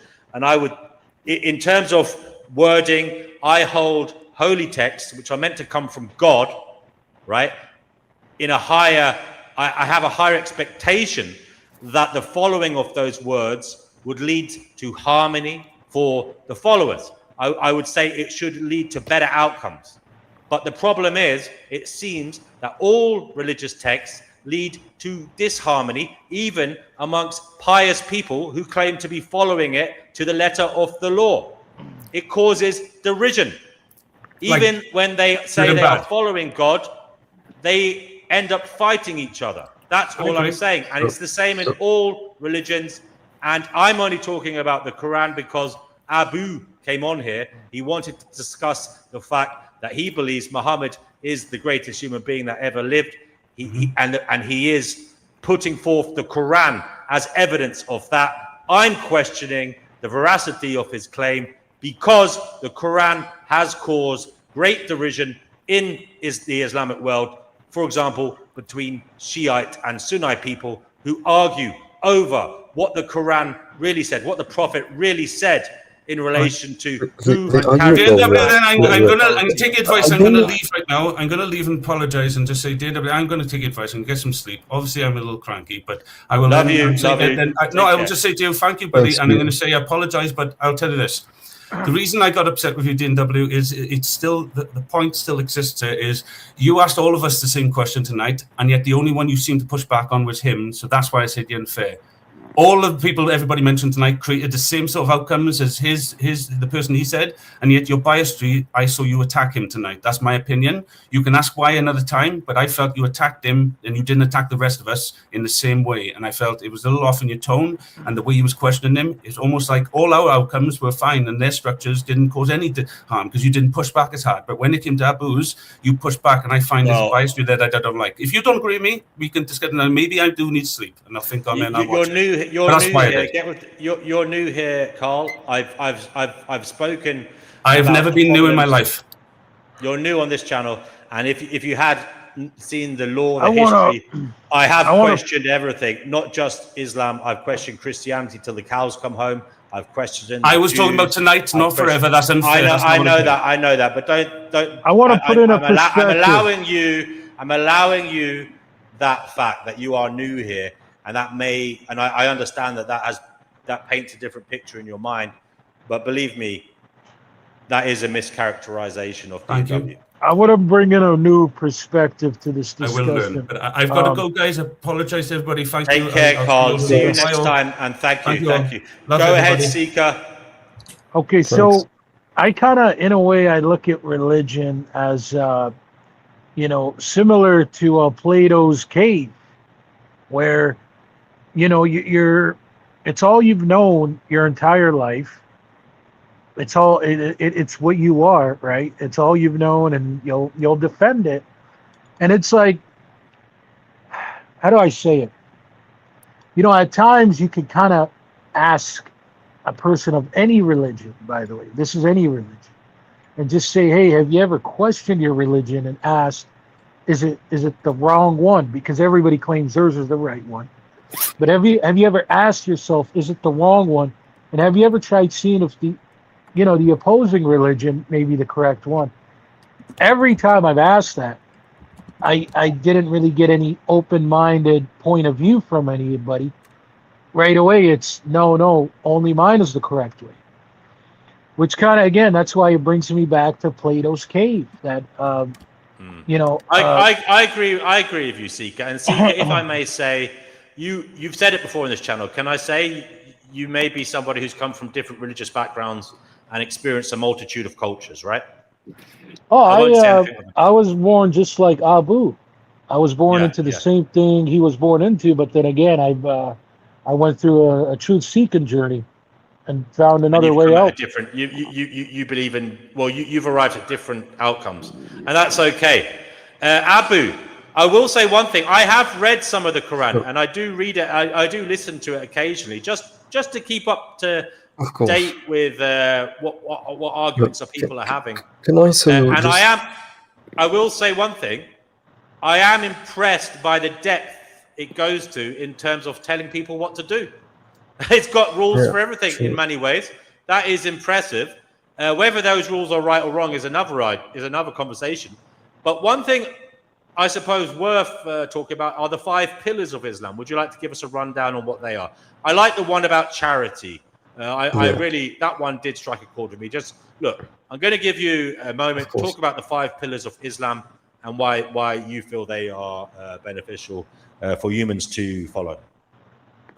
So basically the 5 pillars of Islam are إيمان بالله وملائكته وكتبه وخير شره على خيره. So basically it means believe in God alone, perfect monotheism. He is not he don't begin, he is not begotten, he doesn't have an end. So he is eternal. It is one of his attributes. And also we believe in all of the prophets, which mean Jesus, Moses, Muhammad sallallahu alaihi wasallam, Isaiah, all the prophets who believe in them. And also they all thought this, all teach the same thing, which is pure monotheism, to worship God alone. Most of them destroyed or lived in pagan society, and they destroyed all of those belief. Prophet Muhammad did the exact same thing. They lived in a society where they worship the sun, the moon, statues, and basically all of them didn't see the point of why worshiping something new, something we don't even know of it. And there were also Jews that lived in this area. So the Prophet Muhammad sallallahu alaihi wasallam, he taught the exact same thing, to worship God alone. He was sent also with his book, the Quran, same with David with Zabur, Jesus with the Injil, the Bible, and Moses with the Torah. But many people change the core message of it. So Islam just puts strict law. For example, if you go to the Torah, Torah basically says it is not allowed to eat pork. But when Paul, another apostle, came, he basically challenged Peter, who was ahead of the church. When he challenged Peter, he said no. The Holy Spirit told me that it was okay, and he changed many law of it. So basically, humans change the revelation of God.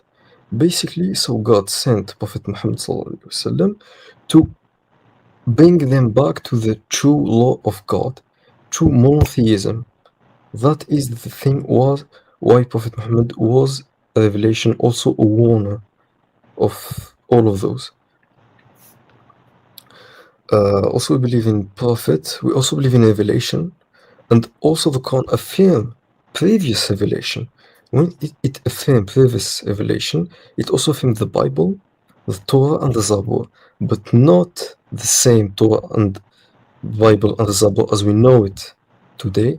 It affirmed most of the general confirmation of it. For example, we know that Jesus was a human. We know that Jesus prayed. Jesus worshipped God. And Jesus did also many miracles. We also believe in all the miracles of Jesus. So if someone brings you something new, you're gonna question it. When you're gonna question something, you're gonna go to your sources. And the Quran also tells you to go to your sources and judge by your scriptures to know if it is true. If the message of Prophet Muhammad is giving you something true, a new revelation from God. That is the core message of it. To know your scriptures and what do they say, and compare them to know if Prophet Muhammad is saying something true, the true message of God. We also believe in charity, which means that we have a tax called the zakat, and basically you give 2.5% of your wealth, which means all of the money you accumulated all around the year, you give it to the poor people. It is an obligation upon every Muslim who is an adult, who have a sustainable job, and usually there is also an amount of money that can reach. Nowadays, back in the days, it was rated by gold, and now it is about $600 or something like this. So if you have $600 or plus, you're gonna give 2.5% of it to the poor. It's an obligation upon every Muslim. And you know what? They also did that back in the days, and they were basically no poor people on the street. They struggle to know where to give money. They really struggle for this. And nowadays, there's poor people on the street, people who beg for mercy, and nobody's giving them food or money. They sadly die on the street because of cold. And God knows this. So what did God do? He gave us a law to protect the poor, a law to protect everything. It was not something selfish, because when you say if Prophet Muhammad invented this, therefore it was something so selfish. If it was something selfish, it couldn't be protect all of the people, all of the ummah, for even giving your own money for them, even something part of yourself. And finally, we believe in God, power of good and evil. God is all powerful. He command something that is good, and he commands something that is bad. You cannot decree if something is good or something is bad. You cannot decree this. It's God who give you this, and you follow it. Because all of the people who decree something, they're basically saying or making something easier for them. But it's not truly the case, because Islam is something really easy. You just have to apply it. It's just simple discipline that lead you to paradise. You cannot, for example, live and do whatever you want and wish for paradise. You have to follow God's law. And in Islam, God's law is the best in every aspect, if you can compare it to every other religions, for example. Okay. Have you read them all now? Is that all the 5 pillars? Yes. Not really, but Now, I want to go back to the point, though. You said the sources of the prior sources of the Abrahamic religions were not perhaps good enough because they were open to being mistranslated. Maybe their message there wasn't a continuity of the message that could be trusted. So that's why God sent Moses, Jesus, and Muhammad. Now, I am not a Jew, never was. I was raised a Catholic. But anyway, is it not the case that at least the Judaic version of events, the Hebrew message, is there and has been there for thousands of years and has not been altered? And also, they didn't call God Allah, they called God Yahweh. Why did Muhammad change the name of God? So, first of all, if something is old, it doesn't mean it is true. If you go to the Hindu scriptures, it is 4,000 years old. That doesn't mean it is true, first of all. Second of all, why did people or Muhammad called God Allah? Basically, the word Allah is an Arab word. Jews also called God Allah. The language that Jesus spoke, it is Aramaic, Syrianic Aramaic. In this language, do you know how do we call God in Syrianic Aramaic? It is Allah. Jesus called his God Allah. It doesn't mean that Islam is falsely true, but Jesus it might is have just said a that, word. but what about the Old Testament, brother? Because I'm talking about veracity. Your claim was based on the veracity of a holy text. Now you're saying the Bible could not be, the New Testament could not be trusted because there were discrepancies, perhaps due to mistranslations or even different people writing it over a vast period of time. But again, I go back to the Old Testament. That surely has stayed the same for a long, long time. And it has, as I said, a different description of God. They called God Yahweh. Okay. You're saying the Arabic pronunciation or word should take precedence. Why is that? Okay, so do you believe that Jesus is God?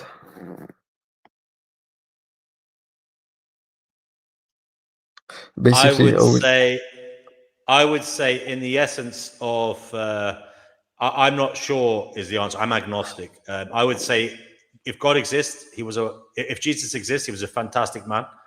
And the whole God thing, if there is a God, I think everything is God. So yes, if can there you is a prove God, can you prove that I am because God God? created everything, God would have put everything into being. Therefore, everything is of God. So, No, no, no, no. so then everything is an extension of God. It is part of God. Are you an essence of God? Do you have If there is attribute indeed a of God? God, if there is indeed a God, if there is indeed a prime mover that we could call God, if that exists, and it did it with intention, if it is all knowing, I am Yeah, an extension of God. Its tentacles reach out to me. I am part of that. I am part of God.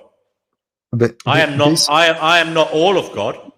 I am part of God, So, if you're part of God, which and I may nature? have very little power. So basically, we are all part of God. I will Well, yes. argue with. If God creates everything, we are extensions of Him. We are His creation, are we But not? you're not Him. And He For willed us example, into being. I get your point. I get your point. So I will just say probably yes. If you're something that is created from God, you are basically what God basically have created, but it doesn't mean yet that you're God. As you said, if you No, think I'm that not. That's my point. I am part of God in that sense, but I am not God, because God is the totality of everything. I am part of His creation. I am part of God, but not the whole of God. Do you understand? The whole of God is everything. and that doesn't go From against that sense, Islam, to be by the way. honest. Hmm? That doesn't go against Islam. Well, okay, but I'm sure it doesn't go against a lot of religions. And but the point is, that's my interpretation. If there is a God, that's what I would say. That's the only thing that makes sense. But that doesn't mean that any one little bit of God, like little node of God, like me, for example, or you, or anybody else, has power. You know what I mean? Because we're minuscule compared to the totality of things. True, true. So in Islam, we believe that God have created the humans, have basically given a mind to humans to basically understand what is the meaning of why he was created. So the meaning of God. So when you are talking about why were human created, for what purpose? I will just say that human were created to adore God in a sense that they will transcend their human nature, which is basically kind of a bad nature. For example, every human being wants to rest on a couch, watch TV, eat food. That's something probably not as good as, for example, praying all day. You will spiritually being better than someone who is smoking something, someone who gives to charity, someone who do good deeds, someone who do many great things. They go up in rank as a human. As our prophet said, no human is better than other human, only through piety and faith. Okay, I so think. Can I ask what? a question? Yeah, go for it. So when it comes to Muslims rejecting some claims in the Bible, is because of alterations and contradictions or internal critiques. I can understand that because it has been because of the Council of Nicaea and a whole bunch of things that went on with that. I get that. But when it comes to the Torah, that one I find perplexing because I don't understand.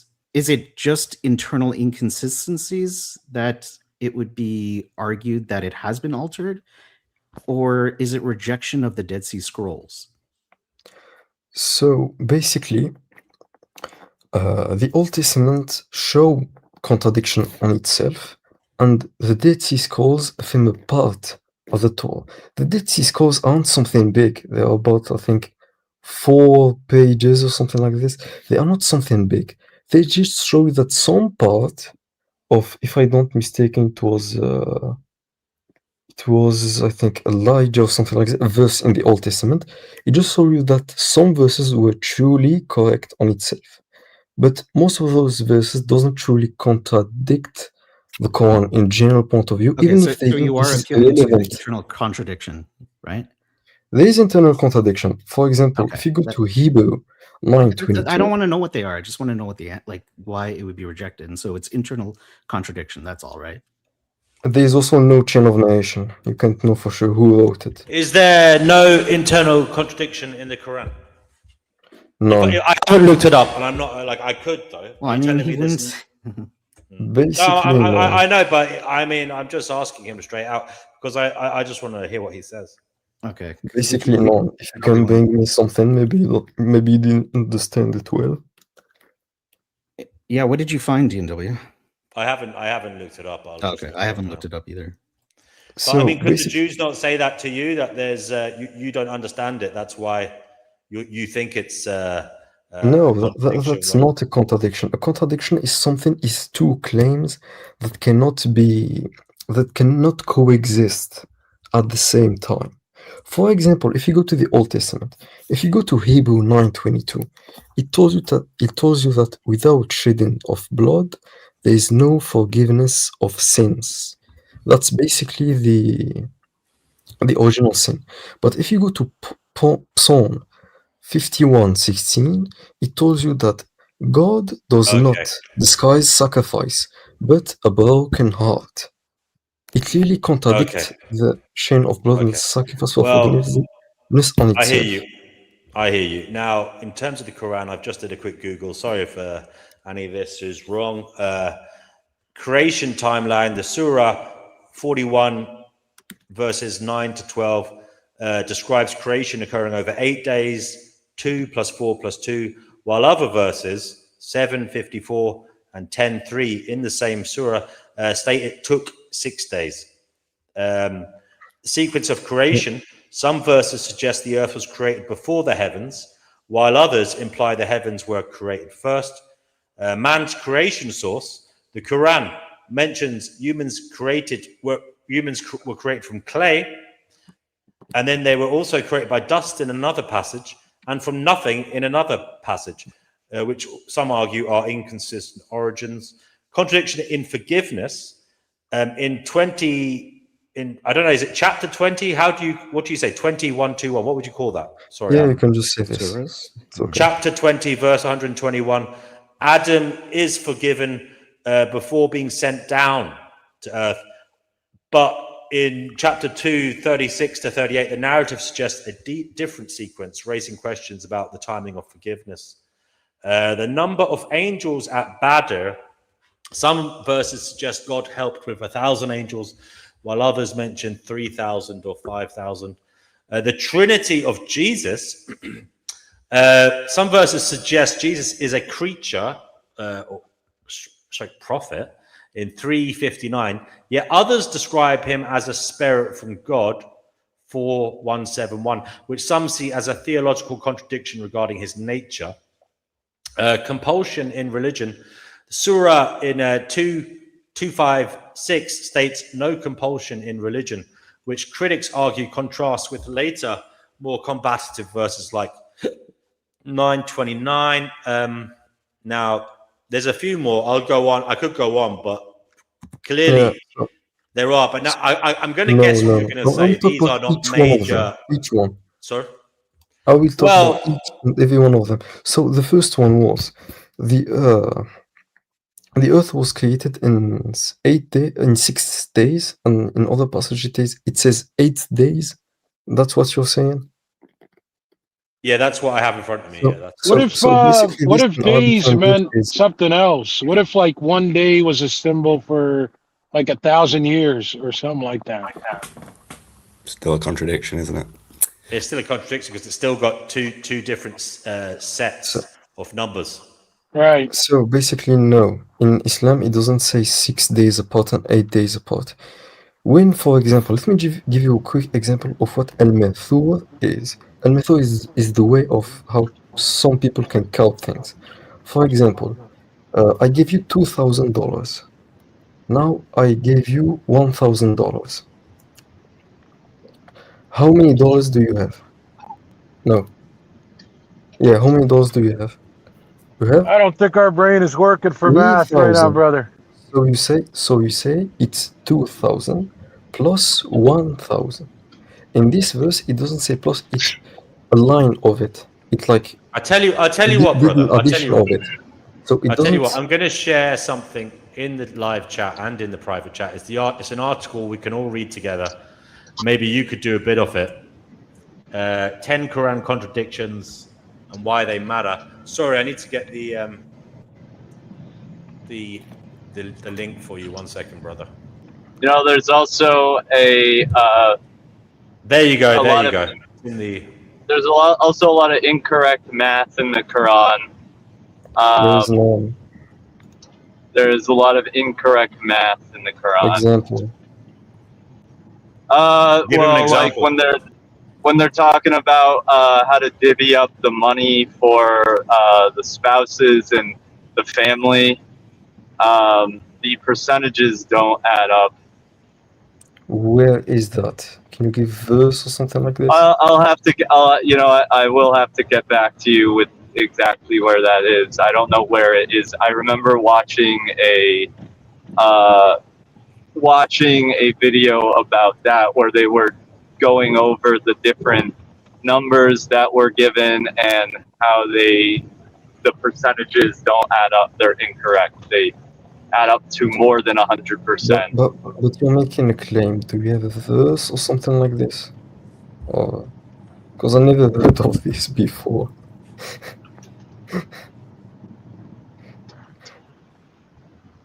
So no, I don't know. I can't tell you what verse. You're right. I can't. But that is one of the. I will. There is none. I will There look is into none. that. No, there definitely is. The Quran's definitely flawed. Well, just Noodles. Why don't you Google it right now and just pull it up? Because I'm driving. Okay, I got you. I got you. So all right, when you get a chance, do it. Thank you. Sarah 865, I think. Why don't you Google it right now and just pull it up? Somebody's got the YouTube. Somebody's got the YouTube. I got it. Sarah 865 and Sarah Somebody's got YouTube on. Life Abolitionist says the Torah so has many contradictions. Yes, Wait, yes, they all do. All do. Wait, hold on. This guy just said something. Which one is it? Somebody's echoing. Somebody's got a bad echo. Somebody's It's Ricardo. playing. Ricardo, keep muted, please. Wait, because you're echoing. There's somebody just said the Surah name right now. Who was that? I said Surah 865 and Surah Okay, can you read it out loud for us if you don't mind? 865. I haven't got it up unless the Muslim brother can get it up. Well, well, I thought you found it, didn't you? Like you Googled it or something? Yep. All right. Surah 865 commands Prophet Muhammad to urge the believers to fight, stating that 20 believers can defeat 200 and 100 can defeat 1,000. And then in the very next verse, it says that 100 can defeat 200. Oh, wow. So I'm assuming that's what that guy's on about, but obviously I'm not. I don't know. Wow. But if there is just one contradiction, then Or how about this one? I got a better one for you guys. I got a better one. How about? Let me explain. And I'll pull it up. I got the verse. I'll pull it up. I don't know it off heart, the verse name, but I'll go. How about this one? The one that says, love, it goes like this: love your Christian and Jewish brother. And it says, go to them for advice if you have any question. And then in the following page, It doesn't say this. it's hold on a second. And in the following, my friend, you're cutting me off. You won't even let me finish the verse. Stop cutting me off. I never even got to talk. You've been talking for 2 hours. Don't interrupt. Don't interrupt. So it says, right? It says to ask your Christian brother for any question you have. And then in the next page, it says to kill him. In the next page, and I'll pull it up. Yeah, pull it up. Yeah, I'll pull it up. I'm driving too right now, but I'll pull it up and I'll show it to you.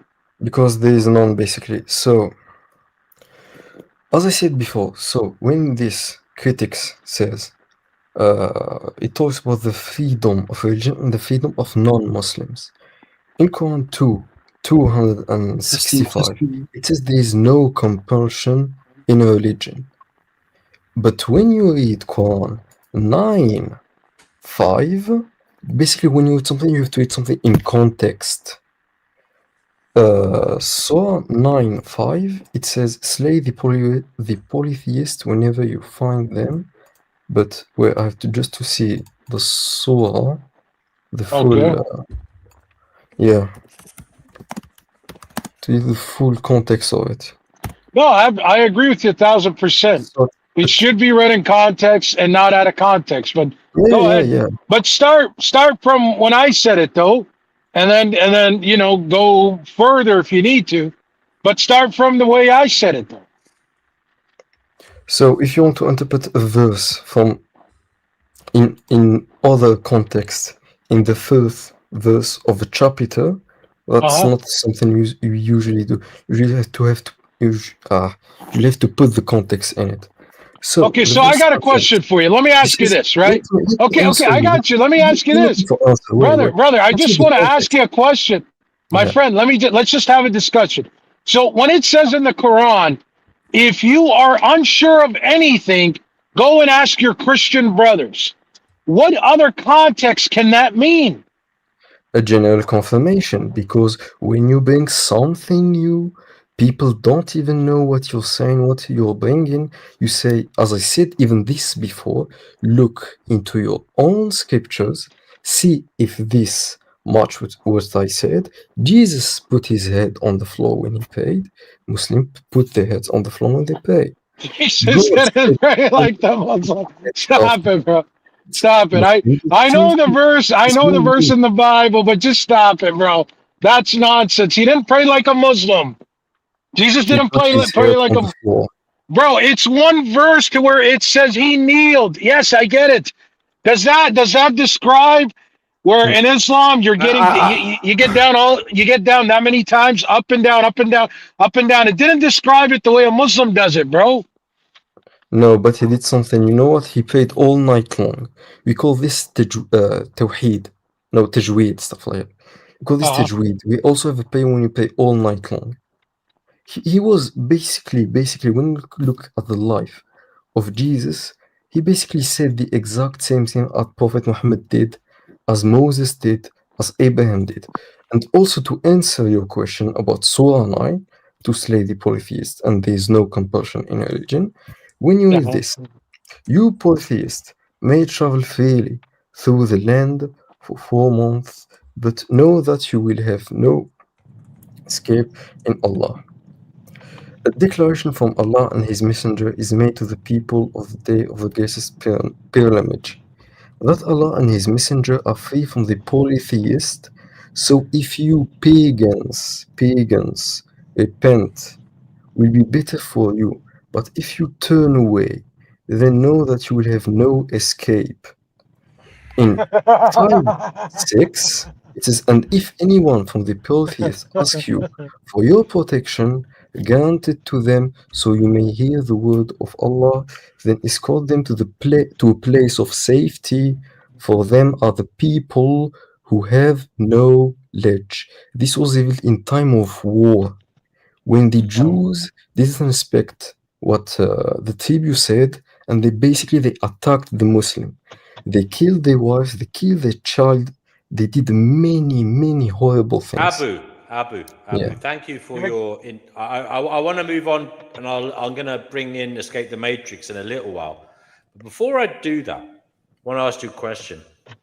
Do you think Islam would be the force that it is in the world if it hadn't been for war, if it hadn't been for violence, if it hadn't been for the oppression and overcoming of other principalities, countries, sovereign states through attack and, as I said, violence?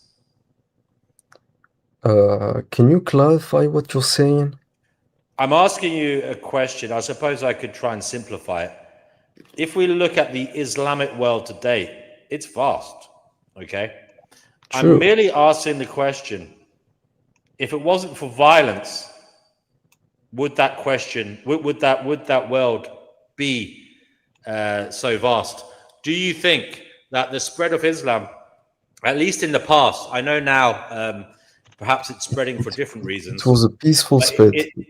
More do you peaceful than believe the it was Crusade you believe and the it was a Jews. peaceful spread? Yes. So And basically, not, something and you it don't had know nothing about. to do with like the Ottoman Empire, for example, Let or me it had nothing to do. let me explain it to you. When Wasn't you Muhammad judge himself a religion, warrior? yes, just like Moses.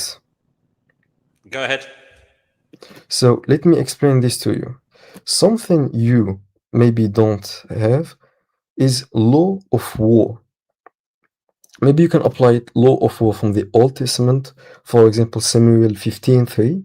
But the main issue is that law of war in Islam are very strict. You cannot cut a tree, kill a woman, a child. You cannot kill a priest. You cannot destroy churches. You cannot kill animals only if you have to eat them. You can only attack the people who are attacking you. And if people flew in the field, Okay. you have no And what are rights the to attack them. penalties? What are the penalties if that does not occur? Basically, he will be judge, and the judge You have mean you'll be judged in the after when you die? yes, Is because that it is a war Oh, okay. crime. A war crime. Okay, thank you for that. Now, can we go Can to I an ask a Old question? Testament verse, Samuel 15:3? Can we go read it? Oh, you're gonna Because take. See. I know I'm he gonna came hold here on to a second. preach. He came here to preach. He came to Well, take over the channel. it is an open panel, and we are here to talk back. So he's welcome to try and preach. No, I get that. I get that. Let him read this section that he so wants to read. Oh Then I'm going to God. ask Brother Marcus to ask his question. Give him, and so then we'll go basically, to when you Seeker after that. basically This when is you compare the Quran, the law that is given in Islam, and the law that is given in Christianity, especially the Old Testament.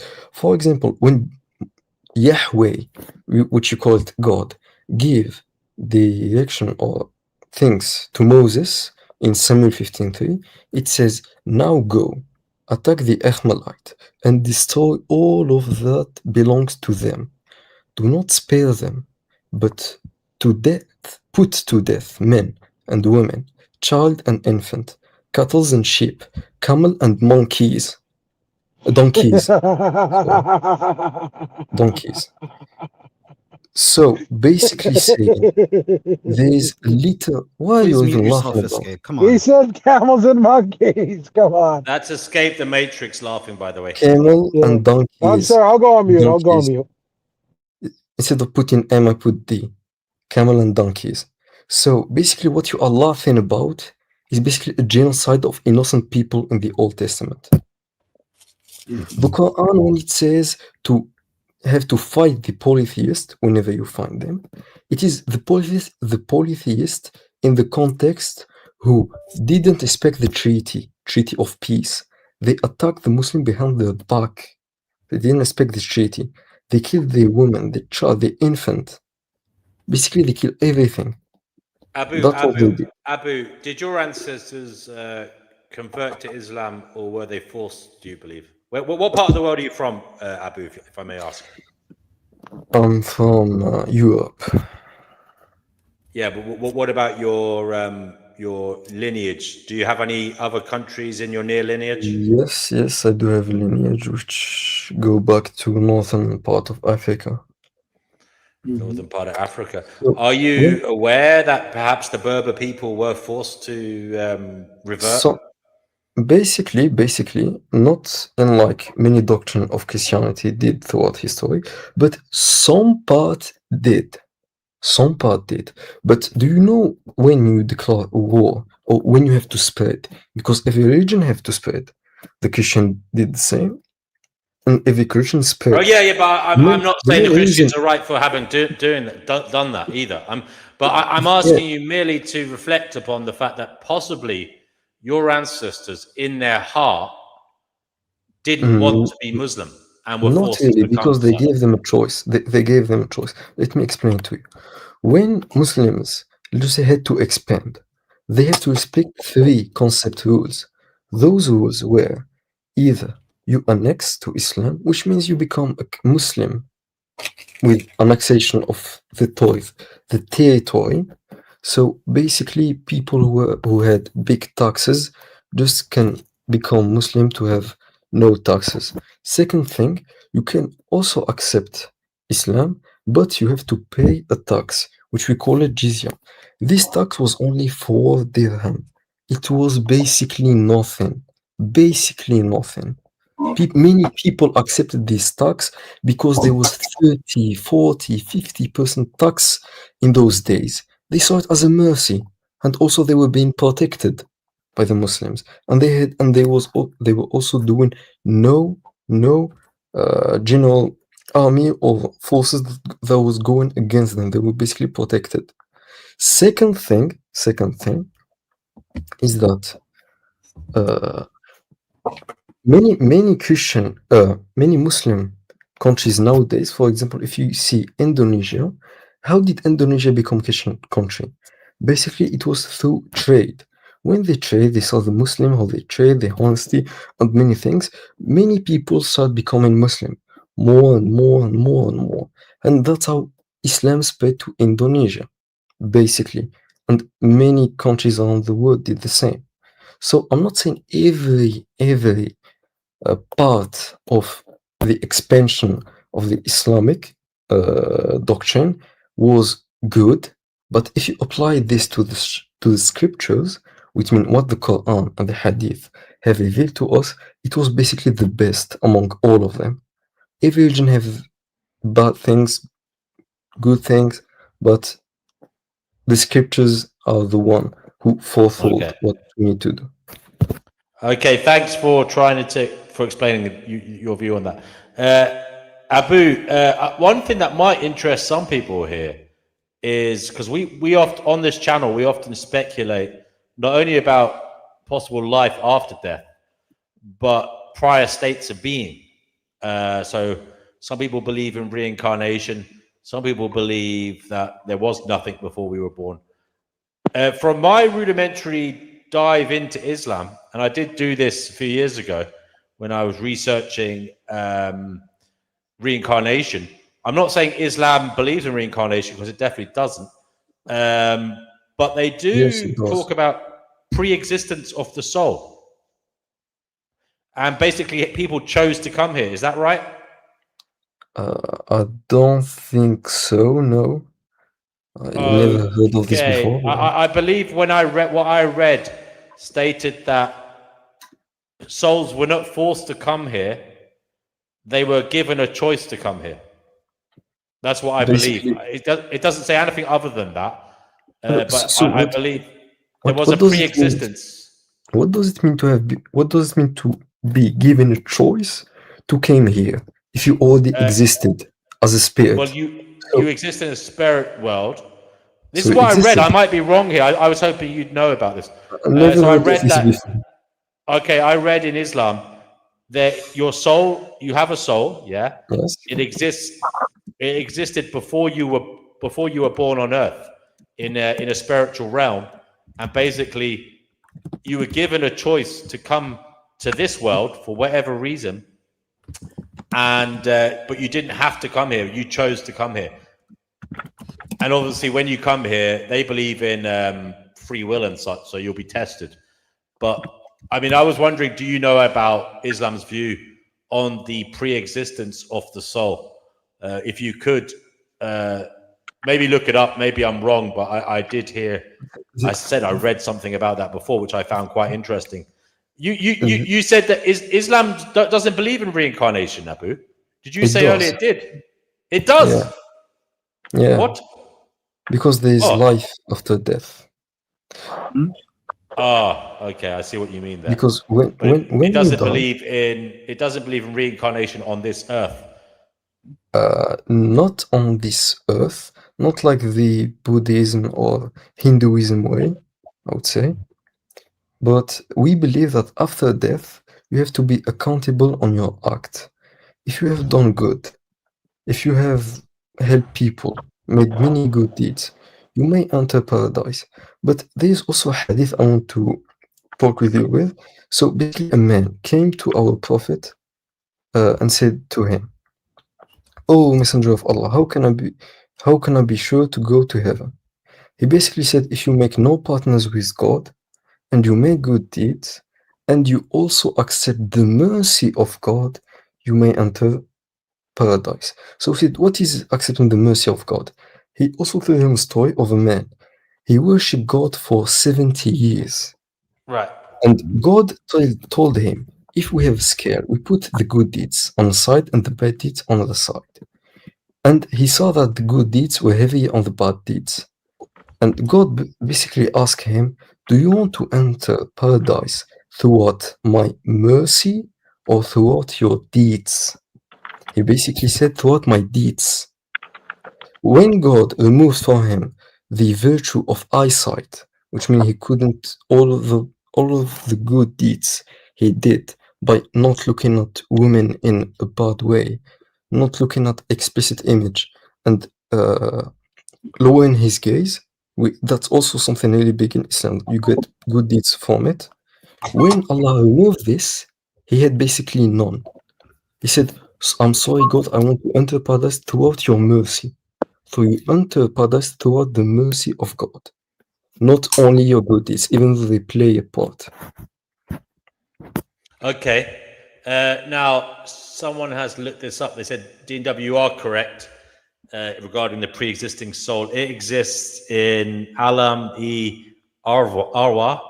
Brother Marcus looked it up as well. He says the Alam-e-Arwa, the realm of the souls, is an Islamic spiritual concept referring to the pre-material existence where all human souls were created by Allah before they being assigned to physical bodies on earth. Sorry, one second.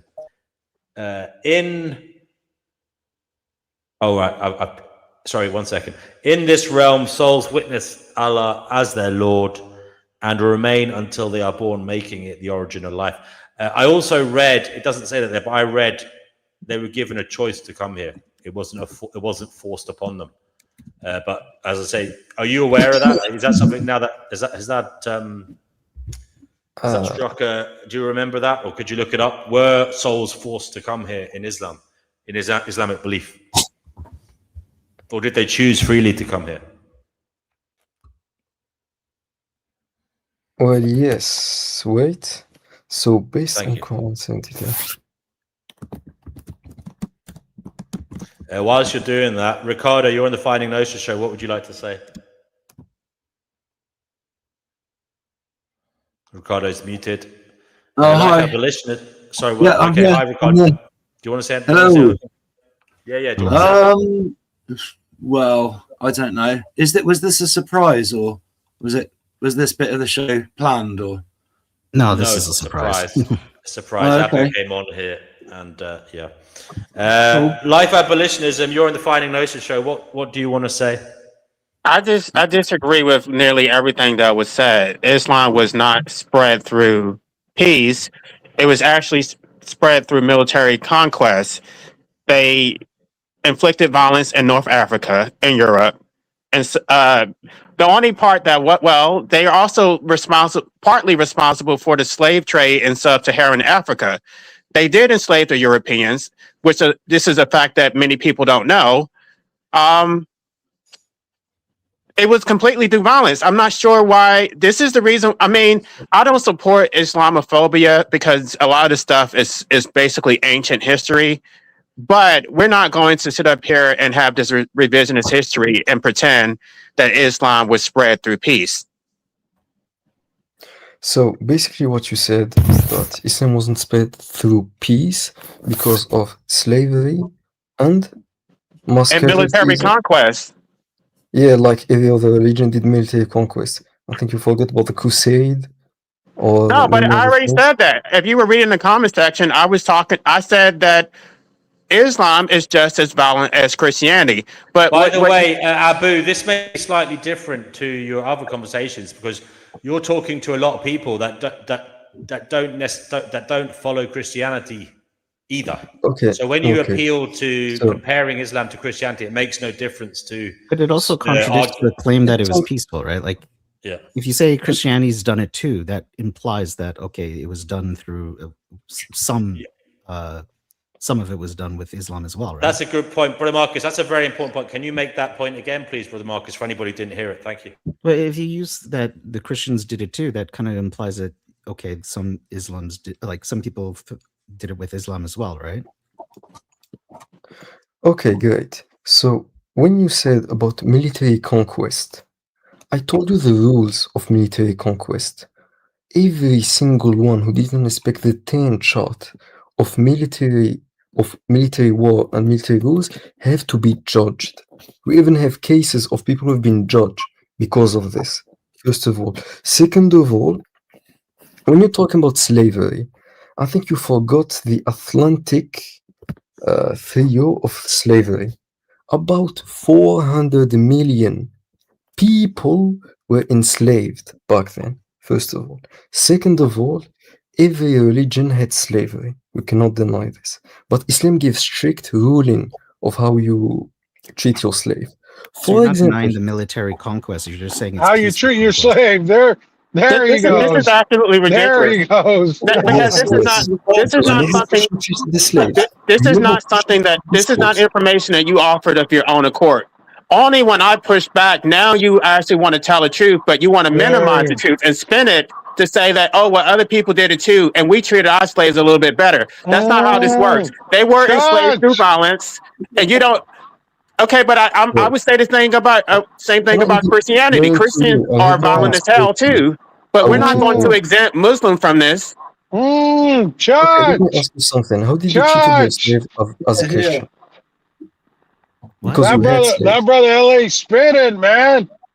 See, this is what he said. What you're doing, it's what's called withholding information, sir. And now you want to talk about, but the way we treated our slaves. Come on, bro. Nobody wants to hear that. But the way we treated our slaves. Come on, bro. Our Prophet said the one who freed the slave have a guaranteed place in paradise. Our Prophet is the one who freed the most. As far as I'm aware, just for historical perspective, I believe it was Christians who ended slavery. I just thought I'd say that. Not really, to be honest with you. Can you define paradise? Because basically when you say the Christian are the one who ended slavery, you're talking about the modern way. But when you're talking about the scriptures, basically the Quran, came before all of those so-called human rights and everything. There was basically non-human rights. So if you have all the Did you say humanoids? As you want. Slavery is still both. But what do you mean by humanoids? You mean human rights? Sorry, human rights. Human rights. Okay. Makes sense. Yep. Go ahead. Yep. So slavery was so economically rooted in Christianity and Islam. Basically, both said that yes, you have to free your slave. But it was so deep in the economic way, they couldn't abolish it right away. It had to go through many phases. What you're saying is incorrect. No, you're wrong. The Muslims actually the Moors started slavery. They enslaved the Europeans first, and then Europeans learned about slavery, and then they practiced slavery too. I mean, there was minor slave. I'm talking about the transatlantic slave trade that was started by the Moors. I don't think that's fair. Can I step in and say something? Although the Moors did enslave Europeans, in fact, you're from Northern Africa, Abu. It is probably true that many of your ancestors were actually European slaves. I know Morocco has a fair bit of blood from Ireland, where they took whole villages in galleons or boats and brought them to Northern Africa as slaves. Many of them females, many of them sex slaves, many of them forced into marriage and childbirth against their will. But aside from all that, it is false, LA, to claim the Moors started slavery. I believe the Vikings were around well before the Moors. They had slaves. No, but they were the ones who captured the slaves. The Romans had slaves. No, I'm talking. Slavery has been with us since day. I'm talking specifically. It was Christians. It was Christians. I'm talking specifically about the slavery. I'm talking about the transatlantic slave trade. That they were the ones who enslaved blacks. Basically, you're talking about. Okay. So you're talking about Hold on. You're talking about sub-Saharan slavery, are you? Right. They're the ones who captured the slaves and sold them to the West. Interesting. I didn't know a bit that. of that is true. But do you know how we treat the slaves back then? We have to feed them the same as we eat, clothe them the same as we clothe ourselves. Oh God! 1 second, Abu, we have somebody else here. Kenny Given is on the Finding Gnosis show. Kenny Given, what would you like to say? Hi, Abu. I would like to point something out to you. I know it's talking about historical violence between religions is all very well, but let's talk about the more modern day. Between 1979 and 2024, we recorded 66,872 Islamist attacks worldwide. True. 56,413 of these attacks happened in the last 12 years. What's going wrong with your religion, mate? Basically, when you're quoting something like this, you're quoting extremists. People who doesn't follow the Islam and the Quran and the Hadith. And do you know how they came up, those people? Sharp, let me explain. Do you know how those people came up? They all were creation of the CIA and the United States. They created this so there's more and more, there's more conflict. No, mate, you're gaslighting me. You're engaging in what's called taqiyya. No, but Kenny, Kenny, that's where I gotta stop you. That's where I gotta stop you. You're lying. That's where I gotta stop you. Because let Kenny speak. Let Kenny speak. Let Kenny speak. Let Kenny speak. Let Kenny speak. Responsibility. Muslim terrorists killed 56,000 people over the last 12 years. Take In recent days, responsibility. yes, that's true. Stop blaming But as I everything on the said- CIA in America. But as I said, they Yeah, but don't this is know what I want to ask Kenny. Show me Hold when on, it says hold you're on. innocent in the Kenny, Quran. what Show me about if you're innocent. other religions that have Let done Abu that? speak. Let Abu speak. No, but I'm asking you. I'm asking you because right now you want to.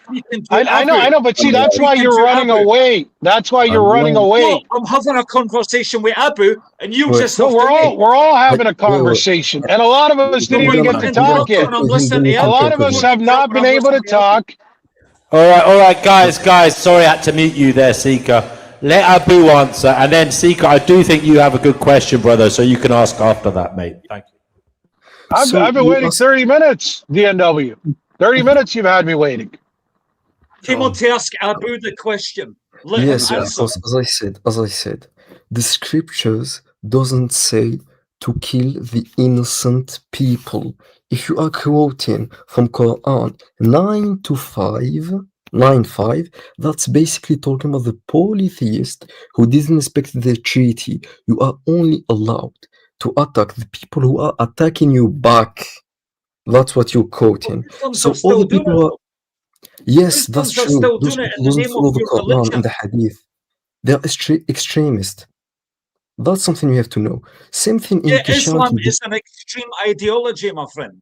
It's an Basically, extreme no. ideology. If you go to It scriptures, doesn't belong in the modern world, and it doesn't belong in Europe, and it doesn't belong in the UK. I'm off. Okay. Now let me ask you a question, right? So now let me ask you. judge by scriptures, not by today's I society. listen. I'd appreciate if I stopped getting muted because you're muting people to let the guy that's been talking for 2 hours talk. Kenny's gone. Kenny's gone, by the way. I know Kenny's because gone. he's a coward. He's a coward, and you shouldn't have muted me when I was trying to cook him, right? Like I don't know what you're doing, man. But anyways, I was trying to tell him, why are you picking on Islam when other religions have done the same thing? Jews, right? But again, of course, you let the coward run away because that's what DNW does best. Anyways, if the coward comes back, I'd like for him to answer because other religions have done that too. So this isn't a bash in Islam parade. That's not what we're doing here. Jesus, it's like you guys can't read a fucking room around here. Holy shit, man. True. So basically, if anyone have another question, And that guy's racist, man. Listen, And there he you is. fucking moron. There he is. Okay, answer the question. Listen, you fucking moron. Answer the question. Islam attacks accounted for 84%. I'm not talking about Islam. How come you don't talk about the other religions? Worldwide. How come you won't talk about the other religions? I'm Answer answering that. the question. Now, shut up. Go ahead, Shut up answer. and let me finish. Answer. Go ahead. Islamist attacks accounted for Why don't you talk about the other religions? That's what I'm asking you. I'm asking you other religions. You already talked to Abu. You already talked to Abu about Islam. You're talking to me about other religions now. We're not talking Islam anymore. We're not talking Islam anymore. We're not talking Islam anymore. You already had that discussion. I got muted. I got muted so you could talk to him. That's why you ran away, you coward. I got muted so you could talk to Islam about him. We're not talking Islam anymore. Now, what I'm asking you is, why don't you talk about the other religions that have done the same thing, you coward? That's why you keep running away. If he comes back, please let him speak, Seeker. You were shouting over him that time, so let him speak. I get it, but I want to have this discussion. Why won't he talk about the other religions? Let him answer. You asked the question, he heard it. Let him answer. Yeah, but he keeps bringing it into Islam. That's why I'm saying he's running away. As I said, let him answer the questions. For him to answer, not me. Jesus, man, the way you dictate this thing, it's getting crazy, DNW. It's just getting crazy, man. The way you're riding like certain freaking propagandas. It's just getting, you should just let people do their thing.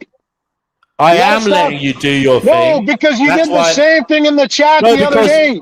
I was arguing with a guy. I'm muting you because Abu was talking last time and you were talking over Abu. That's why I muted you. And I've muted you now. Abu's been talking for 2 hours. All right. Well, he's the one who's brought the topic. He should have a central position in the conversation. He brought the topic here. He could, but I thought you said it. Everybody's talking. I thought you said it. Everybody can quiet, talk. son. Be quiet, because Kenny's back. Give Kenny a chance to answer. Okay, go ahead, answer.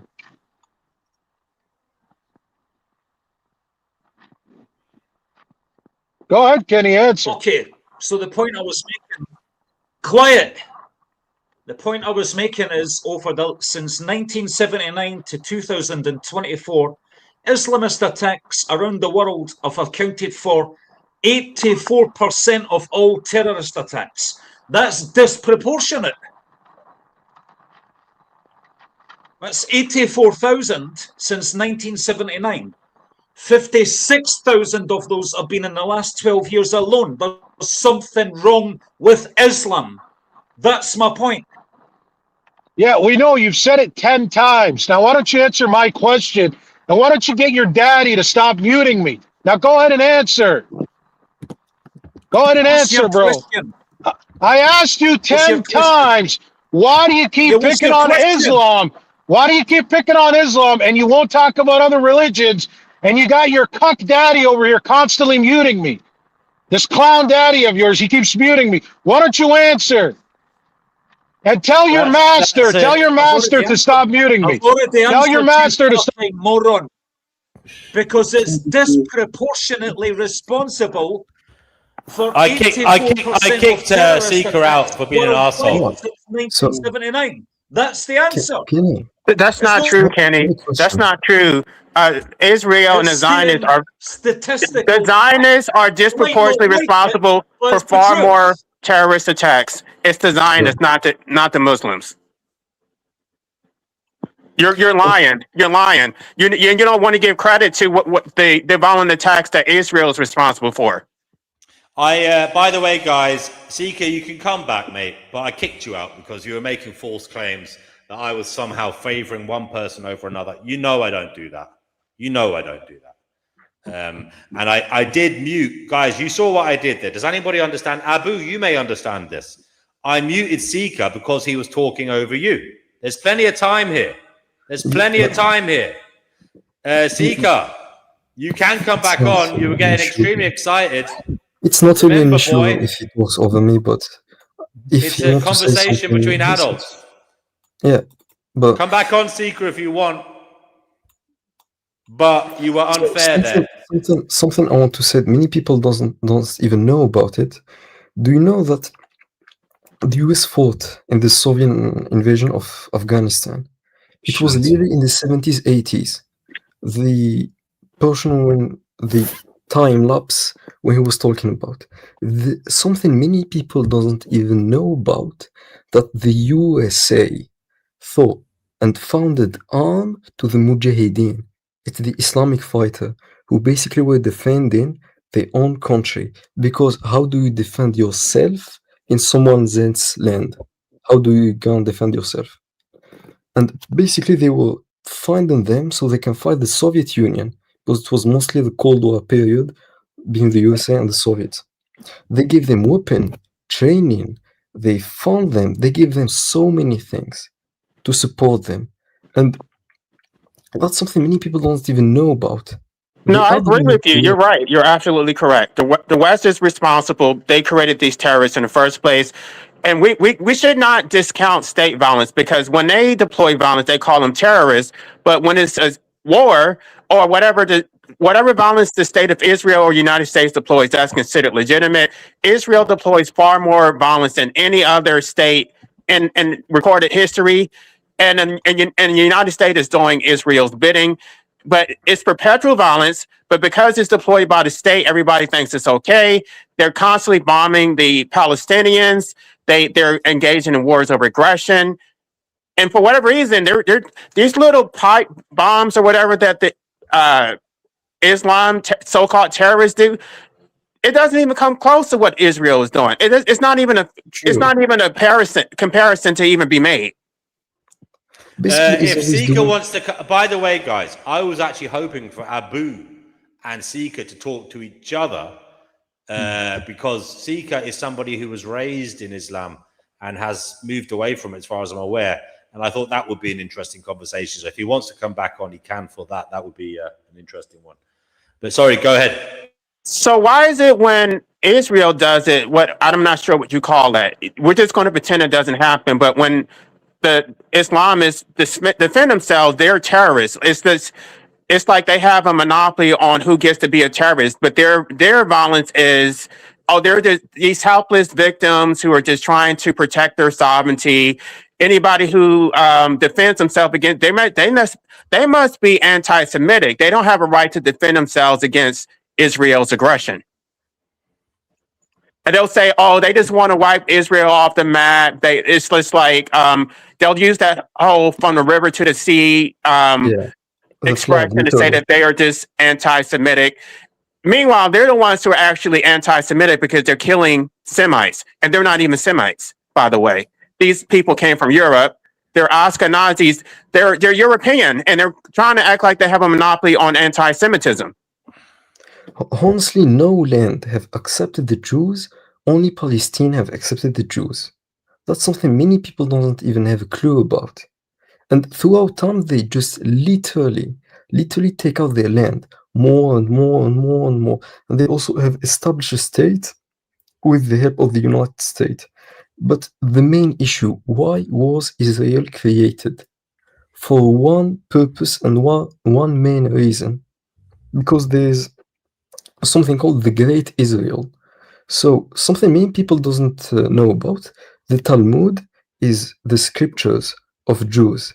In the Talmud, there is basically the coming of the Antichrist in the year 6000 after the creation. So basically there's around 214 years left so the Antichrist will come. In those 214 years, they need to conquer from the river to the sea, basically from all the great Israel need to be reconstructed, from Egypt to some south part of Iran. That's something many people don't even have a clue about. They have to do this because there's a prophecy in the Talmud. They only have 200 years left. Talking about eschatology, people do like to talk about the end times. And some people believe in the book of Revelations from the Bible, the New Testament. In Islamic eschatology, what do the end times look like? basically, as our Prophet said, he also said many things that we see happening today. He said that the end of times will not happen until people will get sick of things their ancestors didn't get sick of because of adultery and sexual intercourse. And that's what basically we're saying nowadays. New viruses and new bacteria are coming from people who are doing bad things. For example, adultery. He also said sorry, the can I end just of say, did times I will kick not- LA out by mistake? I'm not sure if I did or not. I'm sorry if I did. Yeah. Whoops. There's also the expansion of misconceptions about Islam. There will be a lot of immorality spreading around the world, many bad things. But basically, when you say the end of times, there's many major. We have minor concept and major concept. One of the major concepts is, if I'm not mistaken, is the arrival of the Imam al-Mahdi. Imam al-Mahdi is just a person, a normal being, who will basically rule and unite the Islamic countries. He will unite them, and he will also correct many things we don't understand about Islam, and he will basically be a fair ruler. He will give everyone what he needs and everyone what he wants in the law of God. Basically, a good ruler, a great person. Second of thing is the coming of the Antichrist. The Antichrist is a person that will claim to be God. He will basically tell people, I am God, and he will do many miracles, but they will just deceive people because there is no God beside Allah. So if someone claims to be God and says, worship me, I am your creator, I am everything, and he does miracle in front of your eyes, basically that's not God, because that's not our understanding of God. Second of things, the coming of Jesus. Many people doesn't even know what Jesus is. Because in Islam, Jesus is the Messiah, the chosen one, who is in heaven right now, and he will come back to kill the Antichrist. That is his main mission, and he will live as a man like every single being. Third thing is the coming of Ya'juj and Ma'juj, Gog and Magog. Those are being created by God. They will basically go and try to kill every single being on earth, and basically you can hide from them in a cave called Cave of Hidar, and also Jesus will also kill them. That's also a prophecy. But most of those prophecies, you cannot prove them. What you can prove is the small and minor prophecies. For example, the coming of a goddess. Our Prophet told us that there is a goddess that people worshipped in pre-Islamic Arabia. And he said that the end of times will not come until this goddess will be worshipped again. And we saw this happen in the 90s, 50s, 1940s. Many sects around southern part of Arabia, if I'm not mistaken, there's also a document about it, start worshipping this goddess. So she came back. That's a prophecy we see. He also said that the end of times will not come until music will be so vast that people can walk and listen to music in their ears. That's basically what headphone means. And he also said that in the end of times, there will be a bird so big that its wings can be very vast, and if it flew upon someone, he may vanish. That's basically what a plane or a bombard plane is. They flew upon someone and they throw a bomb and basically disappears. He disintegrates because of a bomb. He predicted so many things that just a small part of it. There's about 60 or 50 things like this we saw it coming every single day. Okay, I found what I was talking to you earlier about. I'm going to read it. for you.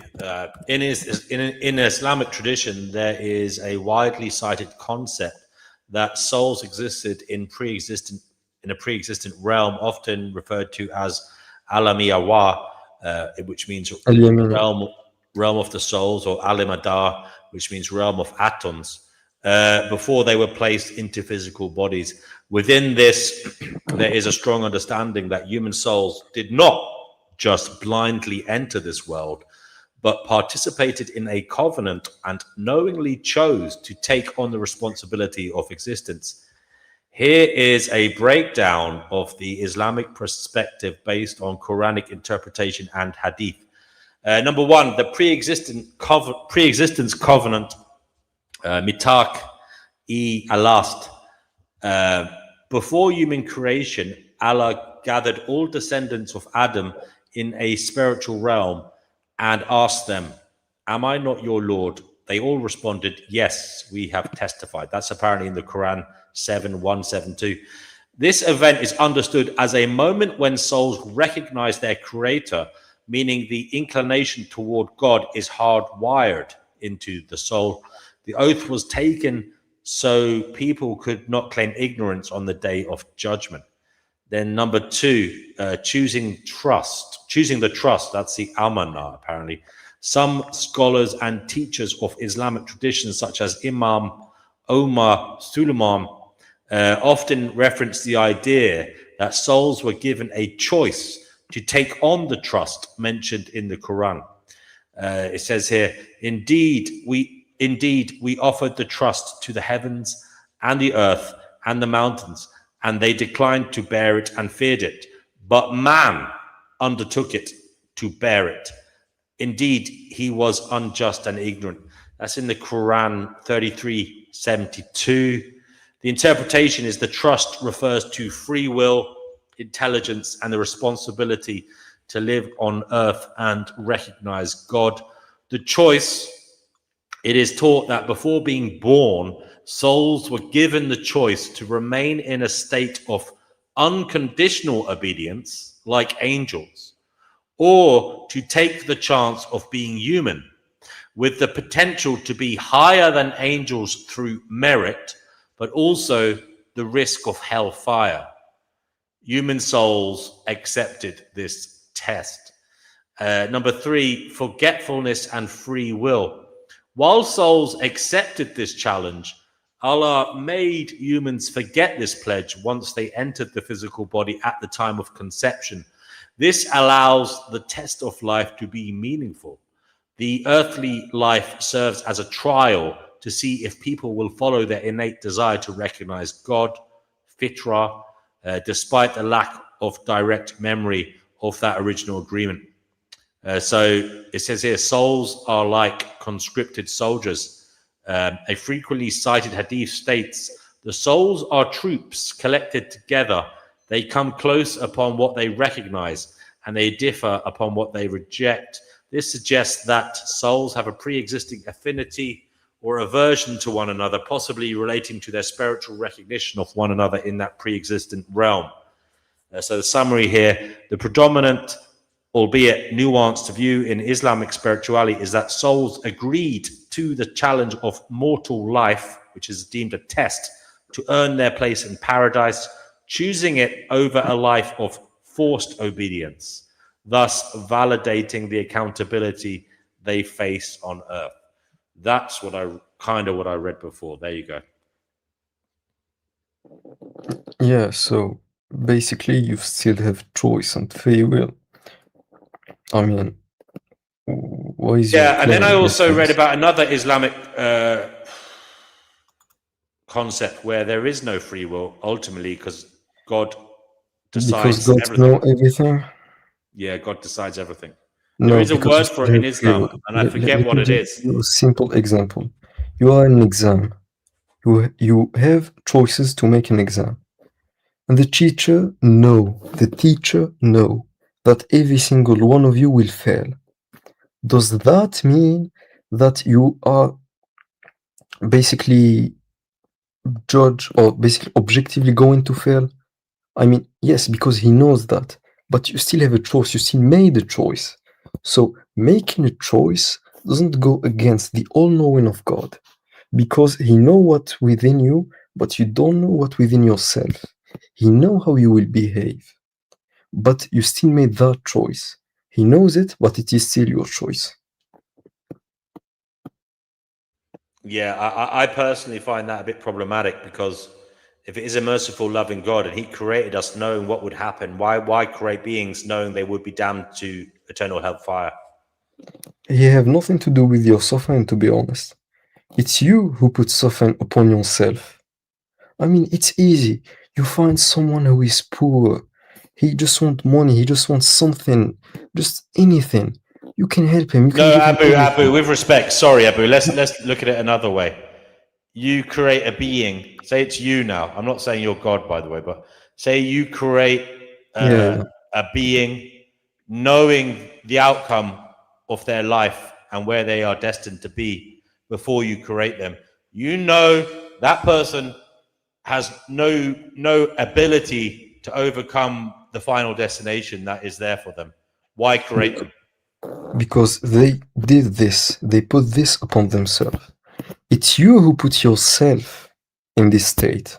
If you are the ultimate prime mover, if you are the causation in that chain of causation, is it not down to you as the prime mover? You caused it to happen. You didn't need to cause it to happen. That's you a big let it be. You let it be. You willed it. You created it. That's a big misconception. Because you as a human being, you make choices that will define your future. But God knows. He knows what you are going to do. If He knows what you are going to do, He didn't said you. It's a mandatory for you to do this. It's basically knowing what you're going to do before He creates you. In my view, is still the same as sending you to hell when there was no your other choice. option. But there was no other option. He created it knowing it was going to happen. Basically, there was no other way of it. There was no other way of being. If he didn't, if he, it was his choice actually, because he created it. Because existence is better than nothingness. He created the inevitability. It was inevitable that person was going to hell because they were going to make those choices. Yes. They were going to make those choices. He knew they were going to make those choices because it was before their he even choices, created them, and he still created them, even though he didn't have to. That's a bit weird. No, because I just don't understand that. I just don't understand that. I just don't understand that, Abu. Because that's basically what free will is. You do something, you get judged by what you do. When God knows, because I know that. I know you get judged for what you do. But if God knew this being that it created, like it's more powerful than you. God is more powerful than his creation. Why does he need to create a less powerful being, that's vulnerable, that's got, frail, that's got, that isn't perfect, and will make mistakes, and could do something that could destine it to hellfire for all eternity? Why does he need to do that if he doesn't need to do that? Why does he need to do it? If he knows the outcome ahead of time, why did he have to do that? Why did he have to impose that on somebody? It's simple, because creation is better than nothingness. That's your answer. Sorry, say that again? Creation is better than nothingness. Creation is better than nothingness. But look, brother Abu, with respect, and I quite like you, man. I will say this about Muslims. I know some Muslims, and a lot of them are really lovely people. I will say that. I'm not anti-Muslim people. I'm just questioning the religion as I would question any religion. And I'm a man who has tried to be religious in different areas. I've tried to be a Christian. I've tried to be Buddhist. I've even looked a little bit at Islam. I'm not like somebody who hasn't taken these ideas seriously. But seriously, brother, I'm asking you to, in your heart, understand or try to contemplate what I'm saying. And that is, this creator created entities that were less powerful than him. So in many ways, They were at his mercy. They were literally at his mercy. He created them. They weren't on an equal footing with him. He created the rules of the game. He created their abilities. He created their vulnerabilities. He created their vulnerabilities. So, do you believe he created the environment that would test them, that would lead them astray. He is actually the creator of evil. If he created good, he created evil. He is the creator of everything. He created the evil that would tempt them. And these are vulnerable beings, less powerful than him. And this isn't like a weekend fucking test. This is about eternity, you know? Yeah. It's not some, work bonding fucking afternoon away where people go paintball shooting. This is about eternity. And the result here is a consciousness experiencing a blissful state of eternity, or literally a hellish state of eternity where they burn forever because their creator knew ahead of time they were going to, and knew they weren't going to be able to do anything other than end up in that hellfire. Not in I eternity. don't know about you, Abu, but I think I could have imagined a better way of doing things. And I'm sorry if that makes me go to hell. I'm just questioning. I don't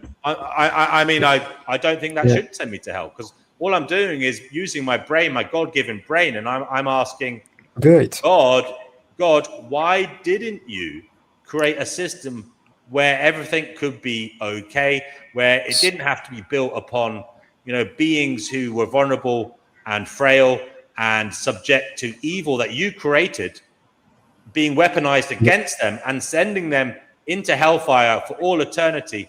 These are your creation. These are meant to be extensions of you. In many ways, if what you said is true, what you said earlier, that we are extension of God, we are extensions of God. We are part of God. Is it not the case that God is self-loathing? God needs therapy? No. So my question. Can I ask something? Go ahead, Chickpea. Sorry, Abu. Give Chickpea a chance, and then Abu. And Chickpea, please be mindful. Abu is new here. Don't go too hard on him. Yeah. I just want to ask about the 70 virgins. You often hear this thing, if you're a good person, you go to heaven, there'll be 70 virgins waiting for you. 72, but it's only for the martyrs, not for every Muslim. Basically, who is martyr? Sorry, for the what? For the martyrs. Basically, when you go to war and you die as a martyr because you protected your country, your wife, your kids, even if you protected yourself in self-defense, that's basically what a martyr is. Someone who dies for the sake of God. A martyr can also be someone who wrote about Islam or teaches Islam and die upon it. That's what a martyr is. Yeah. So the 72 virgins are for the martyrs, basically. So they are reward for all the things that he restrained himself from it. For example, he didn't commit adultery. He didn't kill people. He restrained himself, so God gave him a reward that he never had before. Right. So these 72 virgins, then, are these actual? Do these virgins have souls? Are they actually? So basically, they are beings created by God. Their main purpose is to satisfy. Have they got a soul? I guess so. Do they have consciousness? I guess so, yes. So isn't that a little bit cruel, forcing a virgin to have sex with a man? No, because basically the main purpose is to satisfy God, the one who created them, the one who gave them everything. Their main purpose is to satisfy God. By this, they have to do what God tells them to do, which is the virgins. Yes, which is to satisfy that man who die as a martyr. He can accept it or he can deny it. It is also his choice. Yeah, I know it's what this is all written. I do understand this is what's written. Well, speaking as a female, I would consider myself to then be raped. Sorry, Definitely not. That's not really. okay. What is the Well, definition? if a man forces me to have sex with him, that is rape. If a man, yes, but no, it's not a man. It's God, basically speaking, because But he is even the if God, one who created. Yeah, he is the one who created those beings for this purpose. If God created you for, if God have created you for a purpose, and you go against the purpose that God has given you, aren't you going against God? well, so all right. I'm going to be really quite unorthodox here. So, it is a sin to be a prostitute in this dimension. It is a sin to be a woman who has sex with all and sundry. But it's not a sin to do it in this other dimension. You're saying. Do you know? As I said before, those beings are Yes. beings created by God.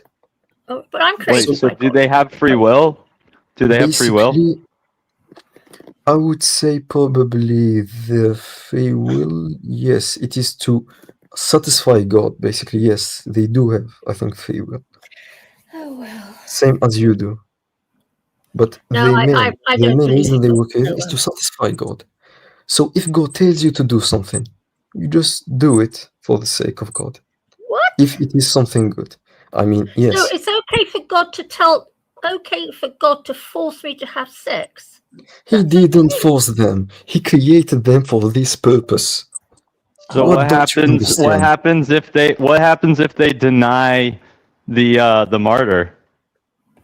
I don't really know about this, but I know if they denies it, they probably gonna go to hell because they deny what God have decreed to them. Oh, I think okay. so. I'm talking about speculation. So they're raped if they deny. They're either so that's Okay. coercion. I think Coercion, you're dude. mentally. Yo, if it's like, yo, you better fuck. If you don't fuck this dude, you're gonna burn in Allah. hellfire. That's called rape, bro. Why have you been created as a human being? I don't know, because my parents decided Yes. to bring me here. I don't know that there's any real objective purpose. Basically, the definition of rape, if it is a man that forces something upon a female, for example, or another being, or as you said, he basically have a choice to accept those versions or to not accept those. That's the first thing. Second thing, they are created for this purpose. If God have been, But you just if said God created you that for a they, purpose, yo, go. if God created someone for a purpose and they don't want to do that thing, and the threat is do it or you go to hell, that's called rape, dude. Right. That is rape. You got it. Can I ask you something? You just did. So basically, I think you don't even understand what my word, what I'm literally saying to you. So what is my point? What did I say? I just want you to know if my message is reaching you. What did I say? When? Which point? No, what did I said? When? About these virgins. You said they were created for the purpose of fucking a martyr or they'll go to hell if they don't. For this purpose. Yes.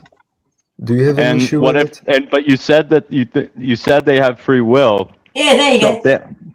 So if they have free will, and they deny what God intended for them, they're going to hell. That's like someone That's like someone like breeding a human and breeding like that's like someone like forcefully impregnates someone else, right? And then their children come out and say, okay, my purpose for you is to get fucked. And if you don't get fucked, you're gonna burn I'm gonna set you on fire. Right. And So like, what do you think? What do you think of that, man? That's not rape. Because rape is if a man forces something. What happened to free will? Free will went out the door. Free will totally went out the damn door. Of course, but if like, you go called against coercion. the It's called coercion. It's called coercion. So if a guy says, let me fuck you or I'm gonna hurt you, and the person then lays down and lets the guy penetrate them, that's rape, because there was not consent. There was not enthusiastic informed consent. It was coerced. Are those humans? It's fucking Are those God, man. humans? What? Yeah, are those 72 humans? They are not. So Abu, tell me something. You Okay, just said those people had free will, dude. So what what is would free will happen? again? Free will Wait, is guys, you what are we who talking can decide and make a choice. What It's are we your talking choice to about? I obey just joined God, the or chat. Can it's your someone choice to throw me not in? obey God. This dude is just talking about how, like, God made 72 virgins to fuck martyrs, and if they deny What their the fuck? if they What? deny Are you if they deny serious? the martyr, they go to hell. And I said that's rape, and he disagrees. Whoa, wait, are you like a devout Muslim? Who is this we're talking about? Is he a Be Muslim? kind to. Yeah, he's a He is Muslim. new here. His name's Abu. No, Abu I'm has. just asking. Abu. I'm not. Yeah, D&W. I'm not being derogatory. I'm just asking. I just want to know the background. But yeah, carry on. Don't let me mess up the flow. Go ahead, guys. Can I just ask something, Abu? So these virgins that are being raped, say for example, one of the men decided to force oral sex upon her, yes, and she bit his willy off. What would God do about that? Oh my God. Yeah, let's do that. Because I would. Bite the shit out of his dick. They're not allowed to eat pork sausages. Bite it They're not off, allowed man. to eat. Bite it off. So we can't do it. They're not allowed to eat pork sausages in Islam, so that wouldn't I'll show happen. you a very short clip.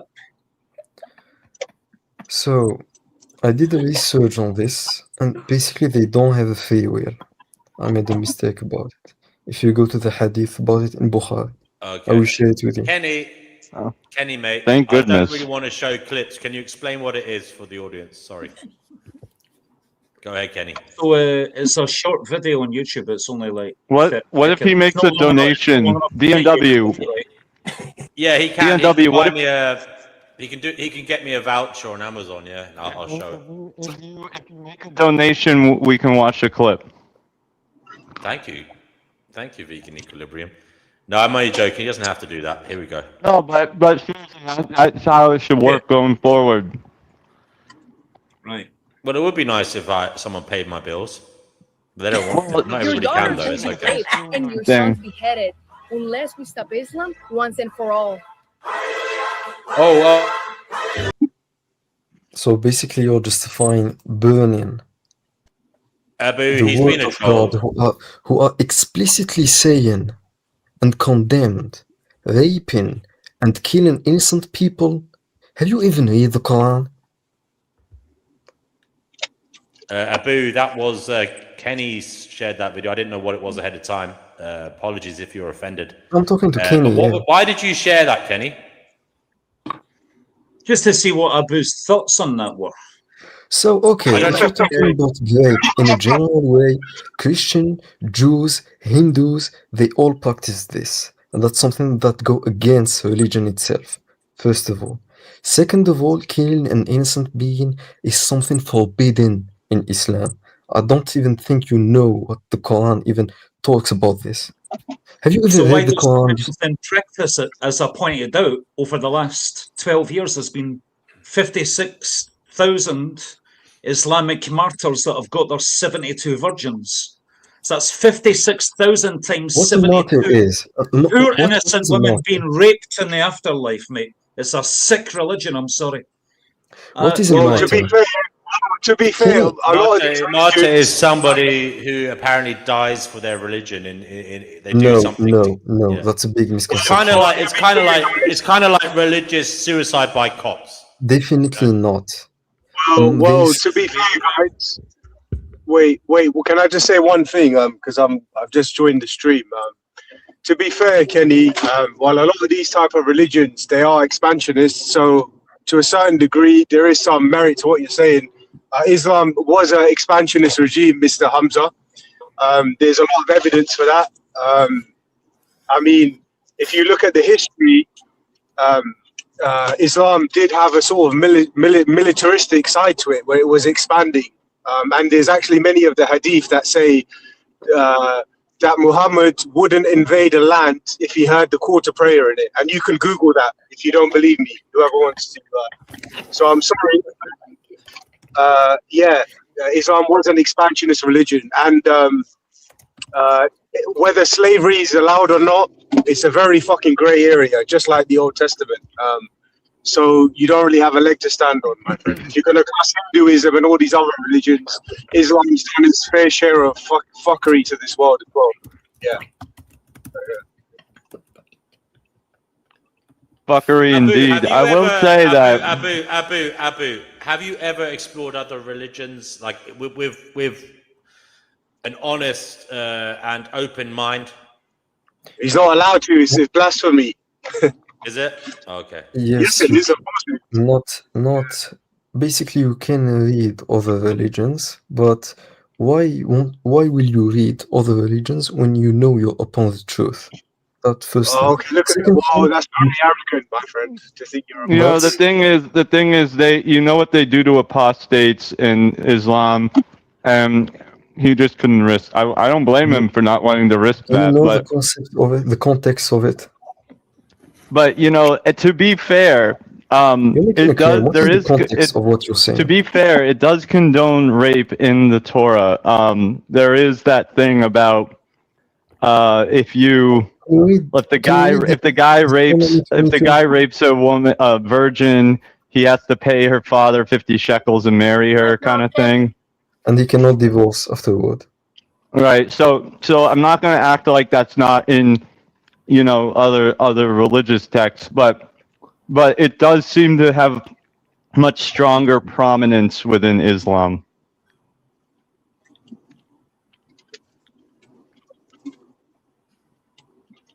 Nefarious Rockers, you're on the Finding Gnosis show. What would you like to say, brother?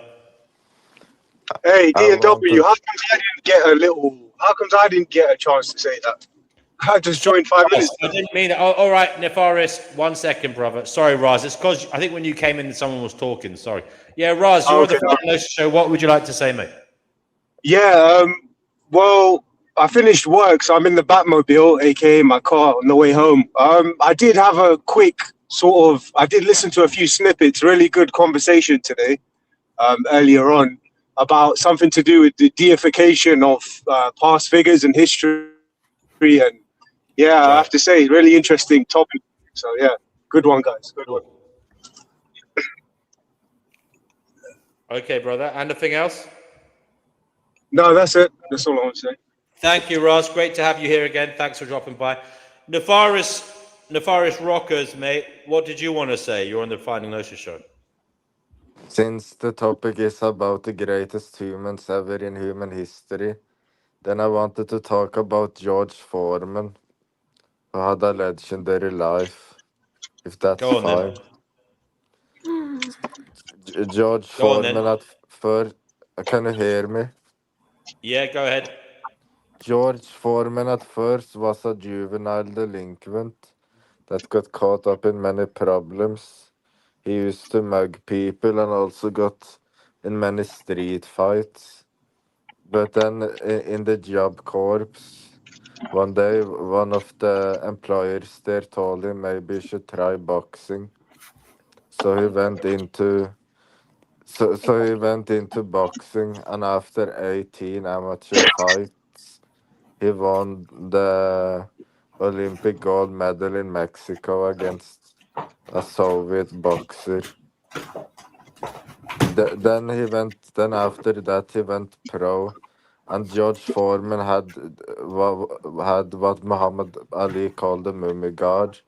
He would take his hands and extend them forwards to parry punches very early on, and then and he fought against Joe Frazier 2 times, and Joe Frazier was a bad stylistic matchup for George Foreman, since Joe Frazier would duck duck right into George Foreman's uppercuts. And he's famous for the fight, like the Rumble in the Jungle against Muhammad Ali. I But thought he was famous after, for his grill. yes, I will go into that later. He became famous for his grill. And then he fought against Jimmy Jong. After that, he got a near-death experience. He got a near-death experience that urged him to become a Christian. So he retired from boxing and became a Christian minister and a preacher in Houston. He also set up a youth center. And then the businesses of his failed. So he wanted to go out of retirement. So he lost weight and got ready to fight. And there were many notable fights after he came out of retirement. He fought against not Muhammad Ali but Muhammad White Kawi, who was this much shorter middleweight boxer. And he eventually he fought a bunch of cans, and after that he won the title against Michael Moorer at age 45, and his slogan was "Life begins at 45." To many, George Foreman He was a legend for represents. that. He was a legend for that, yeah. For many, George Foreman represents that it's never too late to try. And he also became, as you said, vegan equilibrium. He also became famous for his grill. It cuts too. the fat. All Do you right. think- Thank you for that. Thank you for that, Nefarious Rockers. Do you think that Jimmy Young is I'm better gonna than probably George do that Foreman? when I retire. 1 second. Well- One at a time, please. I'm probably gonna probably become a Christian when I retire. Okay. Abu, you said something. Do you think that Jimmy Young is better than George Foreman? I think that's a question for you, Nefarious Rockers. No, I don't think so. Jimmy Jong, I think, beat George Foreman, but he is not better. But sometimes styles make fights. George Foreman won against Joe Frazier, and then lost against Muhammad Ali. But Muhammad Ali beat Joe Frazier, so it's a notable example as to how styles make fights. But overall, I think George Foreman was better. Yeah. Yeah. But stylistically, he was a bad stylistic matchup against Jimmy Jong. Do you think that Floyd Mayweather is truly one of the greatest boxers nowadays? Yeah, I think so. He is so, but there are some arguments that he cherry picked his opponents, and some of the matches he fought was when the boxers he fought were too old. But he is undefeated, 50-0. So I still think he's one of the greatest of all time. And what about Manny Pacquiao? For me, I think that Manny is maybe better than Floyd. I think because he's more of a technician. Yeah, Manny Pacquiao went up several weight classes, something Floyd never did. But although Manny Pacquiao lost, there is an argument to be said that maybe Manny Pacquiao's resume is better than Floyd Mayweather's resume. But I'm not sure about that. Actually, I'm not sure whether Manny Pacquiao's legacy is better than Floyd Mayweather's. Yeah. One question before we move away from boxing. Who's going to win? I heard that Anthony Joshua and Tyson Fury are going to fight. It's going to be live on Netflix, apparently. Who do you think is going to win that one? Okay. And you, Rockers? I think Anthony Joshua will win. First of all, Anthony Joshua is much younger than Tyson Fury. Tyson Fury is much older now. And Tyson Fury didn't do well against Francis Ngannou, whereas Anthony Joshua beat up Francis Ngannou fairly easily. So I think that's Anthony a fair Joshua assessment. is in better shape. He's much more athletic. We'll see. We'll see. Okay. One more question, seeing as we have a Muslim here. I think the whole idea of jinn is interesting. Can you explain to us why they were created, what exactly they are? And can you give us any stories, perhaps, of how you believe they've interacted with people in this world? Because I believe that Muslims believe they can. Have you ever experienced it? Have any of your family friends experienced it? Tell us about jinn, if you can. Or Jen, I don't know how you pronounce it, sorry. So jinns are basically beings created from fire. You can see this in Quran 15:27, and the jinns were created before from smokeless fire. They existed before humans were even created. So jinns are unlike angels. Jinns have free will, like a human.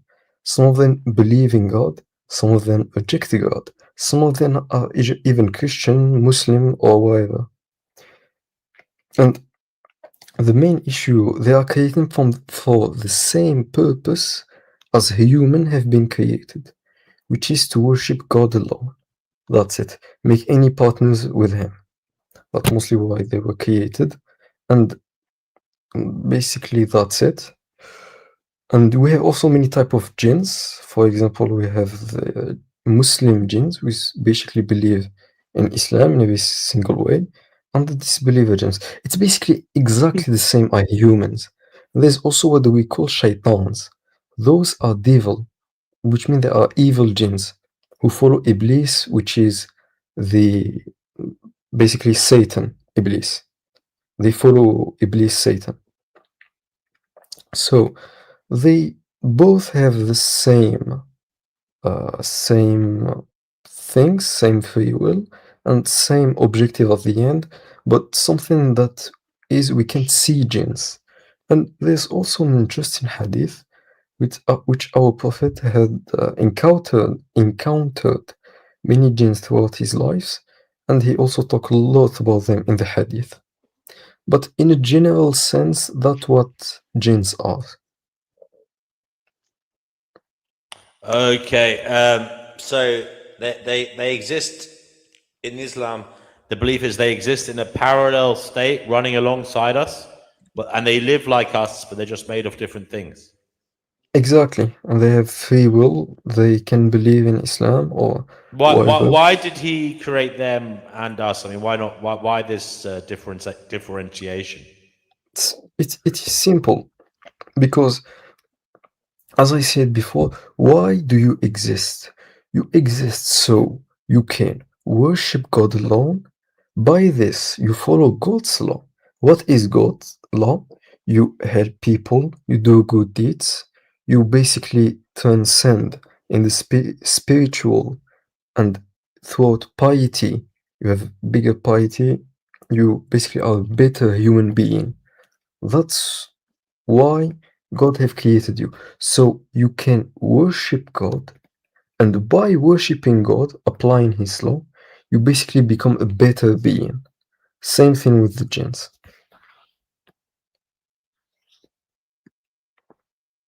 Okay. Now, apparently they interact with us, or they can see us, but we can't see them. Is that the view?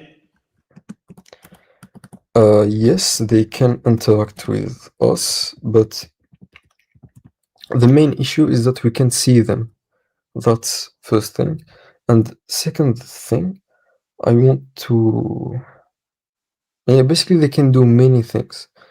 As things they can do, they can also talk about or do many misconceptions through people. Sometimes, basically, it's not the jinns who do or who talks with humans. It's basically Satan, Iblis.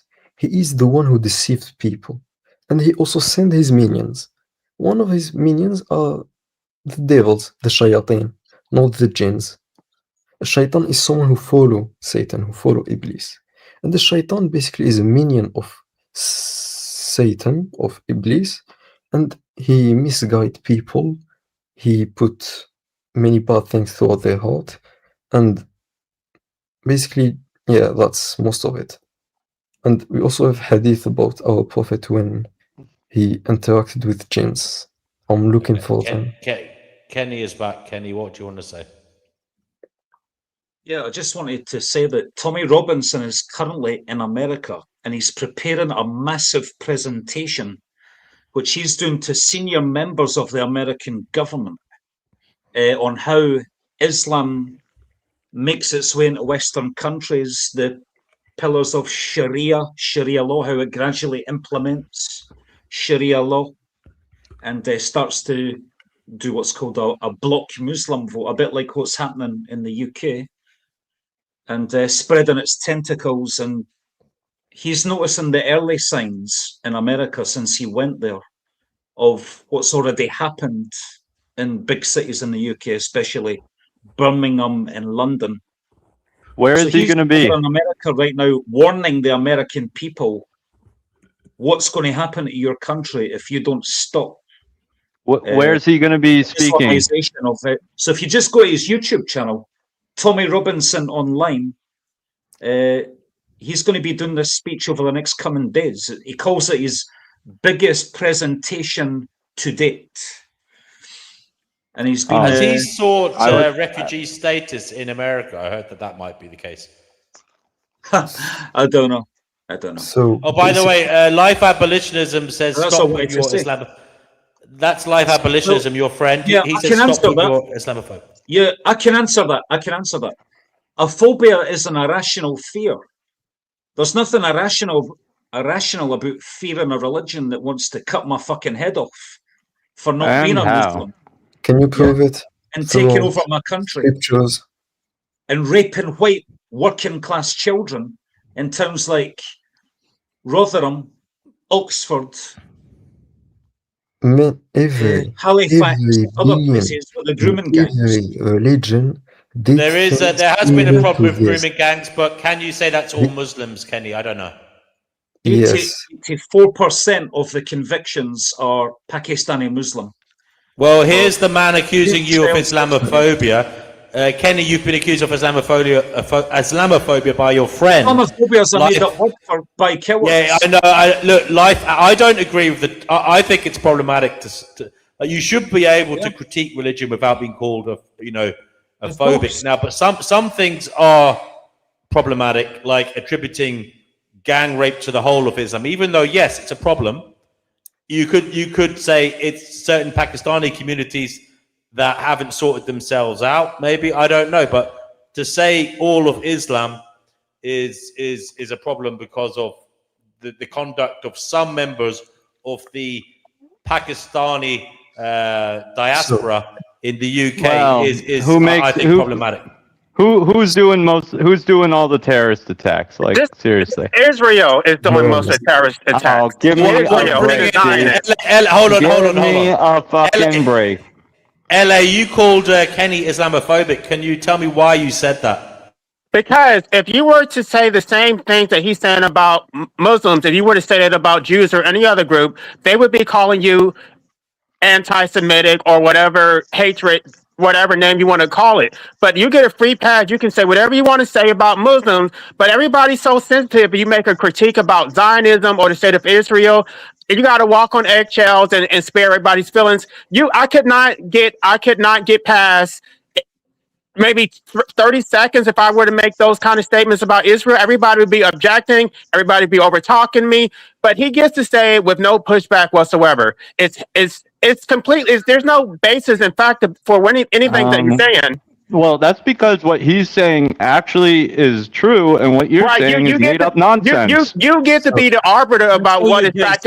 You get to be the arbiter about what is fact and what is true, and you have a bias because you're going to defend anything that Israel does, even when they are actually blowing people up. If I were to get up here, and talk about conspiracy theories about killing babies and drinking their blood and what happened on Epstein Island, you guys would say that is anti-Semitic. We need to get Fatima up here. How about we give Fatima equal time? That's because it depends on what your epistemic. It depends what your epistemic standard is, and you clearly have a very low epistemic standard. To Kenny. Let Kenny reply. He was talking to Kenny. Go ahead, Kenny.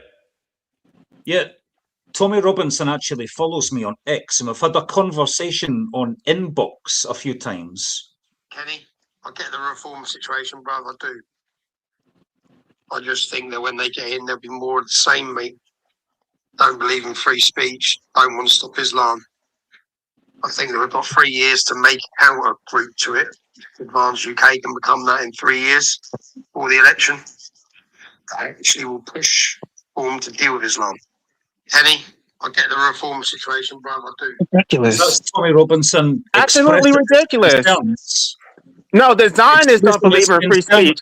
Why is it against the law? Excuse me, I haven't finished talking. Ellie, you'll get your chance. That's Tommy Robinson expressing concern to me that Nigel Farage and Reform UK are not going to be hard enough on Islam, so he's favouring Advance UK. Ben Habib is a political party. And more recently, Rupert Lowe has started up Restored UK. Absolutely ridiculous. It is a hate crime. I think it's a step in the right direction. Anyway, you said DNW, I don't actually debate with life abolitionists because I don't think he brings anything of value to the debate. Right. All you do is spread Zionist propaganda because this is why he has to be interrupted, because he gets to spew his propaganda, and then when you respond, he just leaves. So there is no it's just so one-sided. Now, anything that he's saying, if it were said by Muslims or any other group, you guys would recognize it what it is. Now, when it comes to free speech, it is the Zionists that are actually suppressing free speech. In Israel, it is in Germany, it is a crime to even deny the Holocaust. They're silencing college campuses. They have faculty that are being fired for criticizing Israel. So this is absolutely ridiculous. This is a projection. Israel is a much greater threat than any Islamic country. I mean, I would fire neo-Nazis. Okay, I don't see a problem with that. Right. So you're biased as hell. You only want to defend Israel. You don't give a shit about Islamophobia and what's happening to the Palestinians. You're biased as hell. You don't even see that as being. You deny it. What is actually seen right before your eyes. You're like, oh, they're not killing. You can clearly look and see that Israel who's causing all the terrorist attacks. Israel and the Zionists. Israel and the Zionists. A legitimate military operation defending themselves from terrorist organizations. Because they have a state. Because they have a state that makes it legitimate. So you're saying that the Bondi Beach attack should be considered legitimate? You're saying 9/11 should be considered legitimate? You're saying that you're saying the thousands of bombings that have happened between now and then should be between then and now should be considered legitimate. By the way, that had nothing to do with Muslims. That came from Israel. Oh, okay. You know what? It is pointless to debate him because he's just gonna spew because you get to say whatever you want to say about Muslims, but I can't say anything about your people. You're racist as hell. You're just because you make things up. You're just lying. No, you make shit up because you believe in propaganda. You're brainwashed as hell. You can't even think for yourself. You're fucking automaton. Like this channel is like the Jerry Springer of YouTube philosophy and politics. The Jerry Springer of Islamophobia is what it is. Okay.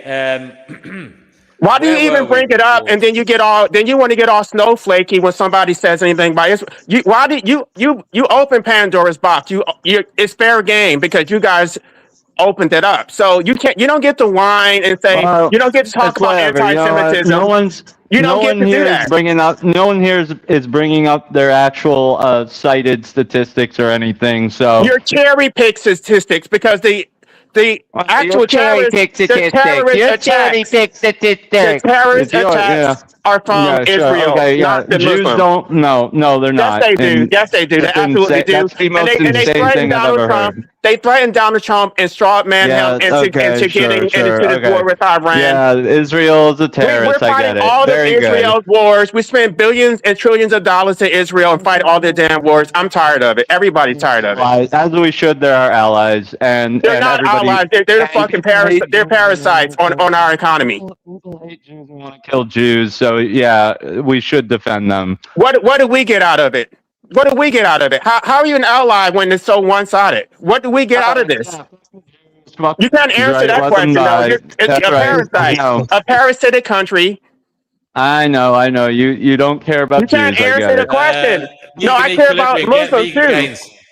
He doesn't care about animals. He only cares about himself. Really, I that's care all. about Muslims. How about that? You don't care about Muslims. You don't care about anybody except your own people. You're racist as hell against Gentiles. You are I think that anti-Gentile. the Jewish religion is stupid. I think that the Christian You're religion is stupid. anti-Gentile. The Islamic religion is exceptionally stupid, and unfortunately, unlike the other two religions, which are a bit older, it hasn't had as much time to reform, which is probably why we're seeing so much of the extremist end of it right now. Hopefully, in the next 500 years, it chills out like the other religions did. What make it more true? You Hinduism are is a 4,000 Jewish years. supremacist, and you need to admit it. Yeah, okay. That's right. I'm not even religious, dude. Come on. It doesn't matter. It doesn't matter. You're still arbitrarily. You're given You free want to pass know to what? anything. Yeah, I'll tell you who I'm a supremacist of. I think that people with a conscience, people with really nice You don't bodies. have a conscience, though. You have no empathy. No, you have no empathy for the Palestinians. You have no empathy for your own species. You're projecting. No empathy for the human species whatsoever. You're projecting. You have Darvo. more. You have more empathy for a rat. Darvo. More Anyway, empathy for a rat than a human being. I was trying to say who I think the supremacist should be. The people. LA, sorry, I got to mute you. Let him talk and then you reply. Come on, mate. I do think, yes, people with a conscience, people with really nice bodies, definitely. People with good, good health, people who have generally good disposition, good attitudes and general happy emotions. These are the people that I think should reign supreme over all and be spreading. And I'm definitely a eugenicist in that regard. They could be any race. They could be any ethnicity. Doesn't have to be Jew. They don't have to be Jews. I will say I don't think that the genetic pool for Ashkenazic Jews is that great. I would certainly say if you should move definitely towards the more Sephardic or Iberian line of Jews. Those people are gorgeous. Anyway, Africans, a lot of beautiful Africans out there. I'm telling you, I wouldn't mind more African supremacy actually.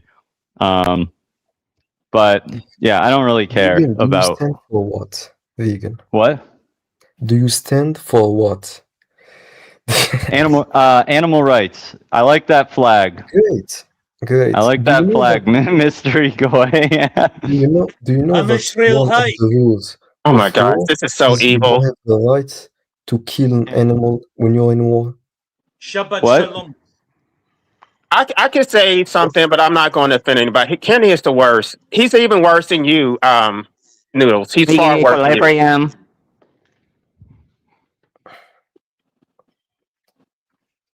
How are you going to be a Zionist if you're not even Jewish? Like if Noodles were to say I would respect him, you're so pathetic. You're such a wannabe. Maybe because he respects the people's rights to self-determination within the land, the right within the to land of Israel. the right to colonize land that doesn't belong to them. Right. Jews have always been there, From the dude. river Actually, to the sea. I'll tell you what. From the You river ever to heard the of the? sea. You ever heard of the Ottoman Empire? You ever heard of the You Ottoman just Empire? admitted it. That You was just called admitted it, Noodle. colonization, dude. That was You called just admitted it. colonization. You just admitted it. You said that Ashkenazis are not even from that land. You just admitted it yourself. I never said that. Oh my gosh. Well, here's the thing. Ashkenazis, yes, in more recent times, come from in the diaspora of Eastern Europe, but they do have a genetic lineage back to the land of Israel. I would love you to. I need a citation for that because there's no evidence for that. So you pulled that out your ass. They are European, 100%, at least 99.99% You wanna, European. no, actually, that's not true because when Jews came out of Israel, they went into Italy for or that area, Sicily, that area. Then they went up into Eastern Europe, and it was mostly men. Most of the time, it was the Jewish men taking non-Jewish brides who converted. No, they converted in the first place. They never were in Judea. They There was Jews that came out of Israel and into Europe.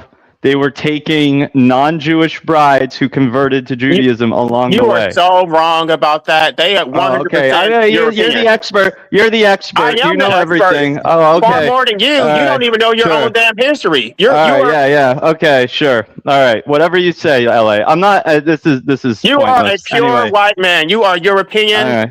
through and through.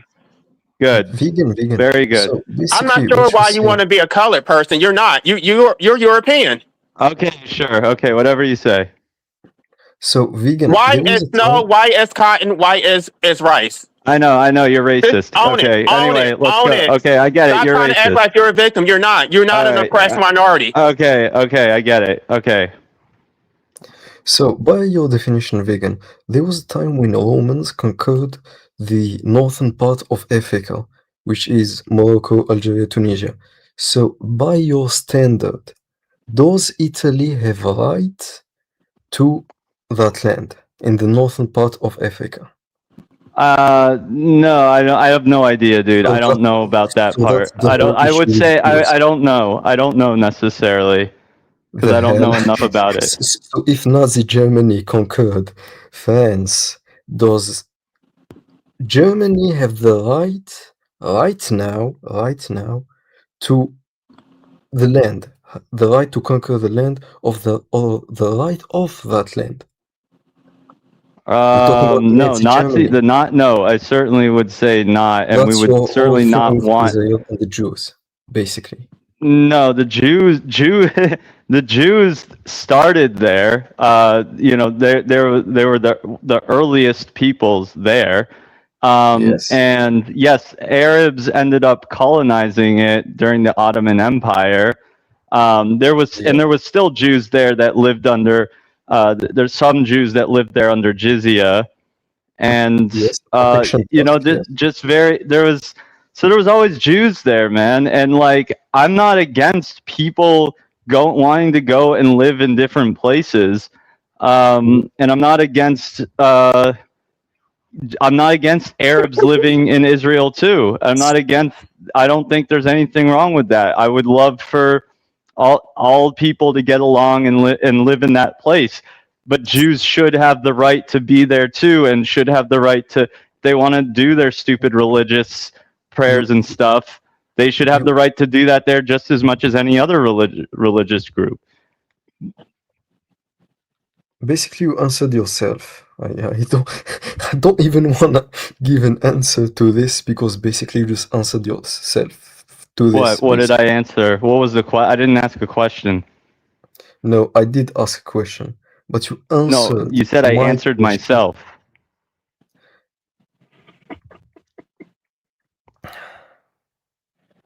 So, vegan.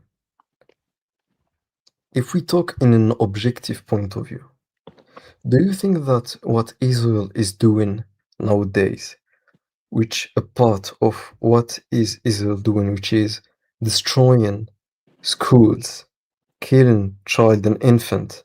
And believe it or not, the biggest, there's even rate for this, the biggest country, not even state, to be honest with you, that killed the most of journalists which have nothing to do with war is Israel. No, that's They not killed the true. most of journalists. They did not kill the journalists. That is propaganda. Believe it or not. No. See, the point, Yes, the thing they is, did. this is going to be a They pointless did. debate because unless we're willing to, pull up our sources and say, oh, Of see, course, this is here, You like, don't this is where provide I'm sources getting for my anything you information. say. Where are your sources? Shut up, dude. You Stop shut up. talking. I don't want to talk to you. All right. I I'm don't done want to talk talking. to you either. I'm done talking to you. Anyway, as I was saying, yeah, so like unless we're gonna like do that, it is a pointless debate because I'm gonna say that what you're saying is propaganda, you're gonna say what I'm saying is propaganda, and we'll just get nowhere. So my understanding from the sources, the information that I've looked at is that I believe I'm not going to say there aren't bad actors in Israel, in the Israeli military, just like there are plenty of bad actors in all militaries. But from in terms of the aggregate of what is happening, I'd say it is mostly for the greater good what Israel is doing. Is it And your good? What does it benefit you? No, I think it benefits humanity. In what way? In general, and not and it's not black and white. I don't think Israel's all good. I think there's plenty of evil in terms that is the Israeli government, just like I think of as all government. And it's kind of like pick your poison, right? Which monster do you want running the show? So genocide is for the greater good. We heard it all today. because I completely disagree with the idea that it's a genocide. Okay, then the Holocaust was not a genocide. It's a complete double standard. Right. Well, no, it was, and because there's a completely different intent same thing is and a happening to the completely Palestinians. No, It's the same war is thing. not. Exact same thing.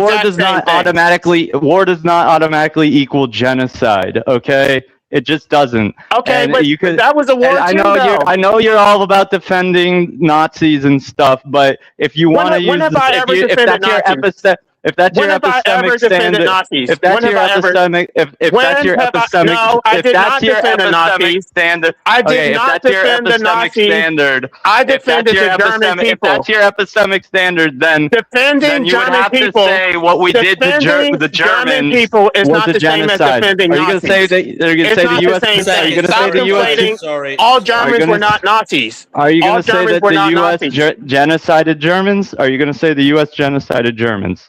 Yes, they did. Absolutely, they did. Okay. All right. Well, if that's your epistemic standard, then okay, fine. Then you're going to say that all war is genocide. They kill innocent German civilians. You don't want to hear the truth.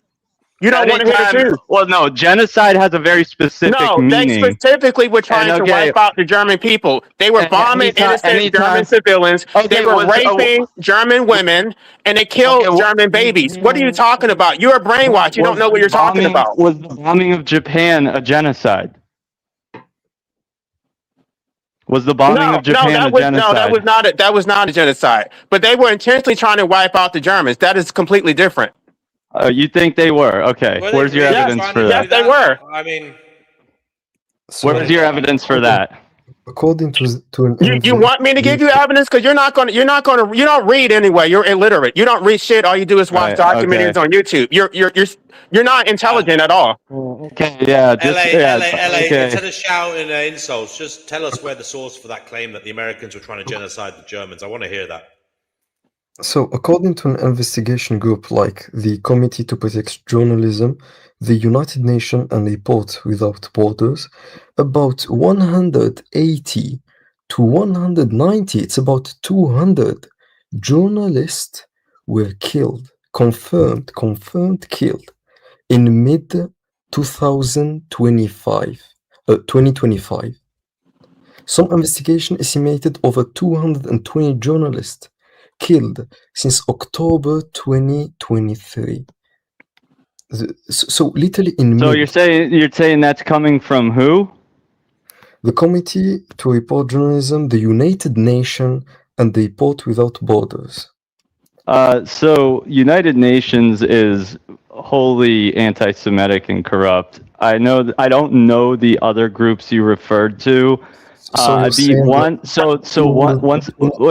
I would say, one thing I want to know is, who are they calling a journalist? What was the actual scenario in which those people died, and where and who is actually, like, who basically do those organizations collect data from?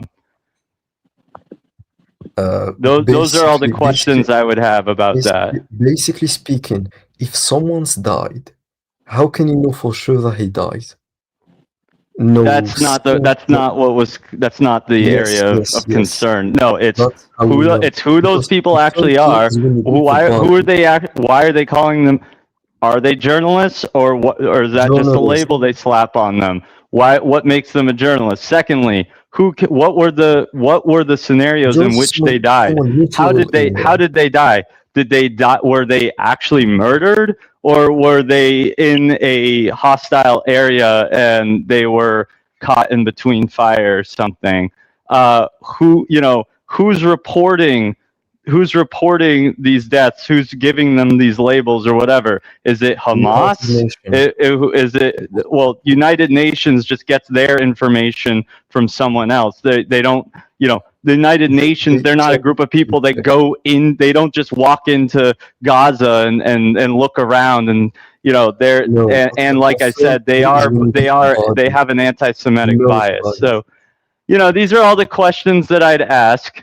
And, there's a lot of propaganda. I'm not saying Israel doesn't have their own propaganda, but look, it's just not something that I would take at face value. Yeah, so I get the stats. So there was airstrike and bombing against those. Drone strikes and target those journalists. Around 47 journalists have been reported being killed by a drone strike or target strike, either a missile or drone. You can't make this up. You can make it up. That's the thing. Especially if it's coming from Hamas. You sick-minded. You really think that Hamas will kill the journalists that they are exposing what the Jews are doing? Actually, Hamas would kill a lot of people. Hamas kills a lot of people. Yes, how do you defend yourself when someone is enslaved? A religious extremist terrorist organization. They kill their own people. They use people as human shields. Basically a lot of these groups, Hamas, Hezbollah, the IRGC, they are extremely volatile. They have morality police that go out and rape women. There's no telling. They use child soldiers. There's no real. There's. Can you name the last book you read? Can you do that for us? Name the last book you read. Has been a while since I've read a book. You don't read shit. You're ignorant. I think the last book I read was a Mark Twain book. What was it called? The Mysterious Stranger. It was a while ago. I read mostly articles and stuff about, I read, basically mostly articles and news stuff. But I don't think that just because I choose not to read certain kinds of literature, that doesn't make the information I'm saying. You don't read any literature. You don't read any literature. No, I do read literature. I just don't read a lot of full book. I don't read full books. It's true. You haven't even read literature. that said that, but that's a fallacy to say that like You that have not makes even read that. literature on veganism. You have not read anything. You No, don't know what you're talking about. I have read a lot of literature on veganism. No, you have And not. You don't even know the definition. yes, You don't know the definition of a right. 1 second, LA. 1 we second. have, and you know, we have different ideas of what a right is. Clearly. All right, guys. Kenny's back. Kenny, what do you want to say this time? Yeah, these are two books I'm currently reading. One of them's called Israelophobia. I suggest Ellie reads that. And this one's called The Palestinian Delusion by Robert Spencer. I suggest he reads that as well. You ignorant clown. Kenny, I have a question for. Damn. Anyway, I'm also gonna sign off, but yeah, this is the Jerry Springer of YouTube philosophy is right here. This channel.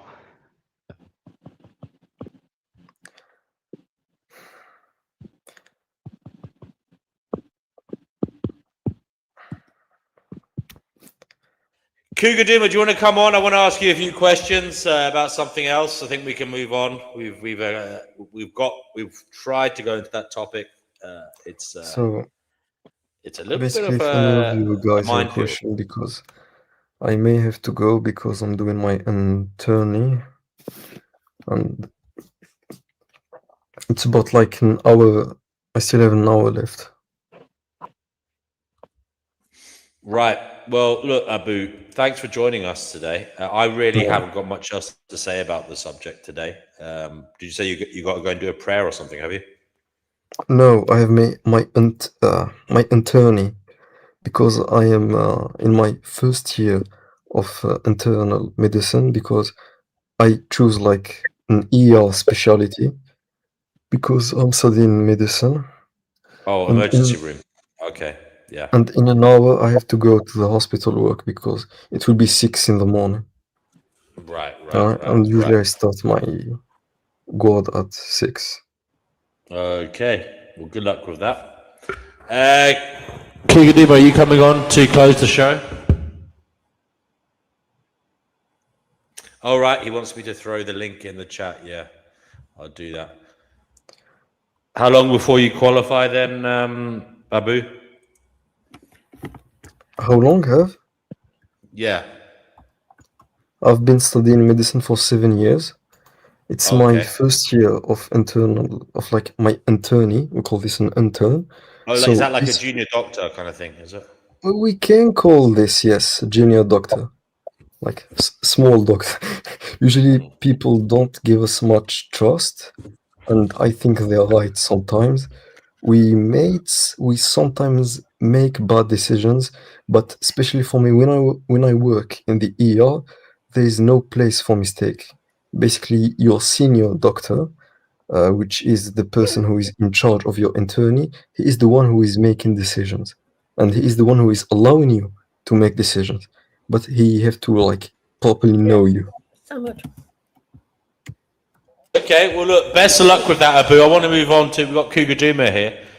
Cougar Duma, the question that we began with, now we did move away from it, but the question we began with at least was who are the greatest humans to have ever lived, or who is the greatest human?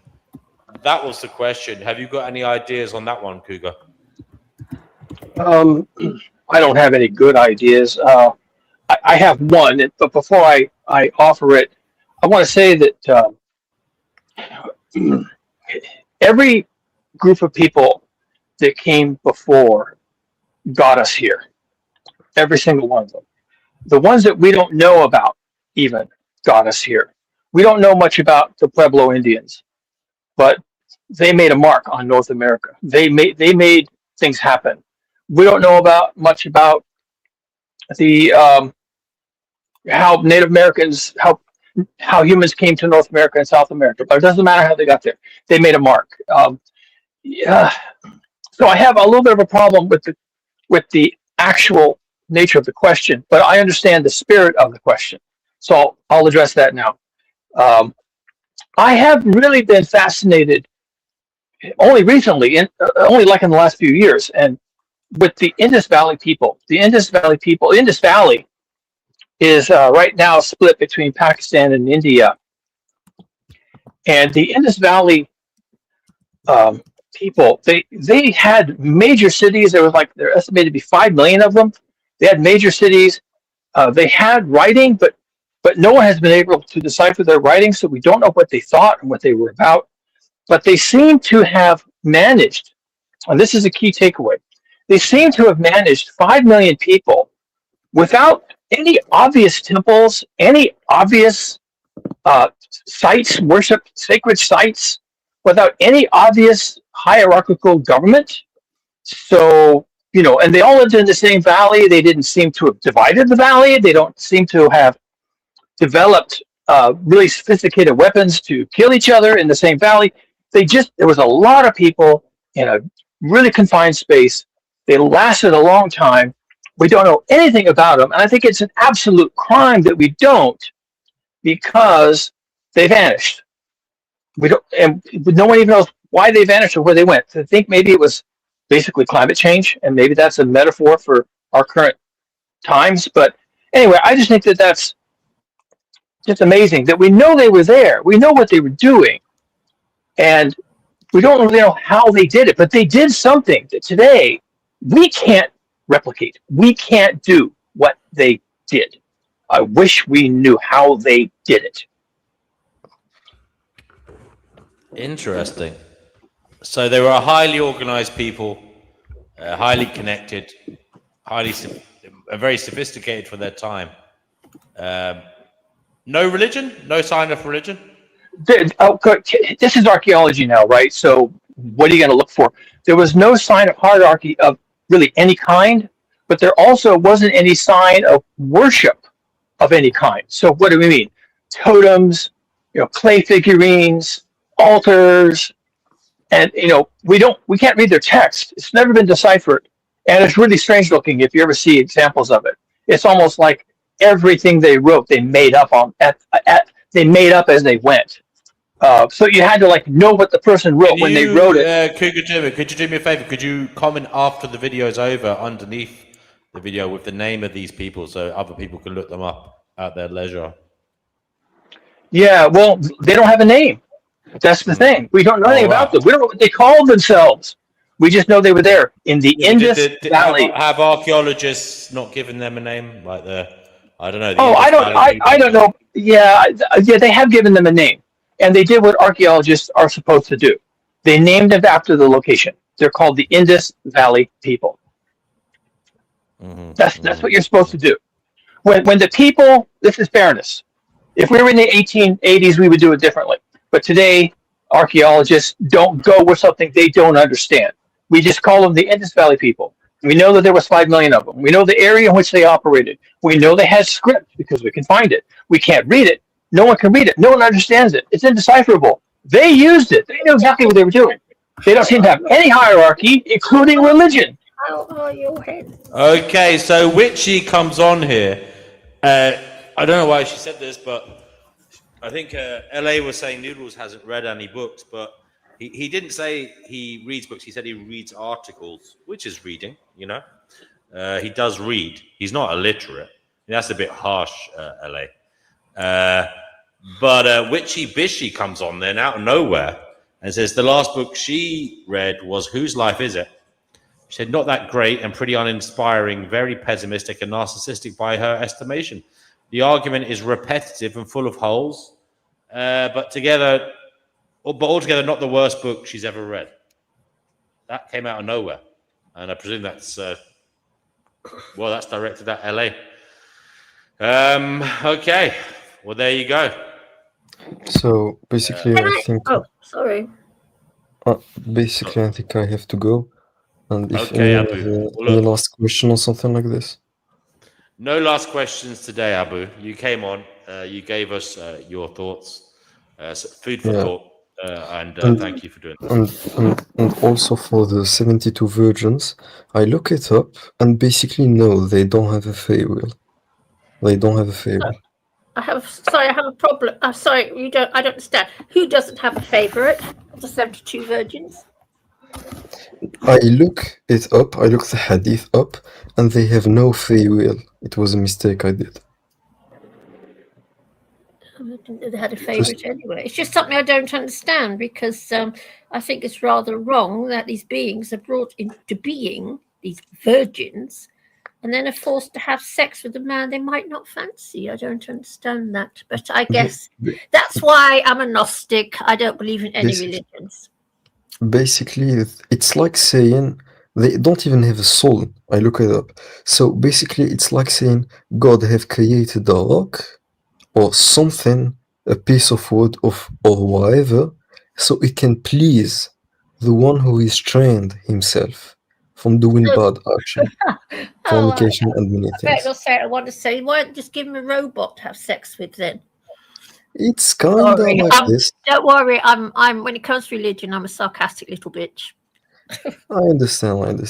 So it's kind of like this, something that look like this, but it's mostly a reward for things he didn't do in his life. That was the main message of it. And he died for his religion. I've always been curious about the 70 virgins, yes, I suppose, because, Yeah, so basically I have to go, start my car, and go to the hospital. In that way, I wish everyone will have a great day. Maybe we'll never meet again. In that case, I hope you will succeed in whatever you do in life. Don't stop being a good person. Help people in need, whatever it costs you, and be a good person. You know. Abu, what's your take on cats? Have you got any cats? Because I know Muslims love cats. When I was young, I had cats when I was young, but I have to move on from my house, my parents' house, when I was 16 to start medical school. Yeah, no, So that feels, I was a bit alone. So yes. while when you're close to God, you don't really feel that you're alone, because when you're close to God, you feel something that is feeling within yourself. You feel a boundary. That's something good. Yeah. In that case, I hope everyone will succeed in life, and don't stop being a good person and supporting what is good and stopping what is bad. See ya. Bye, Abu. Bye-bye. Vegan Equilibrium says he's not going to be interacting with LA, that's Life Abolitionism, anymore on this channel.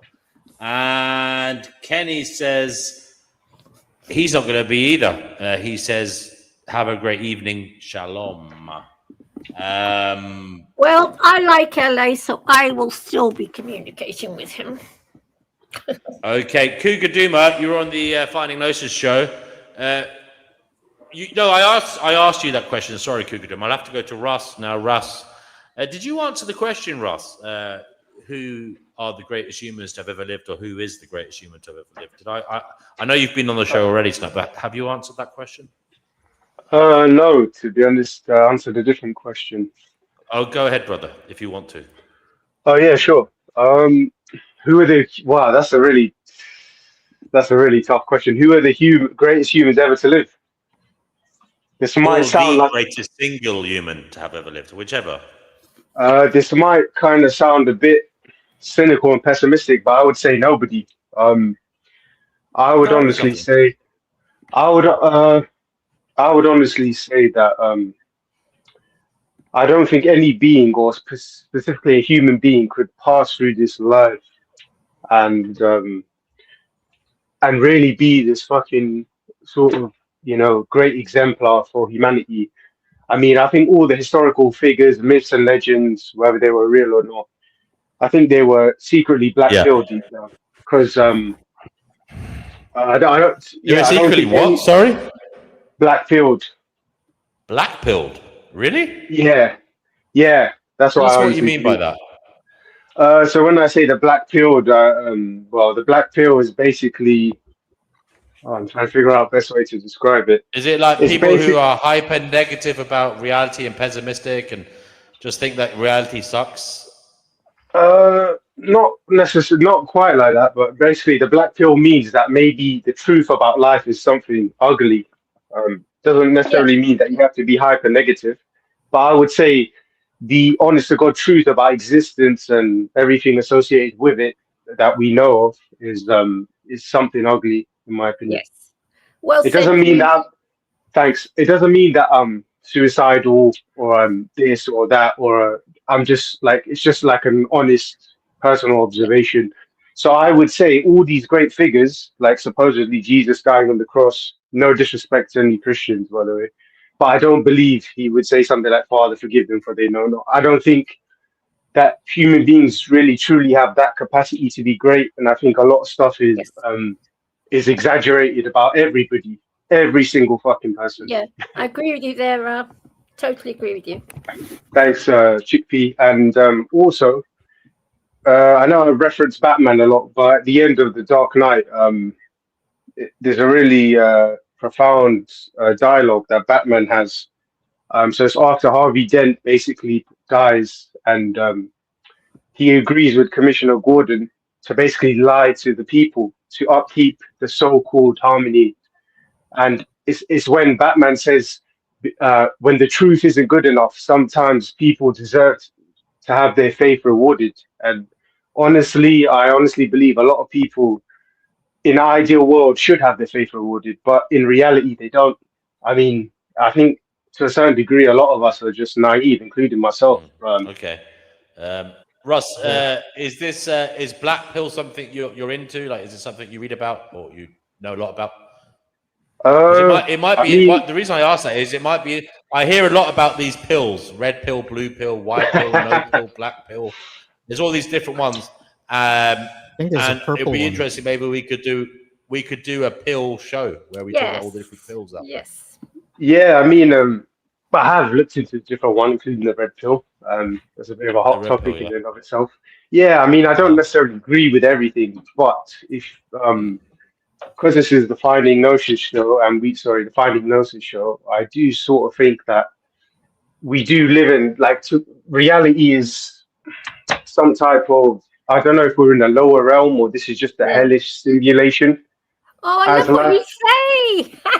Yeah, because I don't even know, to be honest, like when people use the word reality, like obviously I understand what it means in English, but what does that truly mean, because has anyone here ever used the virtual reality headset, like even a primitive one, like the Samsung Gear? I have, yeah. I've been on those arcade games where you put them on. I even went back in the day when I was very young. I went to you're probably, I don't know what age you are. You're younger than me, but there used to be this place called Sega World in London. You could go in there and play it was like a theme park for Sega in London where you could play all different virtual reality games. Yeah. Oh, okay, nice. Yeah, so when I first stumbled across the VR headsets and I put one on, and I did a few experiences. One of them was a Maasai, so a Kenyan Maasai campfire. And I put this on, and it was insane because this thing had really tricked me to believe that I was amongst the present, and I really felt like I was there. So sometimes I think, for whatever reason, maybe I believe in somewhat of a simulation theory, to be honest, because this might sound cheesy again, but like Morpheus says in The Matrix, right, where he goes, what do you call, when he says to Neo, like, what do you call real? Because like everything like taste, all your senses are just like electrical impulses in your brain.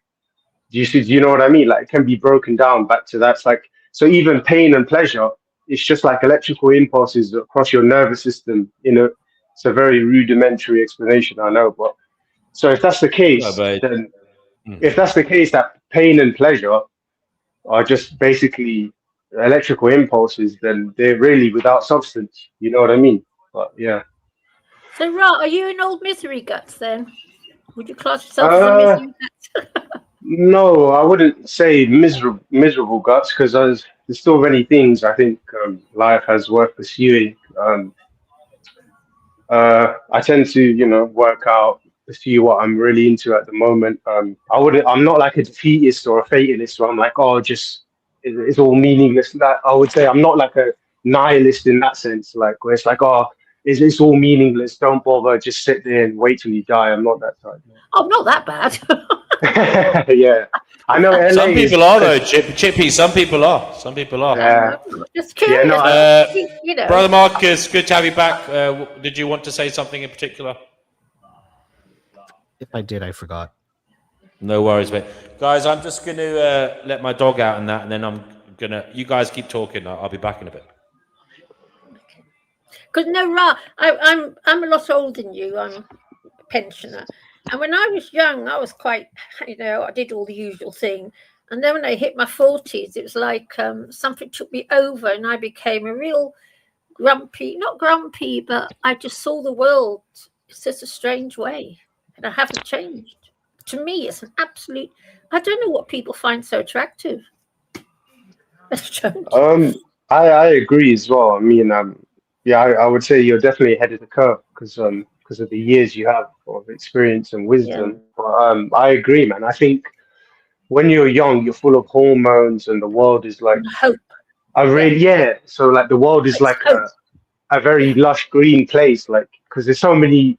Because we're all truly ignorant. We're like, I want to do this, I want to do that, and it's like it's interesting because like we have these ideas in our heads of like you want to possess things, and if not possessions, you want to experience certain things like relationships. You want to be in love. You want to own a nice car. You want to own a nice house. You want to go on a nice holiday. But when you actually come to experience them, I feel like ultimately the juice isn't worth the squeeze. So I think one of the biggest bummers about existence is dissatisfaction, because you could literally, have the best arrangements in life and you'll still suffer because of dissatisfaction. You know what I mean? So it's weird because I've often wondered about, I've often wondered about when you see the rich and famous topping themselves, so they've got absolutely everything you could want, and they're coked out all day long, and eventually they top themselves altogether. Yeah. And the crazy thing is, I'm sure if I was in a position where I could take coke all day long and do whatever, I'd probably do the exact same thing. Yeah. No, I would. I can understand it now. Something I never understood, but I can understand it. Again, I don't know what kind of the nature of our universe is or life and existence is ultimately, because obviously I'm just a human, and it's almost impossible. It's almost inconceivable to be able to know everything. But I am interested in certain shamanic elixirs. I won't go into details. Because stuff like that. Because I do believe that it is possible that again, like this is some type of simulation, and we're here for whatever reason. And I'm not like a die-hard material reductionist. Like whatever my five senses can't detect, I reject. I'm not that person either. But I have seen a lot of promising things from the shamanic elixirs. So yeah. Right. Have you? Oh, you participated when you were in a foreign country outside of this jurisdiction. We'll say that. Did you? What did you see? No, I haven't. I haven't. I said maybe I'd like to. Yeah. It hypothetically. Yeah. I tell you, Ra, the only thing that keeps me going, literally, is the love I have for my cats and loads of pop music. Every day I play the same old pop music. But Chickpea, you were singing songs of praise the other day because you felt light on your feet. Your depression was lifted by the Finding Gnosis. I'm still okay, but I've never sung songs of praise. No, I've suffered very badly from depression and a heavy soul, and coming here has helping with that. But the only thing love I have is my cats and pop music. I'm still playing the music I used to listen to in the 80s and 60s, 70s, 60s even. Yeah. No, D&W, I have chit. You must know that. Ooh. Yeah. I know that something Witchy Bishy said to you struck a chord with you and made you feel a lot better. Yeah. I mean, it's why I come here. D&W, it's my group therapy. Yes. D&W. I have a question now. What do you think's really going on here? Like in that same thing. Like me, that's a question. At this time of night. At this time of night. I mean, the whole premise of the show is I don't know. And I'm trying to find out. I mean, I have written a little bit about it, and I've made loads of videos. Now they're on private at the moment because I think I might move them to a different channel. Grump. So but it's a lot to go in now, Ross. But put it this way, I definitely think there may be more than meets the eye. Now that is, and yeah, I mean, I think there's something going on that's very, very strange, and I just hope it's not frightening because it seems very frightening. Grump. So Grump, I was going to ask you now. All this that tape you made, the short you made. Brother Marcus knows what I'm talking about. Yeah. Are you really as grumpy as you write in some of your writings? And I can be, yeah. I can be extremely grumpy. Are you really that grumpy? Yeah. Or is it just to attract people like me? Because if I see no, I can be. Brother Marcus has known me a long time. I can be, what? No, I can be extremely grumpy sometimes, Chickpea. I've got that's what people find intriguing about me. I can be very grumpy, but very personable, you know? And I've always been like that. In fact, I was outwardly personable when I was younger, and I didn't talk about my grumpy side of things. You know what I mean? That's why I call you Grump. I've always been pretty gregarious. Well, I say always. I sometimes think my gregarious nature has been, I don't know, man. Sometimes I wonder, was I neurodivergent when I was a youngster, and I kind of learnt the socializing later than I really don't know. I mean, I just don't know. Because you write. I mean, a lot of people consider themselves autists or whatever. Sometimes I thought some of the stuff I did when I was a kid was a little bit autistic. But I think you could say that. I think everybody could play that game. I don't think. At the end of the day, I don't know. Because I'm a grumpy old bag, but I couldn't write. Hello to Sorry, go ahead. I couldn't write this grumpy stuff you write wouldn't even enter my head. I don't see the world quite that badly. So you're more grumpy than me. Wow. Oh. Wow. I'm more grumpy than you. In what you write, that's fine. Yeah, I know. I'm pretty grumpy, but the thing is, I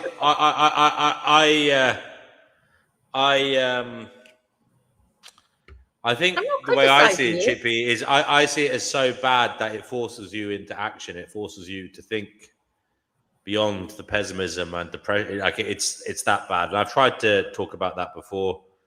Maybe I'll go back into it soon. I've kind of given up making the videos and that for a short term. Maybe I should go back into writing and making a few videos here and there. Yeah, I like your grumpy stuff. I think maybe I should collate them all into one central kind of message or something, you know, or a series of messages. Yes, it makes me feel better when I hear grumpy people talking and grumping. I feel better. Sorry, Boozy. Sorry, go ahead, Chickpea. I said when I hear people grumping and moaning, I feel better. Yeah, but you need to question why that is, and you need to never stop trying to develop. It resonates. It just resonates with me. I understand what you're saying. When I hear people Cougar dropped out. Cougar, thanks for joining us. See you, Cougar.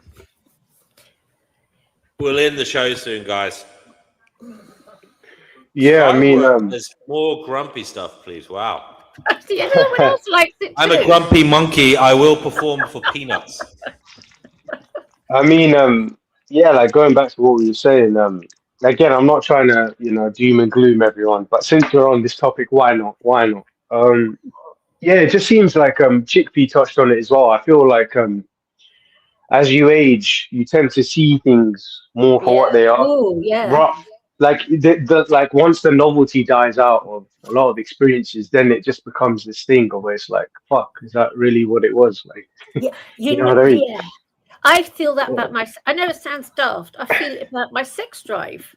When I was young, your whole being is driven by this drive, this crazy drive. There's nothing you can do about it. And when I look back on it all, it wasn't as great as I thought at the time. It wasn't.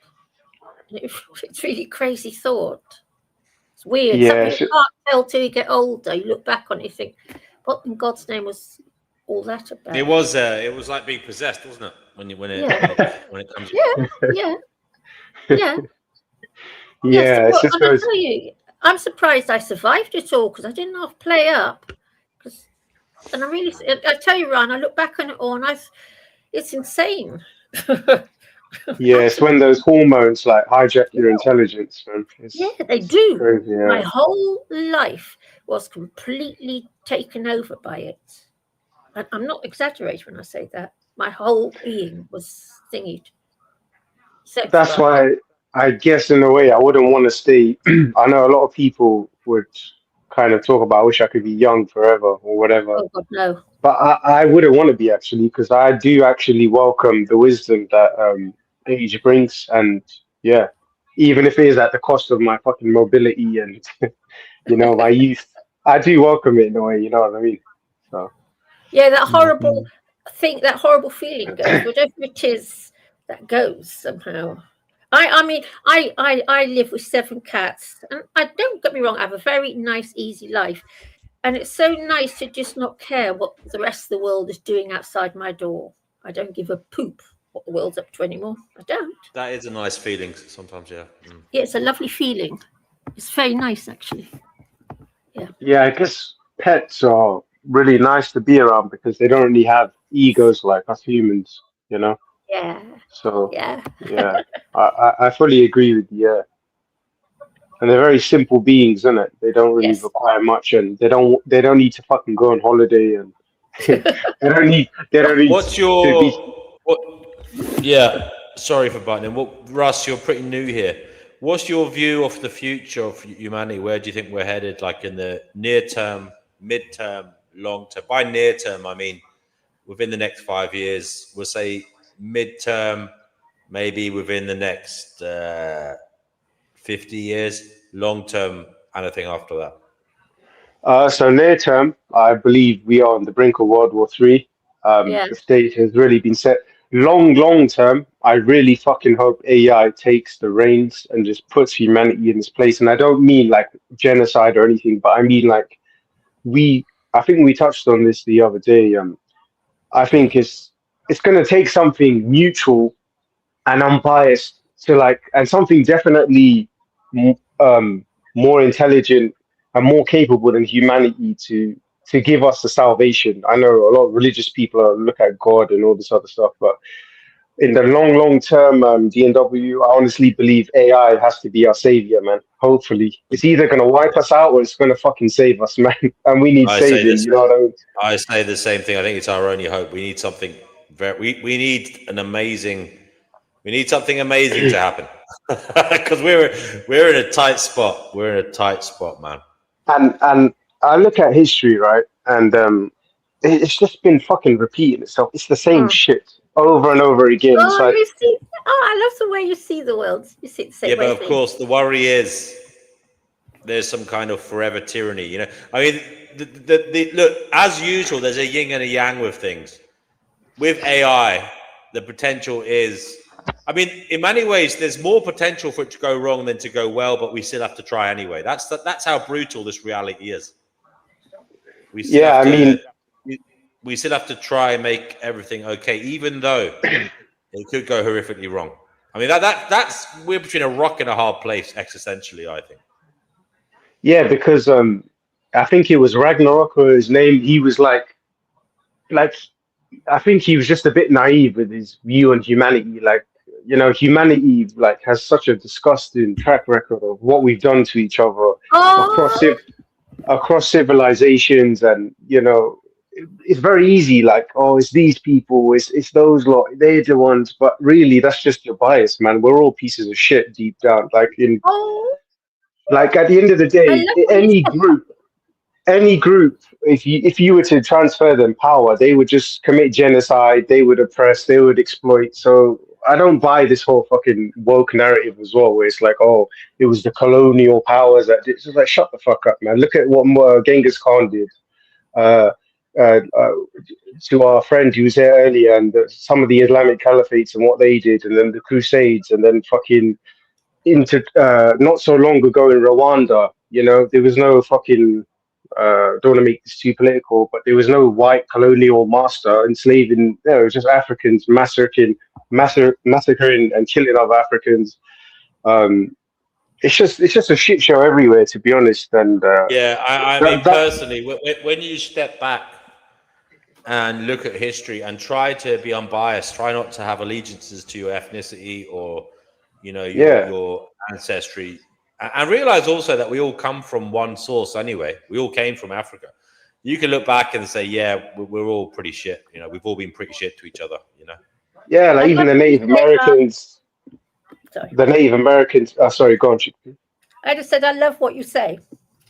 Oh, thank you. I appreciate it. It's not just on a macro scale, Ra. Some people focus too much on the macro. Sometimes it's on the micro side of things. Like it's literally, yeah, the governments, the large institutions of those cultures and societies may not have main dovers in the world. But if you zoom in at a micro scale, what were they doing to their own people? What were they doing within those families, those households? What was it like in those villages? And you'll see that, yeah, it probably wasn't that good at all. It's probably pretty bad. You know, human nature is the same all over the world. Exactly, and it's like I don't want to sound like I'm targeting like certain countries or certain cultures, but it's like look at like the Mayans would probably tell you, oh, the Spaniards conquistadors so evil, but motherfuckers, you guys was doing what was that human sacrifice to Kukulkan, your deity? Well, yeah, I don't know if all the people, the Native Americans, were doing human sacrifice, but No, the Mayans, the Mayans. So the Mayans, the Aztecs. Yeah. I'm not too sure about the Incas, probably. Even in the Native American culture, part of the warrior culture. We had sacrifice here as well. I mean, the Vikings did sacrifice. You know what I mean? The Celts did sacrifice. I mean, there was sacrifice. No, I know. Like even again, this has been a problem that has just has always been around. No, but what I'm saying is I'm giving certain examples because, like I said, we live in the woke era. That used to absolutely terrify me. The story of the Aztecs, you know, where they ripped the people's hearts out. While they were alive, and that was a religious ritual. That was literally a religious ritual. So I know. Every single evening, some poor fucker was, held down on the, the altar or the table of rock, and some skilled priest brought down a knife and scooped their heart out. Oh God, what a brutal. And even how long did that go? How long did that go on for? And it is true that they were so skilled at it, they were able to rip the heart out of the person and hold it up in front of their eyes, so that the last thing they saw was their own heart pumping in the hand of the priest. Jesus Christ. Yeah, it's mad. Quick thing. And even go ahead, Marcus. When you're examining the history of humanity, also keep in mind that the squeaky wheel gets the oil. Think about the vast amounts of humans that are just having healthy lives, that are quiet, that don't get written down in history books. And also those that do create what we know from history, because a lot of our history is forgotten or not like preserved. And so just keep in mind to have like a balance of how you like have that type of confirmation bias when you're looking at the data. And also I forgot the saying, but it's like the victors get to the people who win are usually the ones that get to write down the history and make history. And so, sometimes the loser's history is bitter and equally untrue. You know what I mean? Right. In some way. I'm not saying this is true, but it wouldn't surprise me. Are there any conspiracy theories that the Aztecs didn't kill people, didn't sacrifice people? I wouldn't be surprised. I wouldn't believe it, but I'm just saying I wouldn't be surprised if somewhere on the internet there's a conspiracy that it was made up by the Europeans. Yeah, but what I'm saying is, just in general, like even with the Native Americans, like obviously, I've looked at the history and they did get basically rubbed out, by the Pilgrims. But at the same time, they used to scalp people. They used to tear the hearts out, like part of their warrior culture. There's a lot of fucked up shit, man. And I'm not targeting all these specific cultures. I'm just saying, humanity, like a lot of people these days, they hide behind a sob story that, like, for example, since we're living in Britain, we're all Brits here, I think, apart from Marcus, where are you from? Yeah, there's the noble savage myth, but there's no reason to think that if at some point the Native Americans would have reached the same level of technology as the Europeans, and they would have just done the same kind of thing. You know, there's no reason to think they wouldn't have. I think human nature is human nature, and that's just the way it is. Yeah, and it's like with Britain's last escapade in India, then there's a lot of people who still hold on to that shit, and it's like, well, okay, yeah, Cutler Beckett set up the East India Trading Company and did it basically extract a lot of resources, but you wouldn't have if you was a peasant in India at the time, you were living a really shitty life. That wasn't your wealth, you know what I mean? So, like, what I'm trying to say, guys, is like history is very nuanced. Like, we're often given narratives, but the truth is very nuanced. Yeah. Because, like, you really do say it very well. Really thank you. Appreciate it. Yeah, I like the history in Canada is pretty brutal. But at the same time, day-to-day living for Canadians are not thinking about what they've done, like what the country has done in the past, and also. Thank you for saying that. Sorry, they didn't do anything. It was the ancestors. But yeah, carry on. Sorry. Yeah, and the ancestors is also the one. It's the ones that were in power that did those things too. Yeah. Yeah. Normal blokes don't make the history books, so that's all. Yeah. DNW. What was that guy saying, Mr. Hamza? He was saying something about raping and killing Hindus and all this other shit. Like, I don't know. Was he trying to say that like the Muslim people were being oppressed or something? Well, I don't know. I just kind of got that. No idea. I didn't. To be honest with you, I didn't hear that bit. Yeah. Maybe he was. Right. I actually couldn't follow all. Like I followed 95% of it. There was bits where I didn't quite understand. Especially when it got a bit heated, I was more concentrating on looking at the cameras, ready to kick someone off in case they did something, you know. But anyway, it's hard. What happened with Kenny's situation? Because I saw it. I was in my car driving, and I see fucking Kenny there, and I'm like, oh, how did he redeem himself after that? Then. Well, if I'm honest, and don't take this the wrong way, Chickpea. He did say terrible things to you, but I spoke to Chickpea later, and I remembered Chickpea had said terrible things as well. And I thought, well, in many ways, it's like, I don't like what Kenny says, and I told him off, by the way. I told him not to do it again.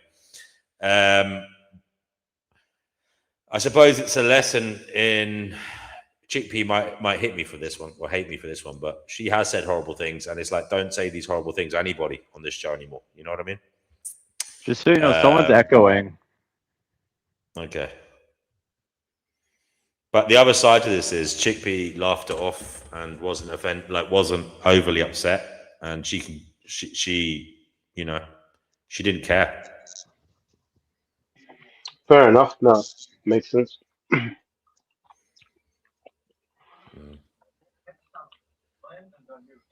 So how many vegans are?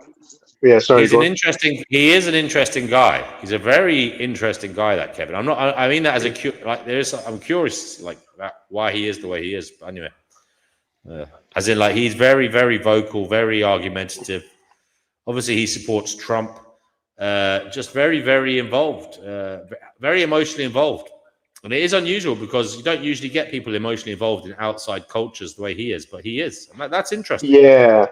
Yeah, exactly. Yeah, like I said, I thought he was a meme at first, but he's really diehard MAGA, you know.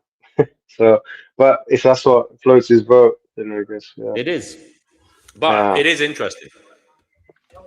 It is a phenomenon of the internet, isn't it? Like, can you imagine in like 19th century England if there'd been people like, you know, going around like with American flags and shit, like, you know, it's just so weird. The internet, it's funny because the internet just brings other cultures into your living room, and you know, some people see little bits of themselves in it and attach to them, and it's such an interesting phenomenon, you know, what the internet has done to people, you know. Yeah, I feel like the internet has freed us from being bound by monoculturalism, like as in. That's the real beauty, because like you can interact with somebody from a completely different continent, different culture, you can That's have a true. conversation. I Yeah, sometimes so feel like I've landed in the UK sometimes coming on here. Ra, yeah, are you in the UK, Ra? yeah, of course. Where? Born and bred. London. Where? Don't say your exact location. He's in London as well. Yeah, I'm just That's asking good enough. where.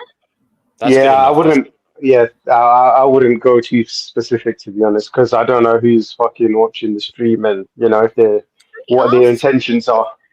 Yeah, sorry, Chickpea, I'm not trying to be elusive, but yeah, I'm No, a I just Londoner. recognise your voice. No, don't mean I recognise your voice. I recognise the the accent and things. Yeah, no, definitely a Londoner, man. Yeah, What? definitely a Londoner. Yeah. Yeah. Life abolitionism out of nowhere comes with this: stop voting. Voting authorizes state violence. There you go. Wow. There you go. I mean, I don't know why they felt compelled to say that. That but felt a little they have. random. So Out of tell nowhere. me, sorry, are things so bad nowadays that people literally don't dare say where they live anymore? Is it actually that bad? Well, you can be doxxed, and that is a reality, and you just don't know who's watching. Like, for example, like people An can get employer or triggered. something. Yeah, no, not even that. DNW, like you can literally get these 4chan trolls that may be watching, and you might say something that triggers them, and then be like, you know what, I'm gonna fuck this guy or this You girl's know life what? up. I'm Yeah, that's having what it that is. fear here. I've got that. I'm starting to get it. That weird fear. Yerf Dog says, laughing my ass off, LA threatened to punch his teeth out, yet here he is whinging about state violence and what other people say. It's all confession by projection. And Noodle says, so true, Yerf. He who seeks equity must do equity. You know, and I think the whole thing about like, oh, you have to read books. I mean, clearly that doesn't necessarily mean anything because if he reads tons of books and he's still so wrong about some shit, what good has that done? You know, like, LA says the state has a monopoly on violence. It's not the same as a fair fight. It's about having a fair, like not a fair, but playing by the same. There's no such thing as a fair fight. But There's there no wasn't. such There thing. wasn't. It wasn't. That simply wasn't Marquess of Queensberry rules. Life abolitionism. You literally said you'd punch his teeth out for arguing with you. That wasn't like challenging an agreed. Yeah, that wasn't. Let's get the ring out, guys, and go for it. You didn't But ask for LA, consent. Yeah. sorry, LA. In ultimate reality, there's no such thing as a fair fight. No such thing. Noodles, in defense of reading, Yerf Dogs, LA, and myself, we've read the same book at least. I know one of them, and we all disagree. But the thing is, it's you're playing on the same playing field at that point. Same information. You're comparing, contrasting on the same. Okay. LA doesn't read, says the Earth Dogs. The Earth Dog says he got most of the info about Ayn Rand from watching YouTube. That's what he says. I mean, I just don't think. And Yerf Dog goes on what he does read. He doesn't. I mean, this is anyway. It is what it is. I just. I mean, there's been some bombs thrown tonight. It is what it is. I don't think you need to. It is what it is. Be able to like understand a concept or a point.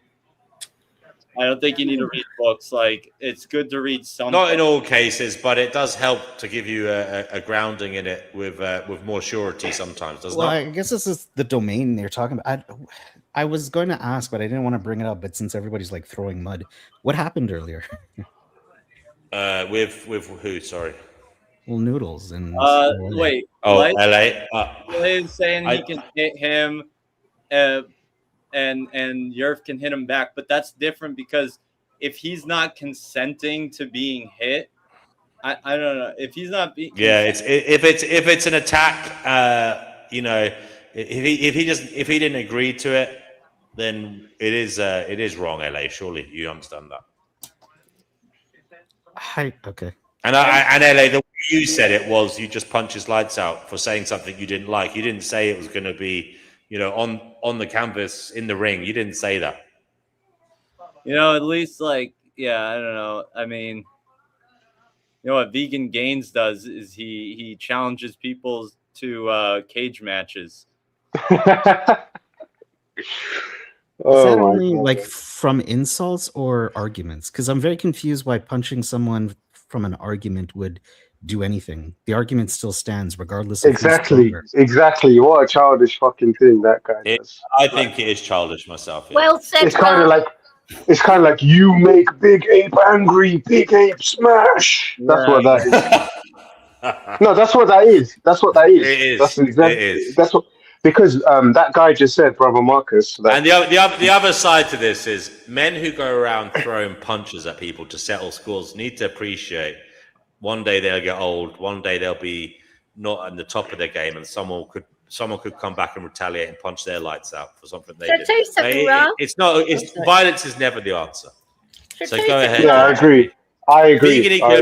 Vegan gains will not always be on top of his game physically, and he has to be careful what he does as a young man because he could be setting up a painful future for himself otherwise. Actually, yeah, he said at this point I think he said he stopped challenging.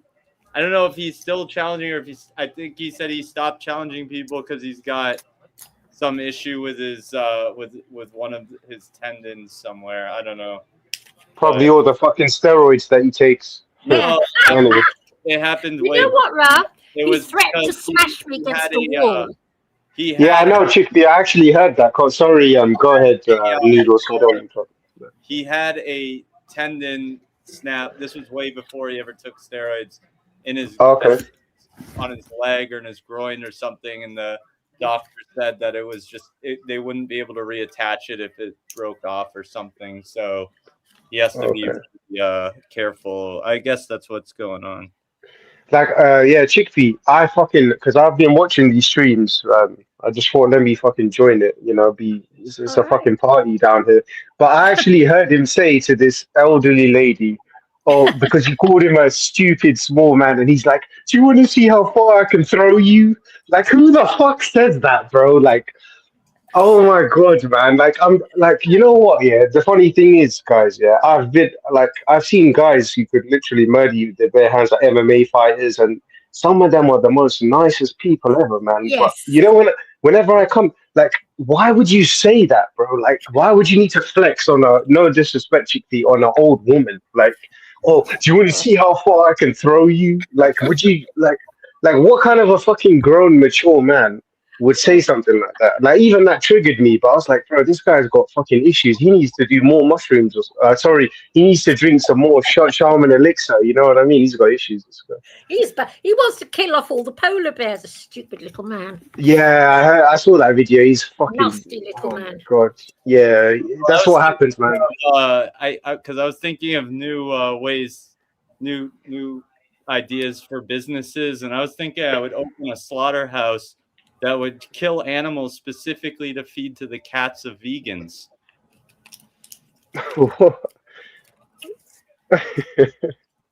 Actually, Noodles, I'll tell you something on this subject, okay? Were you just bored and you wanted to trigger her? No, he hasn't triggered me yet. I had that idea. Let me finish. He hasn't triggered me. Because you know what, Noodles? A vegan should open a slaughterhouse. Finish. I've been thinking about this, and that wouldn't actually, because you know, like we kill horses for humans to eat and all this shit. We should perhaps, because I do not believe that you can turn a cat into a vegan. Sorry, and I'd be more than happy to feed my cats ethically slaughtered horses or ethically slaughtered humans. It wouldn't even bother me. How do you ethically slaughter someone, Chickpea? I'm talking about people who have died. We live in a world where people are buried in lead coffins, or if they're not buried in a lead coffin. Let me finish. You know, Hey, pristine son, good to see you, darling. Wish you were here. or we dissolve them in water and push their remains into the water system. It wouldn't bother me to have my carcass fed to a shark. It wouldn't even bother me. And I'd be more than happy for my carcass to be fed to a lion. And I would be. Oh, there's actually a practice where they put dead bodies on like mountain ridges and let the crows. Oh, Tibetan. Yeah, sky burial. I've seen that. That's fine, Chickpea. I'm not against that, but you did just say. Do you say that's is that in Tibet? Is it? Tibetan. It's called It's called a sky burial. Sorry to interrupt this. Sky burial Tibet. What did I say, That's an Noodles? interesting. You did just say ethically slaughtered horses, and I'm wondering how you can ethically slaughter a horse. Well, there is a time we all die, okay? All of us. Sure, but this is like I'm talking ethically euthanized horses, then, okay? Because we do kill horses to feed to people, which I we totally kill all disagree kinds with. of animals to feed to Yes, people. well, you said horses, okay? So I'm just talking. You said horses. That's why I was asking. No, you said horses initially. Oh, never mind. Anyway, okay. So Look, basically, let me just finish. noodles. Stupid little go ahead. spastic. Right? Oi! Chickpea. Certain words are banned. You know that. Right. Okay. What I'm saying is, I don't see why we can't. We slaughter horses to feed to humans. Well, maybe we should kill the horses to feed to the cats in the zoos and everywhere else that we've got. Okay, that's what I'm saying. And I'm not saying we should go around killing every live horse. What I'm saying about horses that are on their last legs, okay, they're finished. And I'd be more than happy myself to be fed to a lion in the zoo. Wouldn't even That's bother. all well and good, but you can consent. The horses can't. Now, I'm talking about horses that are on their last legs. Where are these horses that are dying of natural causes? Okay. For heaven's sakes, all horses die of natural causes. Where are you going to find out? Because all of the horses that basically that are on, like, that humans are in control of, they are all farmed. They are all sent to slaughterhouses. Yes, I know. I do know. Thank you. Yeah, I do know. Which I disapprove of. I'm talking about we should let the horses free on the fields. When a horse dies, pick at the body and turn it into animal feed. Okay? I'm not suggesting we kill the horses. For something more pragmatic, if you want to continue to ignore the obvious science that I actually sent you recently about vegan cat food. Oh, fuck off, Noodles. You know that there are, in case you were not aware, I am trying to be helpful and inform you. There are Facebook groups. Yes, I'm sure there are. Listen, that are it's funny if you don't like to be interrupted, because I have to. I don't think you know where I'm going with this. That give away cat food. I'm not talking about vegan cat food. It's just people that are getting rid of cat food, like unopened cans and unopened bags of cat, just pet supplies in general. And so you can get free cat food and free pet supplies on Facebook groups. And therefore you would not have to, it would be like scavenging it. You would not scavenge it. I buy their food in Tesco. Listen to me. What I'm saying is that you would not be paying for rights violations. You would not be paying for animals to be killed because you'd be getting it for free. You'd be getting. Oh, for heaven's sake! Whether I get it free or pay for it, I'm still guilty of it. Okay, no, I do recognize my own guilt. Not true. That is not true. When you do not pay, it's a supply and demand. That a lot of how the vegan boycott works is it's on supply and demand. Okay, so if you're not, I don't go along with that. If you're not paying for it, you're not buying into the system. The animal's not being killed on your behalf. If you're getting it free from someone who's going to otherwise throw it away, it's kind of like the same as dumpster diving. So there's these Facebook groups that are out there for people who are getting rid of pet supplies, and they want to get rid of their whatever pet supplies. You can, and I know because I have friends who that's where they get all of their cat supplies. They don't buy anything for their cats. They get it all free on Facebook. But noodles, the argument against that is what you said, supply and demand. If the vegans take that food, well, then it means other people will just buy the food from supermarkets. And in essence, it still means animals are. No, they're not. Because no, because otherwise that would just get thrown out. So it's just it's scavenged. Yeah, that's what you're saying. Yes. Same as getting something secondhand. They're not paying the consumer they're not paying the distributor directly. They're not even paying for it at all. But I would just say, Noodles, on this subject, right? Now, I feed my cats on fish. I am fully aware of the fact that I'm just as guilty as all the other meat eaters are. I pay for it It's all okay. Well, you don't have to. I You actually don't have I'm to. not turning my cat into a vegan. End Well, of. I mean, okay, well, but those groups long that as you're you talking know about that don't you- exist as long where as I you live. don't have to. Those groups what you're talking about don't. I live in a reasonably wealthy part of town, and that sort of thing doesn't exist where I I'm live. sure they exist there. Well, not then. I'd have to take a taxi to get there, in which case, you know, I haven't gained anything. There's no Well, point. I'm sure DNW would pick it up for you. D&W. Oh yes, yes. I'm sure you'd like that. The grump would get it. But what I'm saying is, Noodles. God, I forgot what I was saying now. I admit my fault in killing fish. I am just as guilty as a slaughterman. I know it. There's nothing we can do about it. It's the world we live in. And that's all there is to it. But if they want to feed me to cats, they can feed my corpse to the cats. So I don't expect anything special when I die. They can feed me to the sharks, whoever. But what I'm saying about the horses is, I believe the horses should be set free on the fields.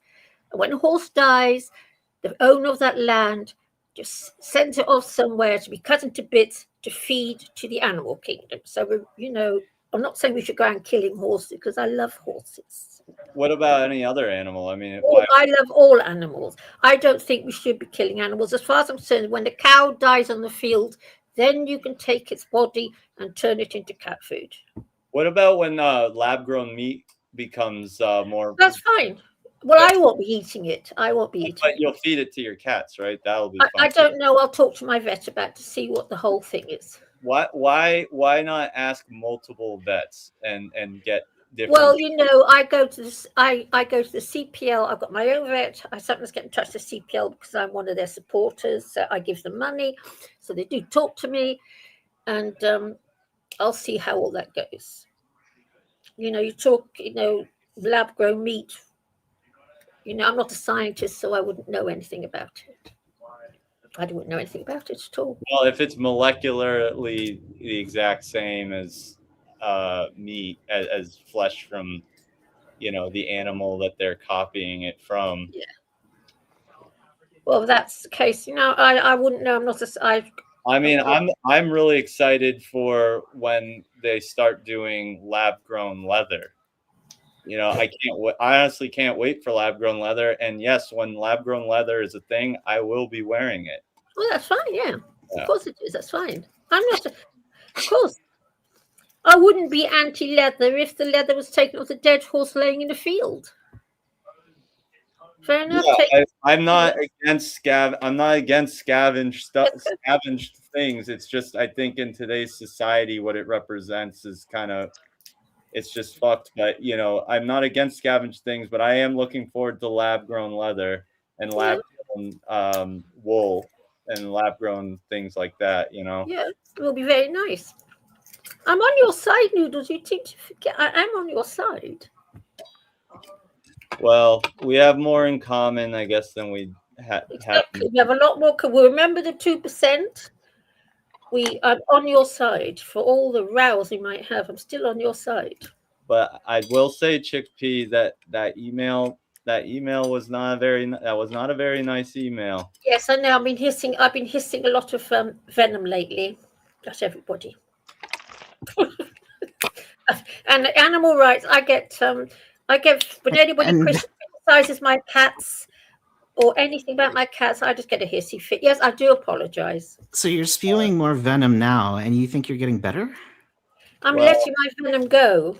She just apologized, which I appreciate, and I accept your apology. I'm letting I my know, but venom she's go. also said Marcus. she's been getting riled up more often and letting it out. Yes, I know. So I'm letting my venom go. Right, Marcus. Okay, I admit I've had a lot of problems. I've got a ton of venom stuck inside my soul, which is why I come here, because I believe the Gnostics get us if we don't detach from this planet. See, that's what I believe, which is why I come here, in the hope of detaching myself from all my connections, especially those negative connections that they can get me on. I know it sounds crazy. And I've been coming here, and lately, past few months, I've been releasing anger I would never dare release in the real world. Does that make sense? I would never dare talk to a man in the real world the way I've been having rows on here. I wouldn't dare. I know that sounds hard to believe. Doesn't that make sense to you? I understand your reasoning. Yes, and it is helping me. It's really helped. I've noticed it. My anger and my venom and all the other stuff is gradually being released from me, which what I want. You know, I want to leave here and go. Because that's how the archons get us. They get us on our emotions. Yeah, Things we can't. They get inside when we're. What the interesting thing is, they get inside when we're having negative thoughts, and then they can control us to do things that cause more negative thoughts for them. Thank you, Noodles. Exactly. That's why I want rid of it all. Exactly. It's all this because Noodles. I've had quite a lot of negative stuff performed against me, and I've never been able to release it because if I go into the wide world, start arguing with men in particular, I'm going to get the shit bitten out of me, and I am. That's what group therapy is, and well, it does say find Gnosis, and finding Gnosis is to lighten yourself. That's one of the things it is, to lighten yourself. So, yeah. And it is working. Sorry, I'm one of those weirdos. And also, Noodles, you know what? This world makes me angry because when I see what we do to the animal kingdom, it makes my blood boil. Isn't it yours? I know. I have a question. Is everybody on this panel vegan? I know Noodles is Oh, chickpea, look and at then you are. that! I didn't notice that. Yeah, we're outnumbering you. Yeah. Nice. Oh, good. So even D&W as well? Yeah, he is. Yeah, you're surrounded. Oh, fuck you, know. Well, it was inevitable, you know. It would have come to this eventually, so it is what it is. It's your destiny. To be fair, I actually tried it twice. I wouldn't say I tried veganism because veganism is an ideology. But I tried a fully plant-based diet and it didn't work out. I tried it twice. Didn't really work out for me. So yeah, if I'm honest. One of the reasons it doesn't work is for a lot of people is that you're not consuming enough salt because when we're vegans, our bodies, we don't get all that salt that's in the meat products because all meat is treated with salt to purify it, blah, blah, blah, before, you know, that's how it's done. We don't get that salt, which is one of the reasons why, as a vegan, you have to make sure you get your salt every day. Yeah, I mean, I was supplementing B12 and everything, but to be honest, I just didn't like the whole bioavailability of plant protein because I was training, I was doing a lot of stuff, and I realized I wasn't recovering. I felt like I lost a bit of athleticism. I know Noodles are probably going to bite back, but I know it's an anecdote, but I'm just telling you that was my truth. I mean, I survived for like a year. Eating enough calories. You probably just started eating less calories because the food's less dense. No, I was eating more calories actually because in order to get my required protein intake, I had to eat more calories because I was eating more calorically dense foods just to get the right protein. So what were you eating? So I think breakfast would be something like organic whole wheat bread with some peanut butter, organic, and then dinner would have been substituted. Well, I substituted my spaghetti bolognese with black beans, organic black beans with organic spaghetti and then tomato sauce. And then lunch could be something like organic hummus with organic pita breads. And yeah, it vary. I even tried the mock meats as well. Yeah. So most people, when they try and self-report on their caloric and macro intake, they're usually not correctly self-reporting unless you did chronometer and I reckon he wasn't getting enough protein, to be honest with you. What you just I was going to say, chronometer is really good for this stuff. From what you just told me, that is, you are not eating like a lot of protein. Based from what you just told me. Yeah, but I was also supplementing with soy protein isolate as well. So okay. I had the shake as well. Yeah.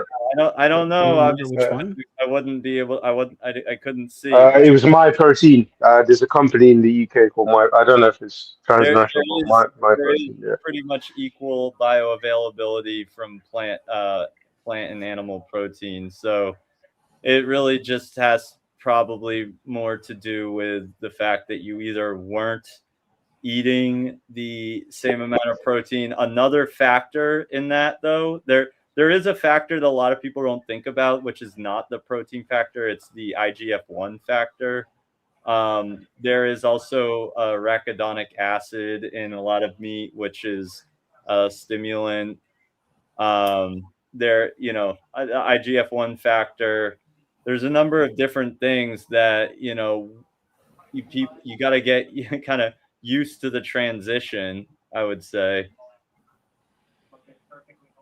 Yeah, like I said, I'm going to be honest. I tried it and it didn't work out for me, man. So And then yeah. also, you know, there's also the factor of just when we don't want something, or when we don't want something to work because we, you know, we don't like it as much as what we were doing before.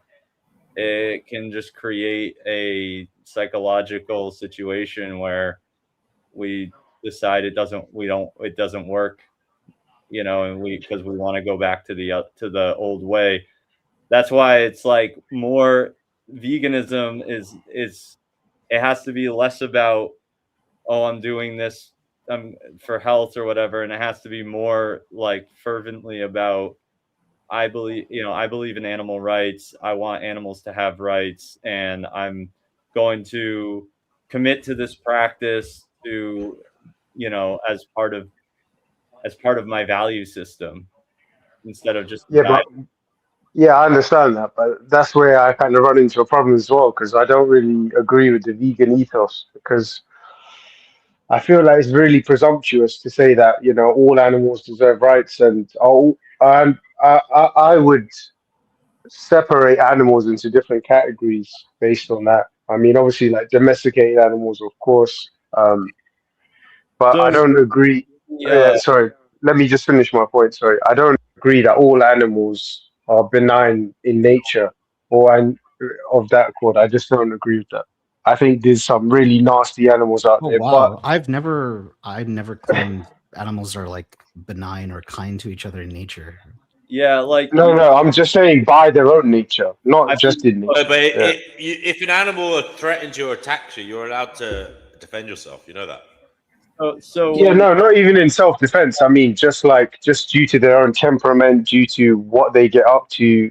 Again, I can't really judge it because it's just part of evolution, and that's how it's come about. But without when I see, all you got to do is trait equalize, right? So what is true of an animal, which if true of a human would justify the same treatment? I'm not sure I understand what you're saying. Can you be a bit more specific? So what is the trait? What is the trait about animals that makes it okay to do what you do to them, but not to a human? They do unto others as you have done unto you. Yeah. Oh, what is a trait? That's a hard one to answer because the truth is, cows are probably some of the most docile, nicest animals, specifically cows. But it's just a fucking shame that, you know, beef comes from cows. I'd rather it come from fucking Komodo dragons, the cunts. You know what I mean? Well, look, Komodo dragons.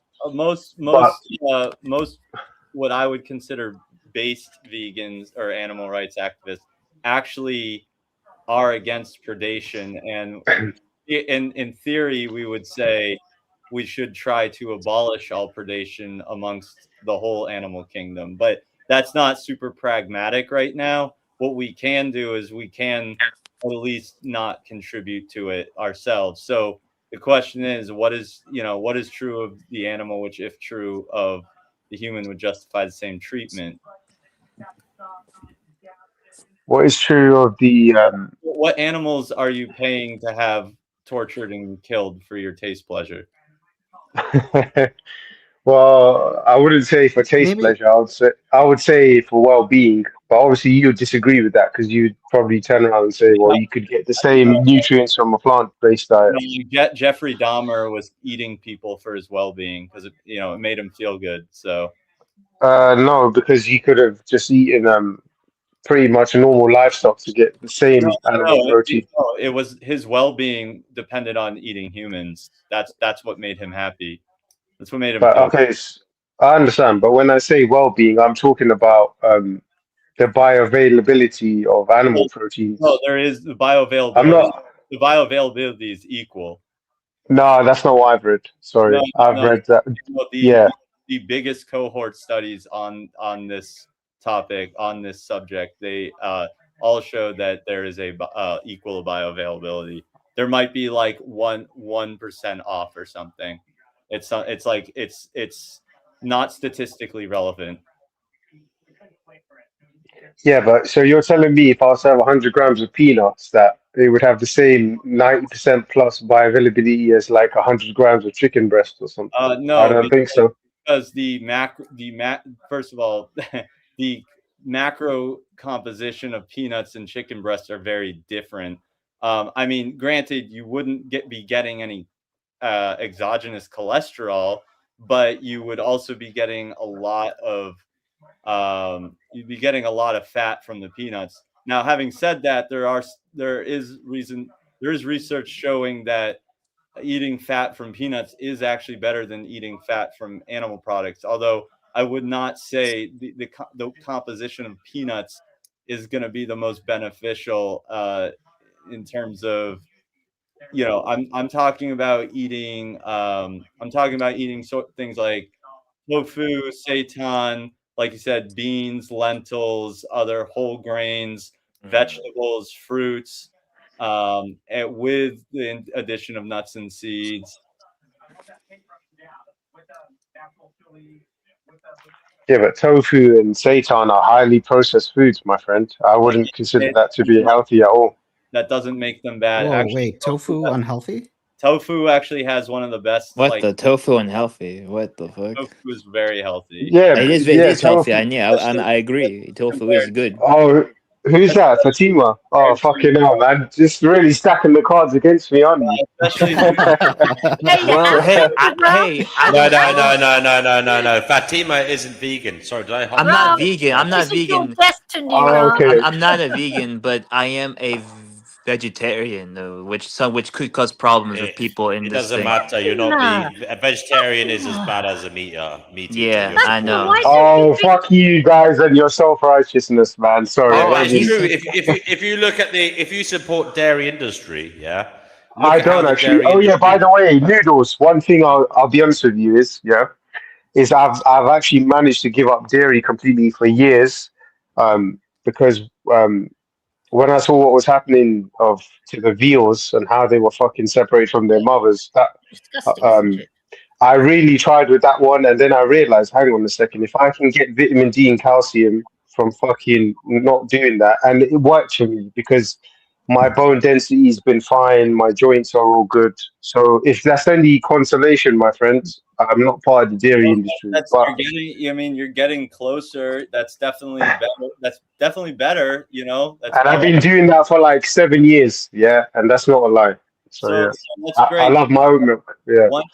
Once you become a little better educated on the nutritional, like on plant-based nutrition, you will find that you can make it work for you. Now, I just want to say, like, let's say that hypothetically, full well that you can be perfectly healthy eating a plant-based diet. Let's grant that, right? Steelman my argument there.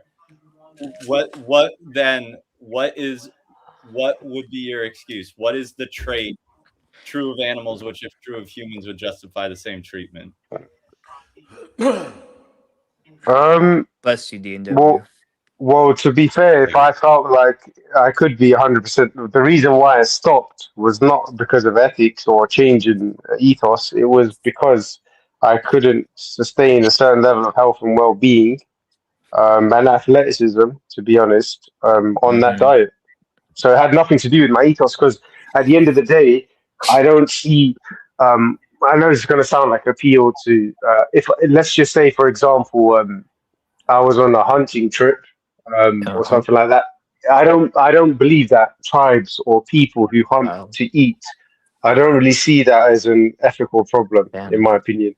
Okay, but what is that? And that's in that case, I would ask, what is true of the animal, which, if true of the human, would justify that treatment?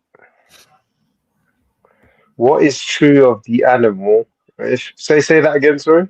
What is true of the animal, which, if true of the human, would justify the same treatment? So Well, imagine, human beings.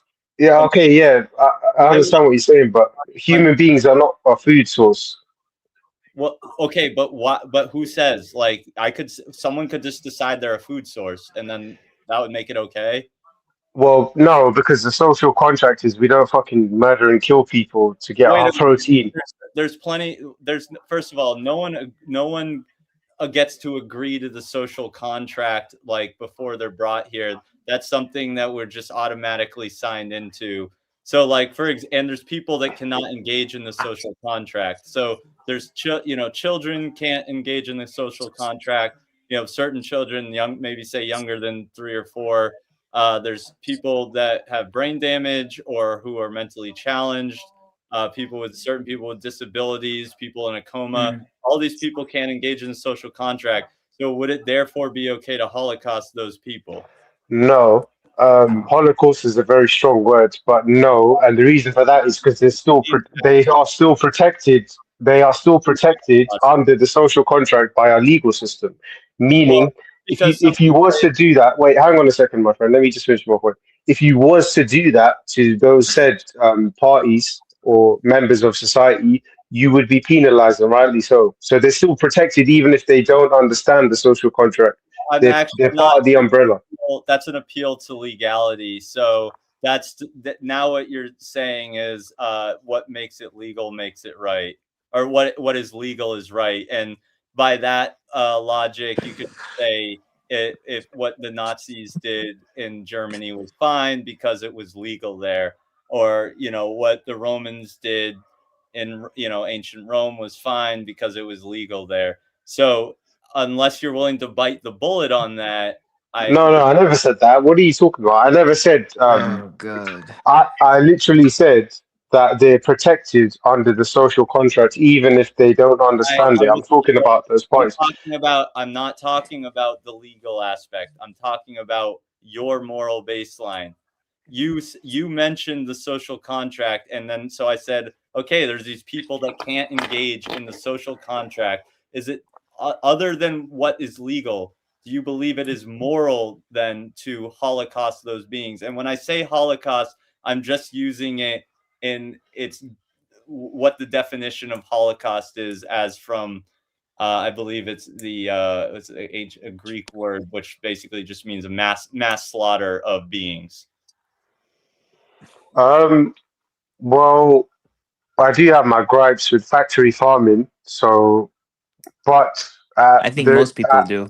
But no. But if we're no, wait. Let me finish my point. Don't create a false dichotomy. That's what you're trying to do. Suck me into a false dichotomy of where it's like, oh, factory farming, Holocaust. Well, no, because what if you were to, like I said to you, you may not agree with this, and you may have your contention with my statement, but I do not have an ethical problem if people were to hunt animals for eating. Now, you may do because you're a vegan. Already made that point. You are now. So wait, hang on a second. If I had access to animal products that were not produced via factory farming, then your whole argument makes no sense. No, because you did not track. You did not track my question clearly. I already understood your position. And what I challenged you was the animals that you are willing to eat, sans factory farming. What is the trait that those animals possess, which if was the same with a human, would justify the same treatment? What is true of those animals, which if true of the human, would justify the same treatment? Well, to be honest, I don't agree with the treatment. So why are you making a presumption that I agree with it? I don't. You just said. So wait. No. I just said I was talking about outside of factory farming. What I'm saying to you is factory farming. Wait, let me finish, man. It's very difficult to talk to you because you're not tracking, dude. You're really not tracking. But you're trying to trap me in a false dichotomy where it's like you're putting me in these little false paradigms.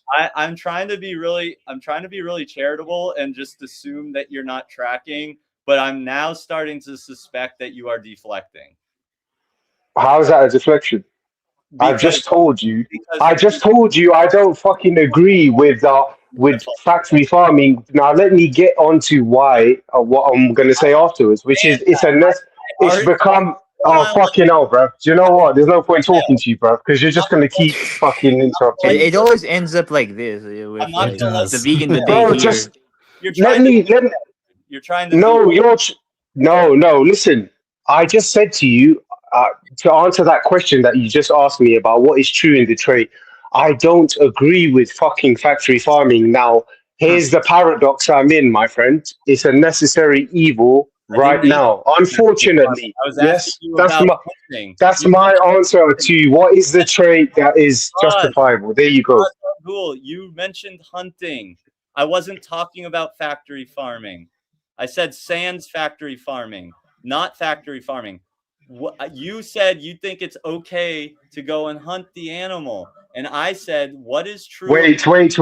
Why did I say it's okay? See, again, you just literally, you didn't give the full picture. I said, I believe ethically, there's nothing wrong with hunting an animal if it's purely for survival and consumption. Okay, That's what I said. I never, no, let me finish. I never said just to go fucking hunt the animal for the sake of hunting it. No, I never said that. Don't try that.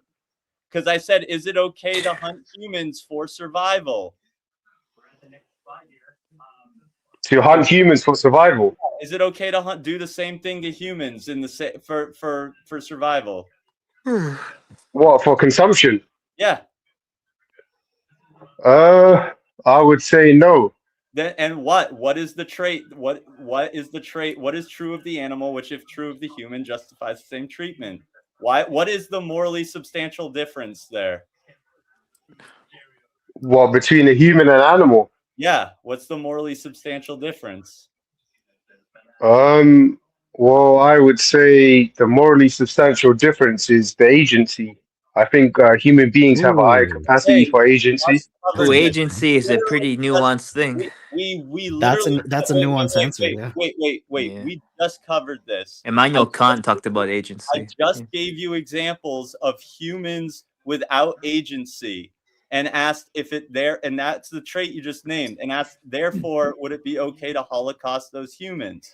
And then no, but if it fucking came down to it and there was nothing else to eat, then it might become a necessary evil. So that's my answer, my friend. You have something else to eat, right? You have something else to eat. You don't have to. And I said from the start of this, I said, in the position that you know you can be healthy eating a plant-based diet. Yeah, but that you can't. Yeah, but even if I give you that position, whoa, trippy.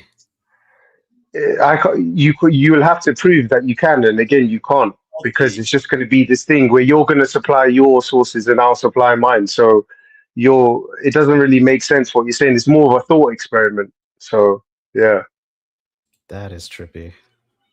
Yeah, it's too fast. I'm gonna get a slower one.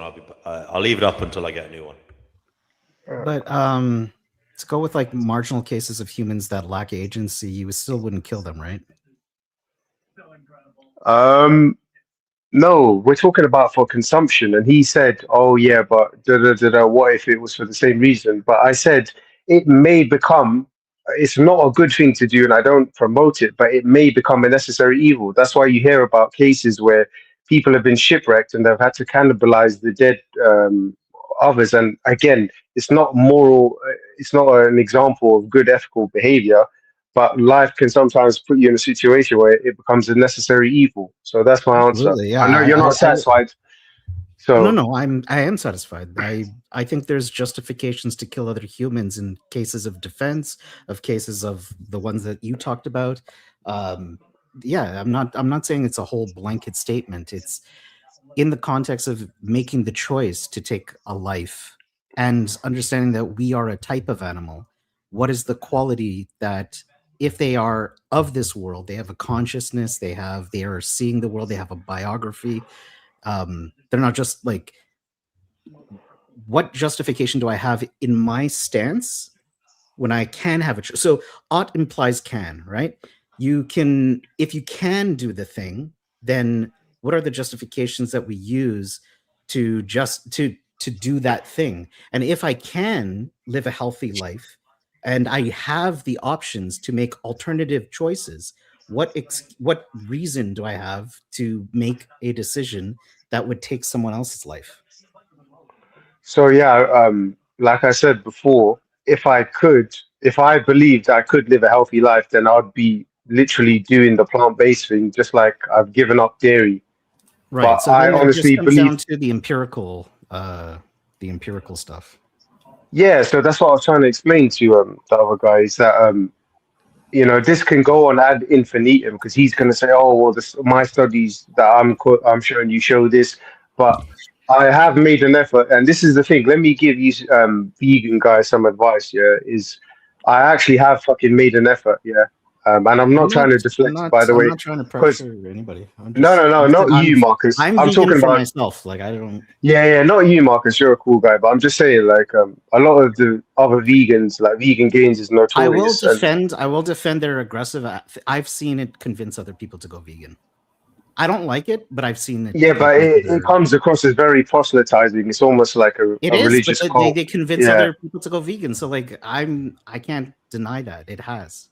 But Marcus, we're not saying and there's that someone that comes on this stream that actually said that noodles made him vegan. So Raz Agul, I just posted a link in the private chat. It's called Challenge 22. If you sign up to that, you get that's nice. You get assigned a plant-based dietitian, a real registered dietitian, free for 22 days, and they help you design a diet and a meal plan that works for you.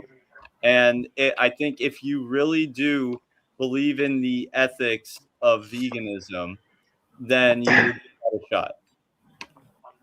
Actually, Noodles, I was just thinking about you, what you said before. Maybe we should have special funeral parlors. Oh my God. People like myself who are happy to be fed to the sharks or to a lion. There's a special place we could actually go to have that done. I made a video about that before, actually, as a joke. But why? What's so wrong with that? I tell you, I'll try and find it. I'd be more than happy with that. More than happy. And I'll tell you something else, Noodles. When my cats die, if I could have that done to my cats, I would do that to my cats too.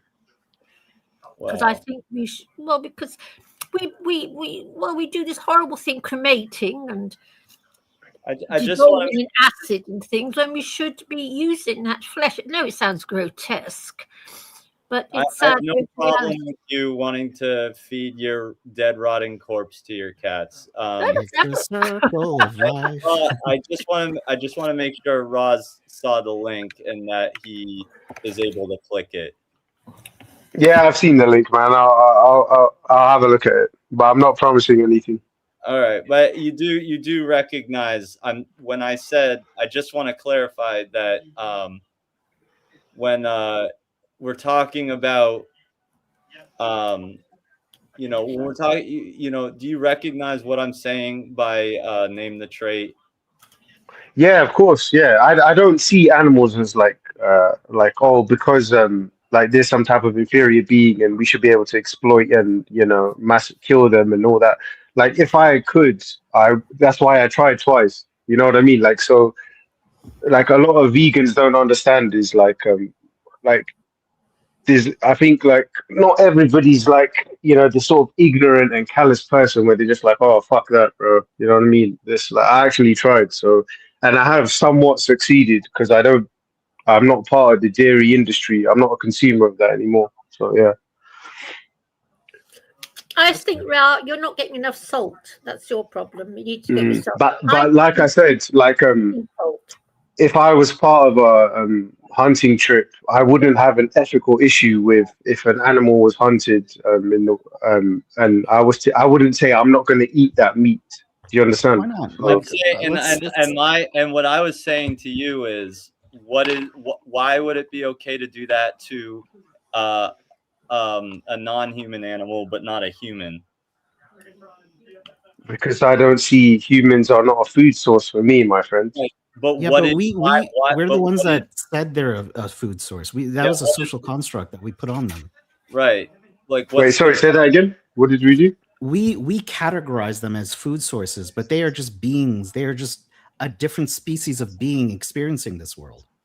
What is the Yeah, moral? but so is everything. Yeah, but like on this planet, guys. Yeah, even in your perfect vegan utopia, life eats life.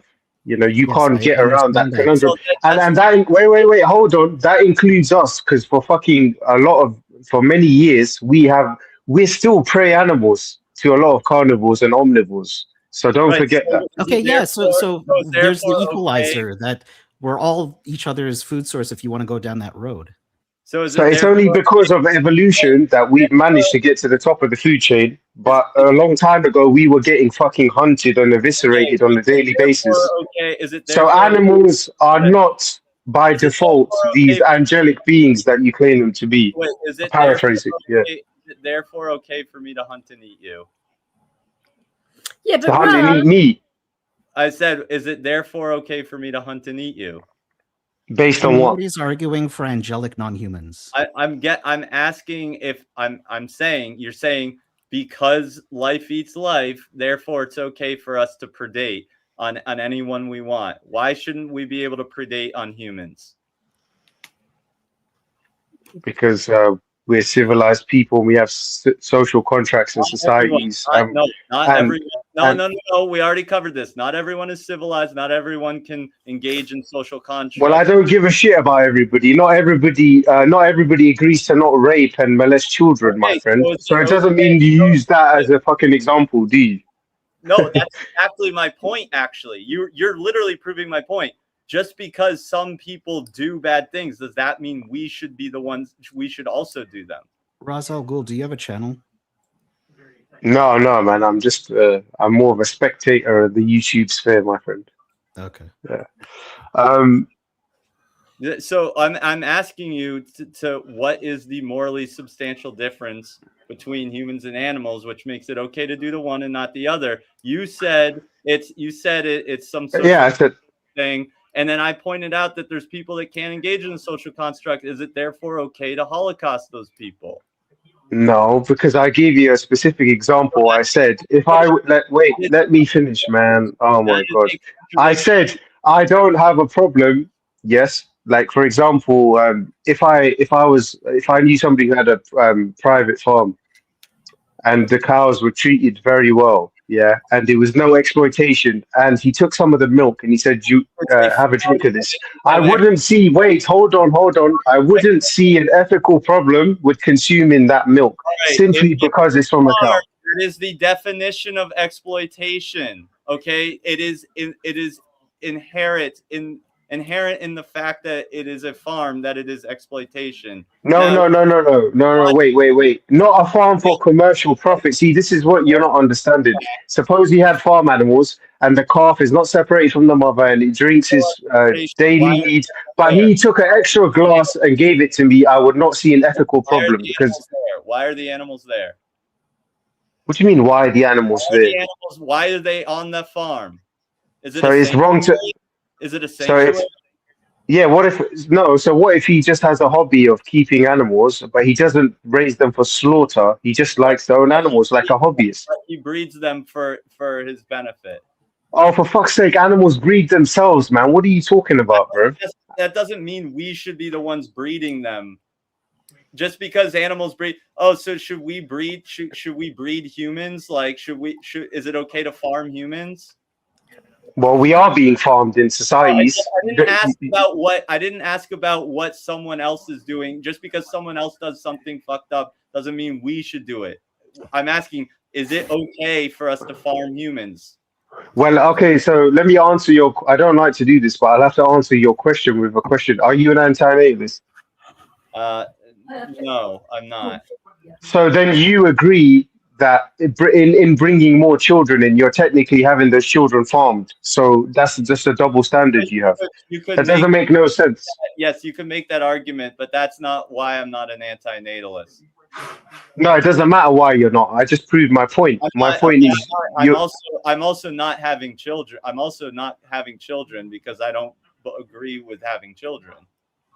Yeah, but it doesn't matter if you're not having children. But if you're not literally a out and out anti-natalist, then you literally agree indirectly that children Okay, should yeah, be brought into the world to be farmed, and they are farmed because no, they I don't want fucking. the world to be farmed. No, I'm not an anti-natalist because I do believe that there are.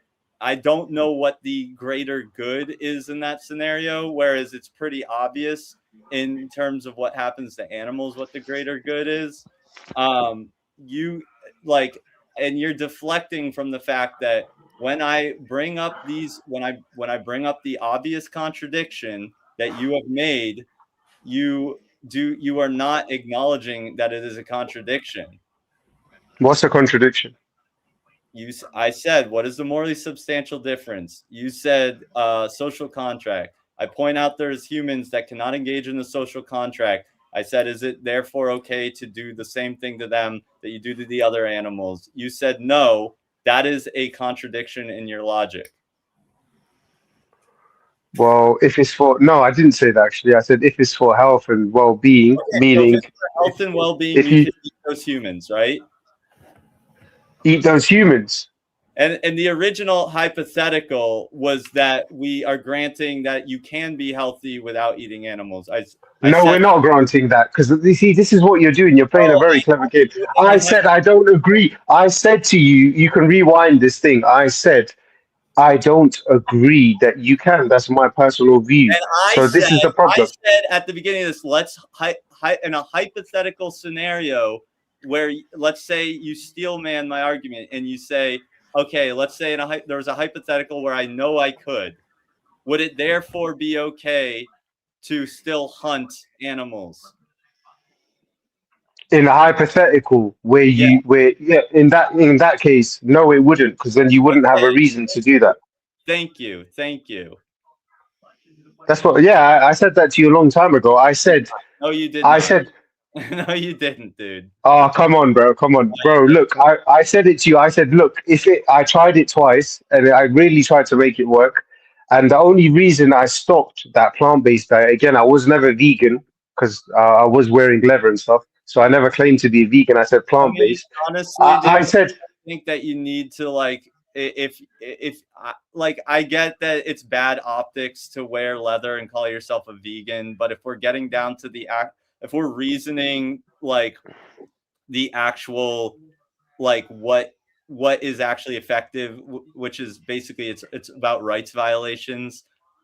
Yeah, you could say I can't say it's wrong per se to wear stuff that you owned from before you were a vegan. I personally don't do it. I think it's kind of a bad look, but if you're not buying new animal products, then that is what's important. And if you're not consuming animal products, that's what's important. So I put the Challenge 22 link in the chat.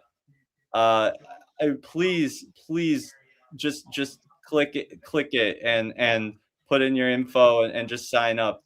You really don't have anything to lose, man.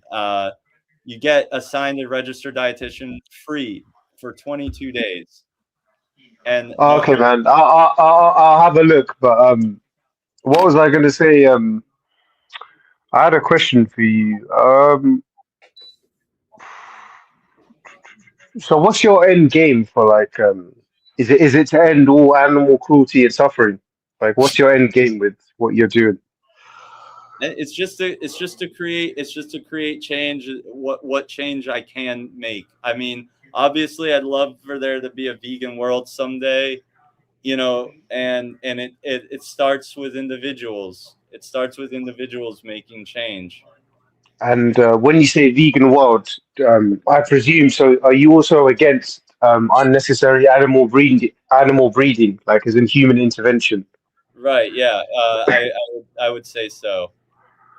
So it would be small populations of all species on Earth, or just specific species? Yeah, I just don't think humans should be fucking breeding any animals, and that goes for conservation efforts as well. Okay, so would you? So what about culling? For the sake of reaching your end goal, will you be willing to I take part mean, in culling? in certain circumstances, I think it could be justified. Oh man. I know they disagree. This is a rift in the vegan world. I am against predation. I don't see why we should say predation is acceptable in any form. But sorry, Noodles, will you close the show, mate? I fell asleep. I need to go back. Oh, shit. Have a good night. I'm and I actually have to go to sleep too. So I'm just gonna I'll finish up with this. Everybody can say their final piece and we'll end it. I would like to somehow reach a point where technology can be used to end predation. That would be correct in my mind. Okay, fair enough. That's your point. So yeah, everybody, before we leave, just say whatever you want to say, like a nice closing point, something positive, or maybe even something negative, whatever you feel like saying. Shall I go first? Look, right, Noodles, I'm pleased we finally stopped arguing because I don't like arguing and because I don't like to argue with vegans. So I hope it stays like this now. Okay, yeah, I appreciate that. But, Well, I am going to start posing that question to other vegans I meet that feed animals to their animals. I'm going to ask them about the why put pressure on your fellow vegans? I am going to ask them about the slaughter. You know that infighting in veganism is so rampant, and you want to do more of it. Should I open a slaughterhouse that kills animals for vegans' cats? That's what You know it's a that horrible infighting dilemma. is so Noodles, rampant in I veganism. agree with you. It's a horrible, horrible dilemma. This world is a shit house, and there's no solution to some of the problems. It's a horrible dilemma. Why put more pressure? Why put more pressure on your fellow vegans? You want to work in that slaughterhouse, don't you, Marcus? Oh my god. Don't worry, I'll make you the foreman. How about that? You do you. I don't engage in the vegan world I don't anymore. wish to get into a row with it again. But here in the UK now, you can be Chickpea. You can be like Temple Grandin there. No, Noodles, now stop it. Okay. Now I've discussed it with my vet. The CPL and most British vets are not, because that research for vegan cats hasn't taken place for 20 years. Okay, a cat's lifespan is 20 years. It hasn't been researched for 20 years yet. Once it's been done, do you just do it for shits and giggles, just to get a rile out of people? Who you talk to me now? Well, other people like Noodles who just stir the pot within veganism. Well, I was saying, Noodles, it hasn't been taken place over 20 years, and my cats live on average 18, 19 years, and the research hasn't taken that long, hasn't been going for that long. When it has, then I will consider it. I doubt you would consider it. Well, here in the UK, the vets say differently. I have been researching because I don't like. So you have seen the studies that it's not exactly positive, but it's just like neutral. You've seen those. No, the studies. And if you haven't, I question your research. Haven't taken place over a space of 20 years. So a house cat can live up to 20 years, or a cat.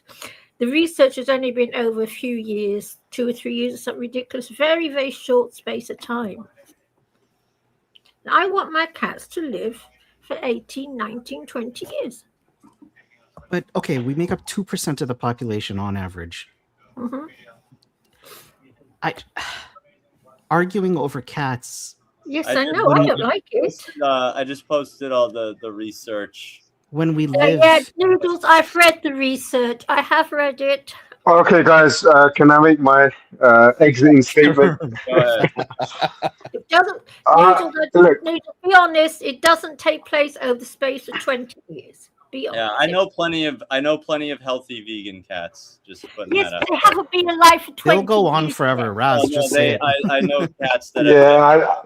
I don't want to break the golden rule of interrupting. No, I haven't seen that research for over a decade. I haven't seen that research. No. 20 years, then I will go along with it. Yeah, guys. It's my exit statement would be, it's been nice talking to everybody. Sometimes you have to agree to disagree. But I will say one thing relevant to what we were just talking about is don't forget, guys. A lot of human beings, a lot of us are being farmed. We're not perfect. A lot of us are suffering. We're all in this world of exploitation and fucking crazy shit happening as well. So you gotta have a bit of mercy for the people as well. But listen, I wish you all the best and look forward to speaking to you all again. Yeah, have a nice night, guys. Night. All right, have a good night. Chickpea, would you like a final close? No, thank you for the evening. It's been very entertaining, and yeah, I don't know what to say. I guess yes, such life. Night, Mark. Good night. And I have cheered up, Marcus, I promised you, but I'll never be a happy, clappy person. Would never happen. Okay. Anyway, you're not exactly a happy, clappy yourself. I'm not. I never claimed to be. Would you like to make a final remark, Marcus? I think there are benefits to reading full books. Give it a shot to everyone. I'm not just directing that at one person. There's some metacognitive muscles you can build, and I don't know. Oh, Noodles, I forgot to mention, I had a look at the stuff for the free cat food. Yeah, there is in the UK, but I'm not on benefits, so I won't be entitled. Oh no, I wasn't talking about. It's on. There's Facebook groups where people just share that they're giving away stuff. Yeah, but it's done via the charities, blah blah blah. In the UK, you have to be on benefits. I think it's personal. It's private entities, because like here, what happens is people just start. People will start Facebook groups specifically just for sharing. Like, oh, I have all this. Yeah, it's like Free Cycle. It's just Free Cycle, that kind of thing. Yeah. Yes, well, I don't know, because doesn't matter. I'll just buy them their fish.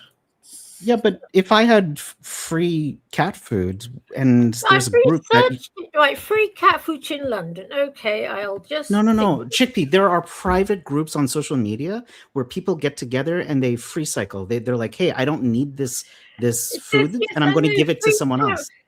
Free cat food is available across London through various charities and food banks to help owners in financial hardship. I'm saying there are private groups. Places, they're private groups, and there's also different groups. Okay, I'm not on benefits, so I would not be entitled. They do check to see if you're on benefits. You know how Free Cycle is a different thing. Okay, look up the term free cycle, Chickpea, because I know you. Well, it's free cycle in London, okay? Because things that might be one way in America. Just look up the term. Free cycle.